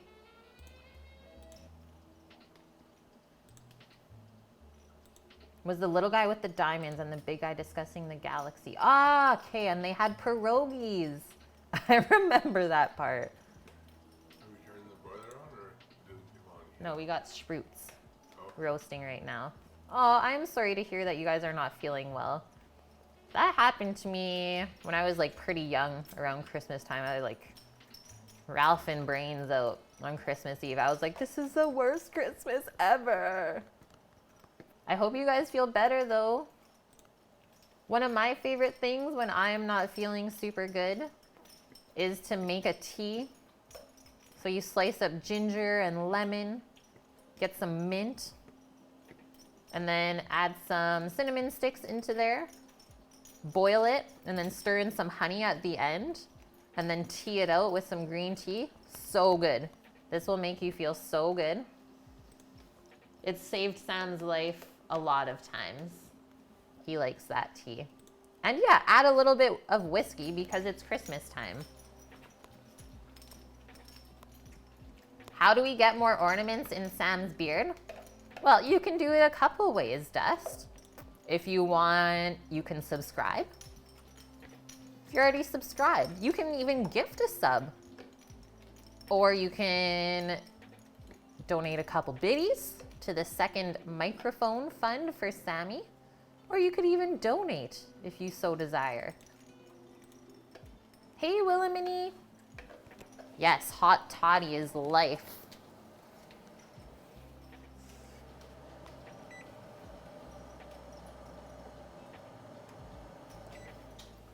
Willamini, I just wanted to let you know that I added your 10 entrants into the jar yesterday after stream because I know that we didn't finish that up. CBD, yeah, more decorations. Thank you so much, CBD, for the 400 biddies. Another thing, Willamini, is I have your tamale request on the menu for next week. I believe it's on Saturday is when I'm doing it. Gotta decorate, Sammy. Woohoo!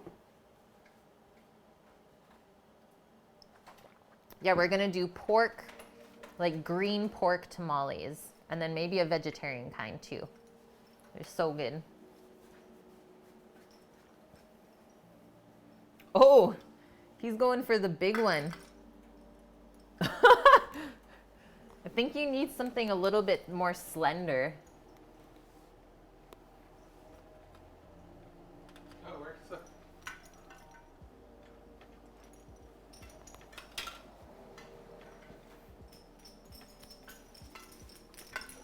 10 out of 10. Christmas tamales. Yeah, we can do one of each. Red and green version. Okay, we need to get our spider out. It's like we're getting a spider out? Hey, get out of the pork. No. Nope, it's not ready to even be touched yet. This is the spider.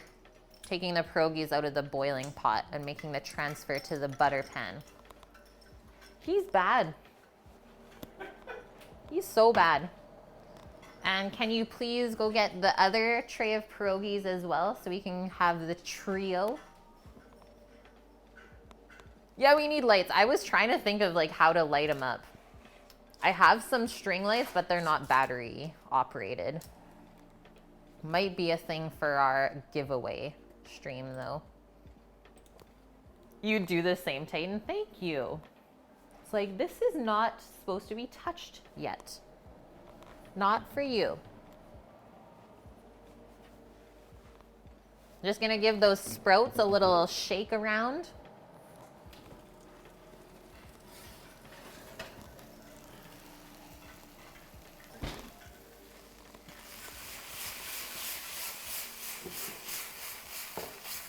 Sammy, can you do camera switch, please?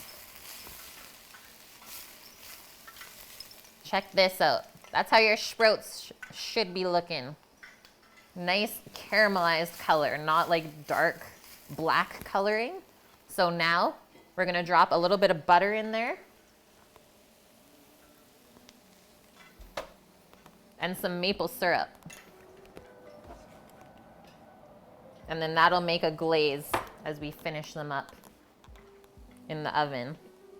Sammy's gonna try it for seasoning. Hey, Pauls. How's it going, man? Or are they already almost cooked? Okay.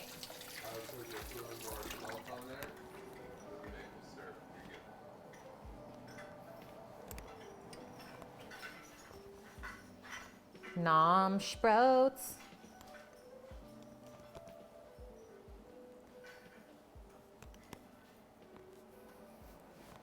So many good smells.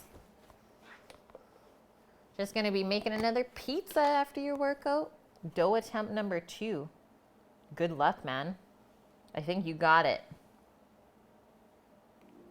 Don't need a ton of maple. It's just to kind of balance out the salt and give a touch of glaze on there. So I'm gonna pop that back in the oven for a couple more minutes and then that's good to go. So I believe it's now pierogi time.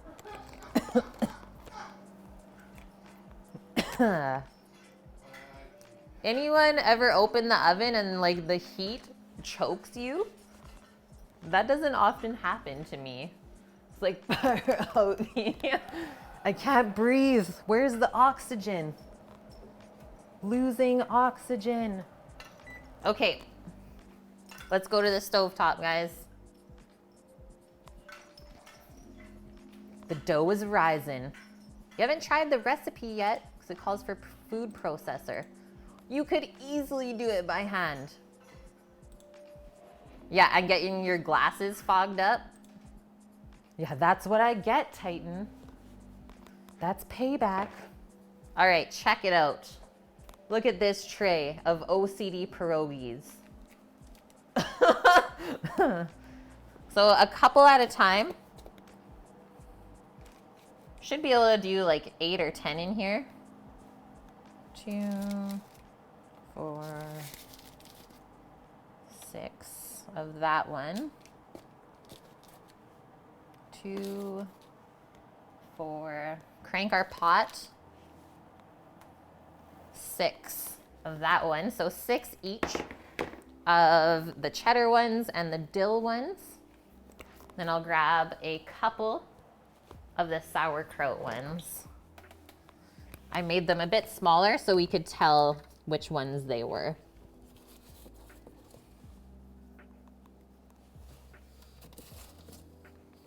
We'll do 6 of those too.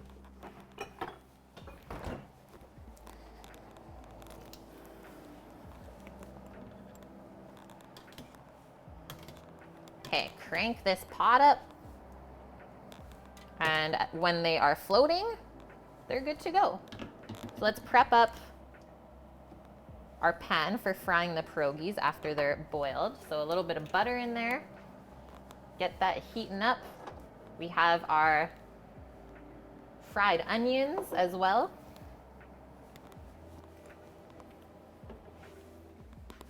Okay, couple minutes and we are there, guys. You don't even know what's in them, but yeah, you probably would want all of them. Yeah, one of them, potato cheddar Asiago, exactly Duvetto. Cream cheese and dill, yep, and potato, and then just sauerkraut in the other ones. A trio, if you will. All right, sprouts. Let's check them out. And then it's broil time in here for our pork to finish it up.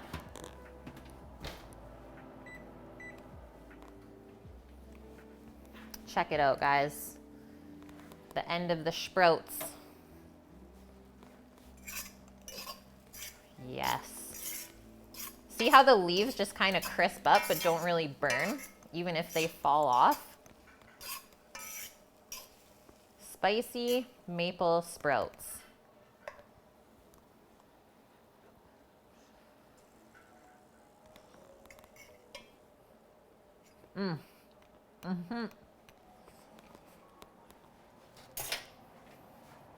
It's so hot.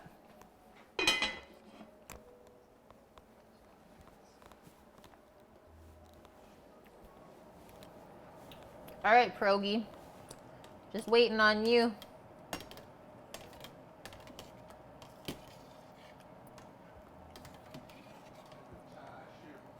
Yep. Just waiting on that broiler. I'm gonna turn down this pot a bit now. We don't want to agitate too much like that. Just a nice steady boil. And hopefully no explosions happen. So when we first fry the sprouts on the stovetop, a nice high heat, like medium high, with vegetable oil, grapeseed or canola is good, and then just a touch of salt. And then you want like a pretty hot oven too, because the sprouts cook quickly. So we need to get caramelization happening on the sprouts before they go mush on us. So pretty high heat, whether you do it in the oven or the stove top. And then I think the little bit of sweetness really helps cut kind of like the farty flavor on them. The fart nuggets. Okay, char siu going in. Our butter pan is good, and it looks like our rogies are just starting to float. We are near the end, friends. Yeah, 'tis the season right now, Polish, for the sprouts. I mean, bacon is always good with Brussels sprouts too. Anything kind of porky. I was wondering, Torino, you're like BRB. It's like he didn't come back. Yeah, we need to start over. Actually, look how good we've done, Torino. Pierogies are all boiled.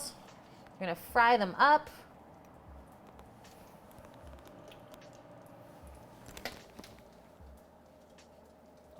baby. And our char siu is all happy. Let's get these out. Give a nice drain on them because water and hot fat is not a happy combination. You might burn yourself.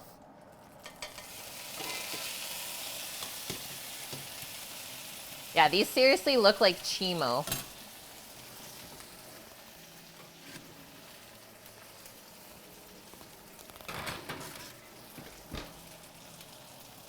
Just wanted to make sure that that marinade wasn't burning just because of all the sugar in there. So the key is to not disturb the pierogies too much when you first put them in the pan. And they'll form a beautiful crust.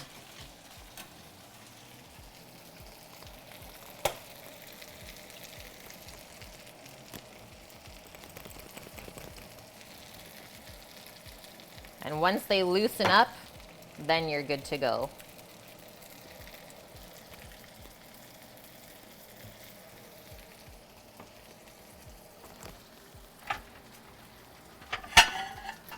So right now I'm frying them on a medium heat as well. Pardon me? Medium heat. Yeah, medium heat.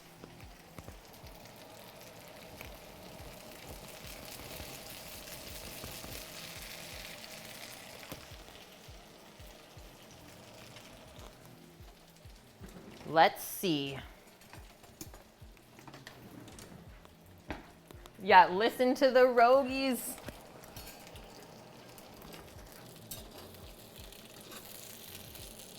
Yep, they still need longer. Almost there. If it doesn't lift up, do not disturb it. It's kind of the same as cooking a steak on a grill. If it sticks, it's not ready. Okay. Char siu coming out. Beautiful glaze on there. Yeah, like mushrooms. Exactly. Yeah, I did crowd those a little bit. It's true, Torino. Thank you for calling me out. But this was the plan. Because look now. As we start shaking.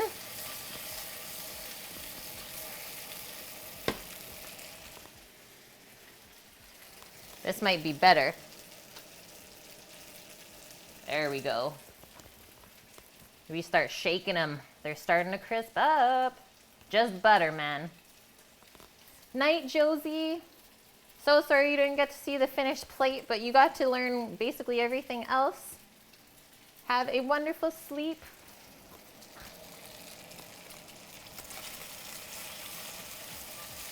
Oh my God. Looking amazing.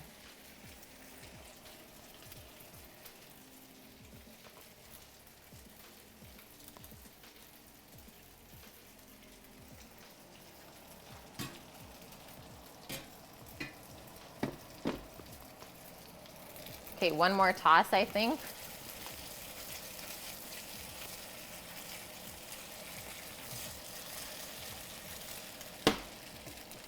And I am so happy with that. All right, we made it to the end, my friends. Take care, Josie, and hopefully we'll catch you tomorrow.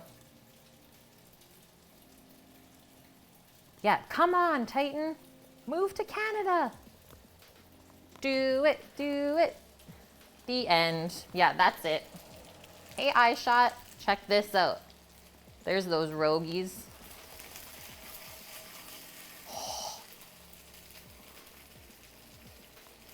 So we are actually frying this in butter right now. Insane. Yeah, they're sizzling. Okay, we need a board out to cut up this char siu. I'm gonna go with, I think this one, this piece right here.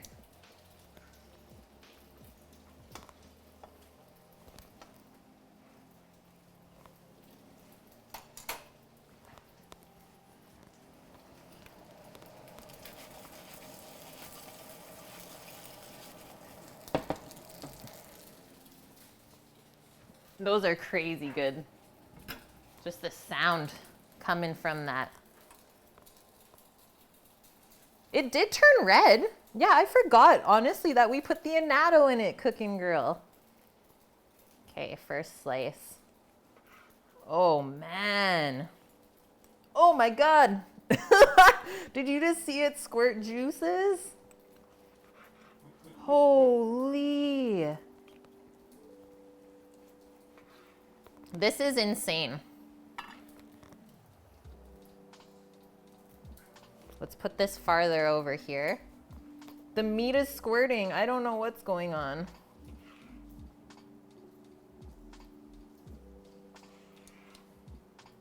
But the cook on this is picture perfect. I wouldn't have it any more well done than that. I need to eat this end piece.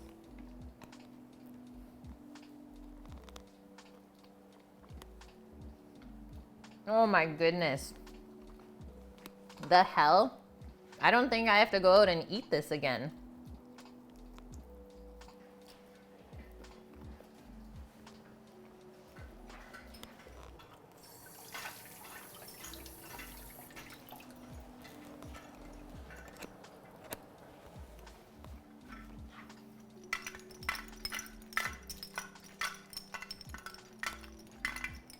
The noisemaker is here.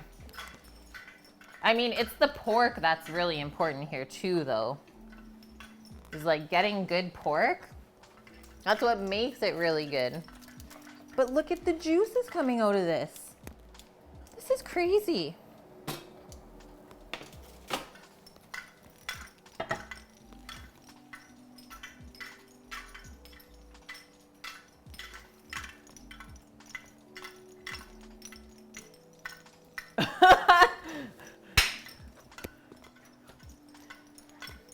Okay, we got some fusion today on Cook with Kate.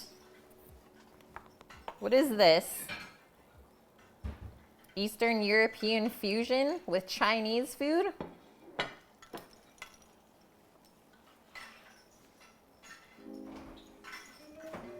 I think the annatto really did help on here though. Instead of using food coloring, I'd way rather use something natural. Yeah, pork, pierogies, and percussion. Yeah, imagine if we marinated this overnight, guys. We'll have to do it again. And so this was Sam's menu redemption or meal request from our channel points. Not sure if you guys are aware of that. Okay, I'm gonna come in, grab some pierogies. So the smallest ones are sauerkraut, and then the other two is either dill or cheddar. Oh, that one splooted. Sploot. Sploot.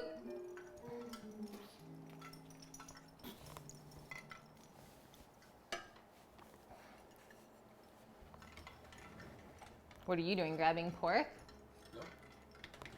You can go first, I guess. He's like, let me in. You've been snacking. Chefs can't eat while they're cooking. The perfect setup here.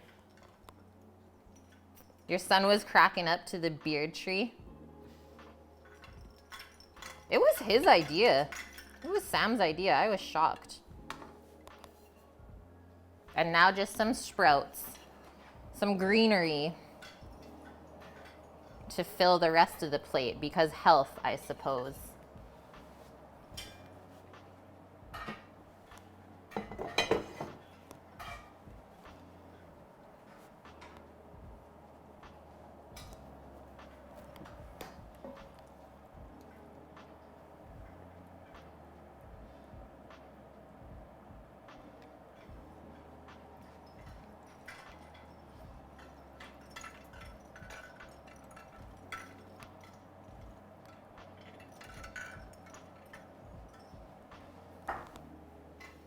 Our onions.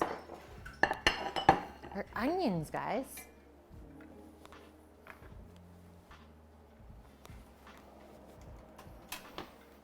So many juices. Ah! Whoa. Whoa. Oh. Yeah, shit.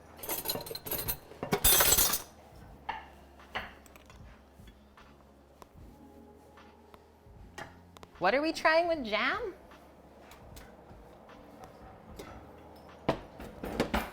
What am I missing?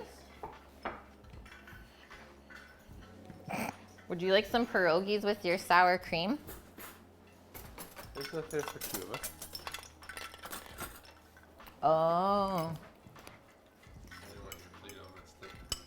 Sammy didn't want me to put the sour cream on my plate, but I think that would complete it. It's like, what do you have pierogies without sour cream?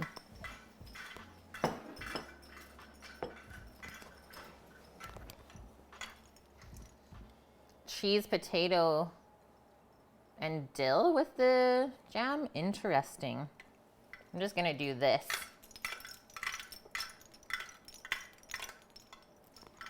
Right in the center. Why the heck not? A dollop. Oh, that's old Ukrainian breakfast.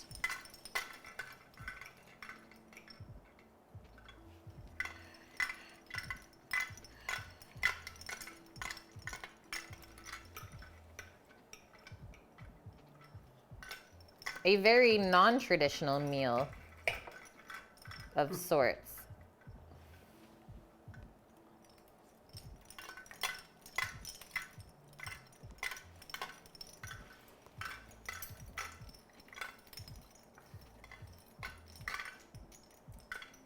Salmon. They're tasty. They're hot. Tasty and hot. Sounds perfect. I need to eat, guys. Let's get in here.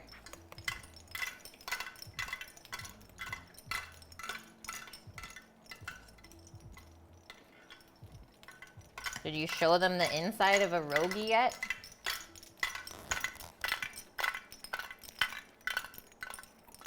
Aww. Hey, can you keep the racket down over there? That's some dinner music. Yeah, sick beats.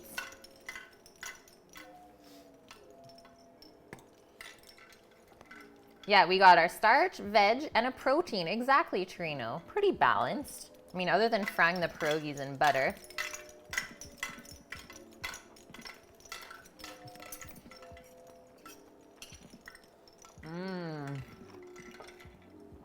Guys, the cheese one, cheddar and Asiago, frickin' delish. Okay, I think this little guy is sauerkraut. Might be like a little one-biter.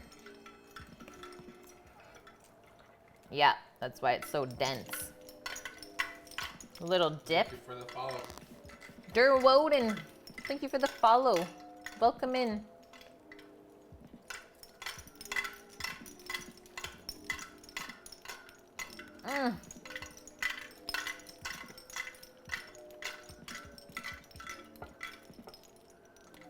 Why is sauerkraut so good in there? So simple, but super good. I hope I got one of the dill ones. Did you get a dill one yet? How was that?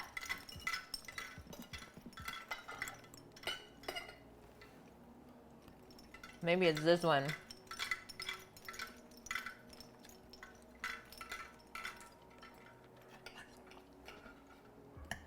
Nope. Guys, I got all cheddar. Pierogi roulette. Exactly. Oh, why is this so good? I've had all dill ones so far. Seriously? Yeah. Sammy's at all dill.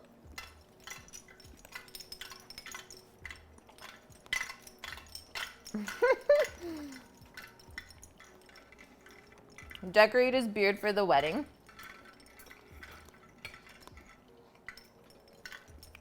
Yeah, bottle of vodka. We got ourselves a drinking game.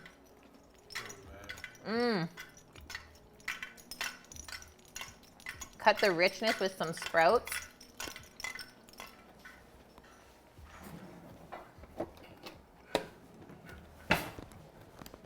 And then meat. Like just the marbling on this pork shoulder is crazy.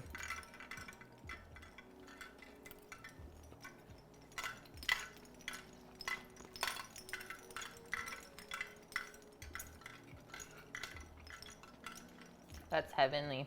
Open that one. That one is cheddar.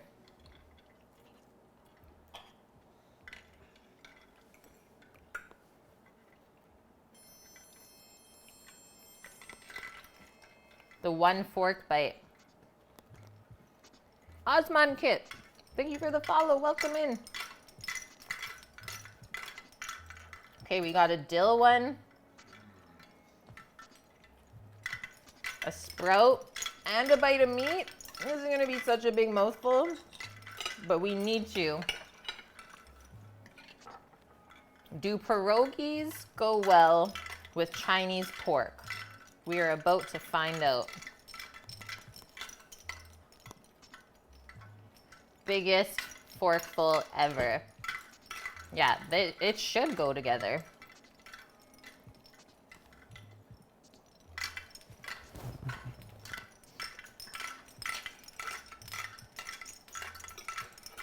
Mmm. Mm-hmm.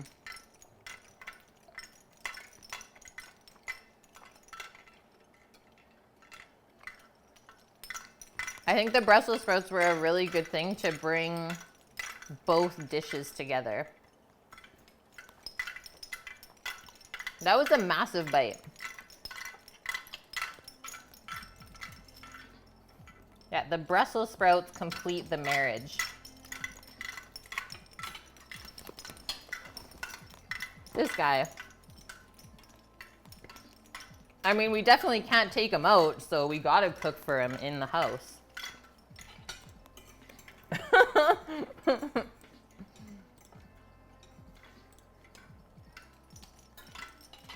you guys did this to me when we were out eating, oh man, she'd leave me. Yeah, imagine if we did this on IRL streams. Okay, guys, we're wrapping up the stream. This was a big one today. We were here for a while together. Almost the same amount of time as yesterday. We did like 5.5 hours, I think. Yeah, we got there. 4 hours, 44 minutes. So many pierogies made. I think we still have like 2 dozen left over that we didn't even cook. Oh.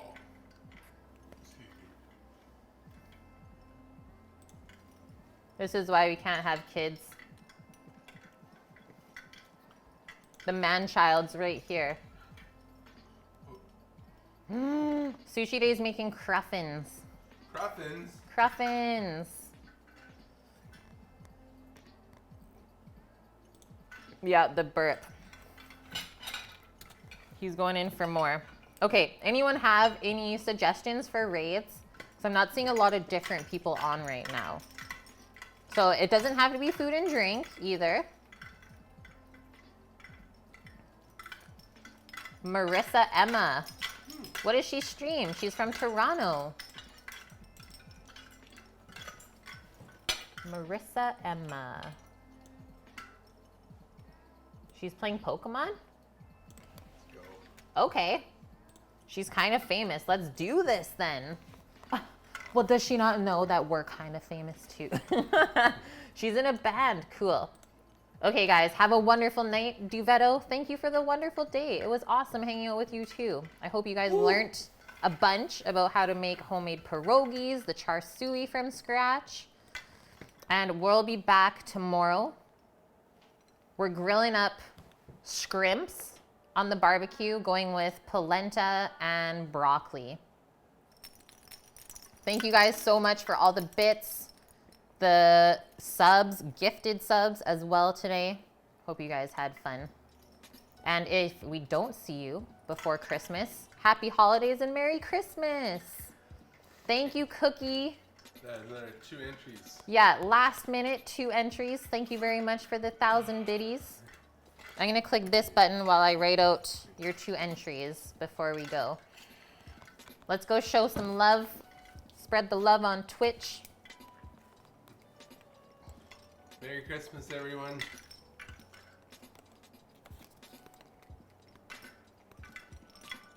TRMC.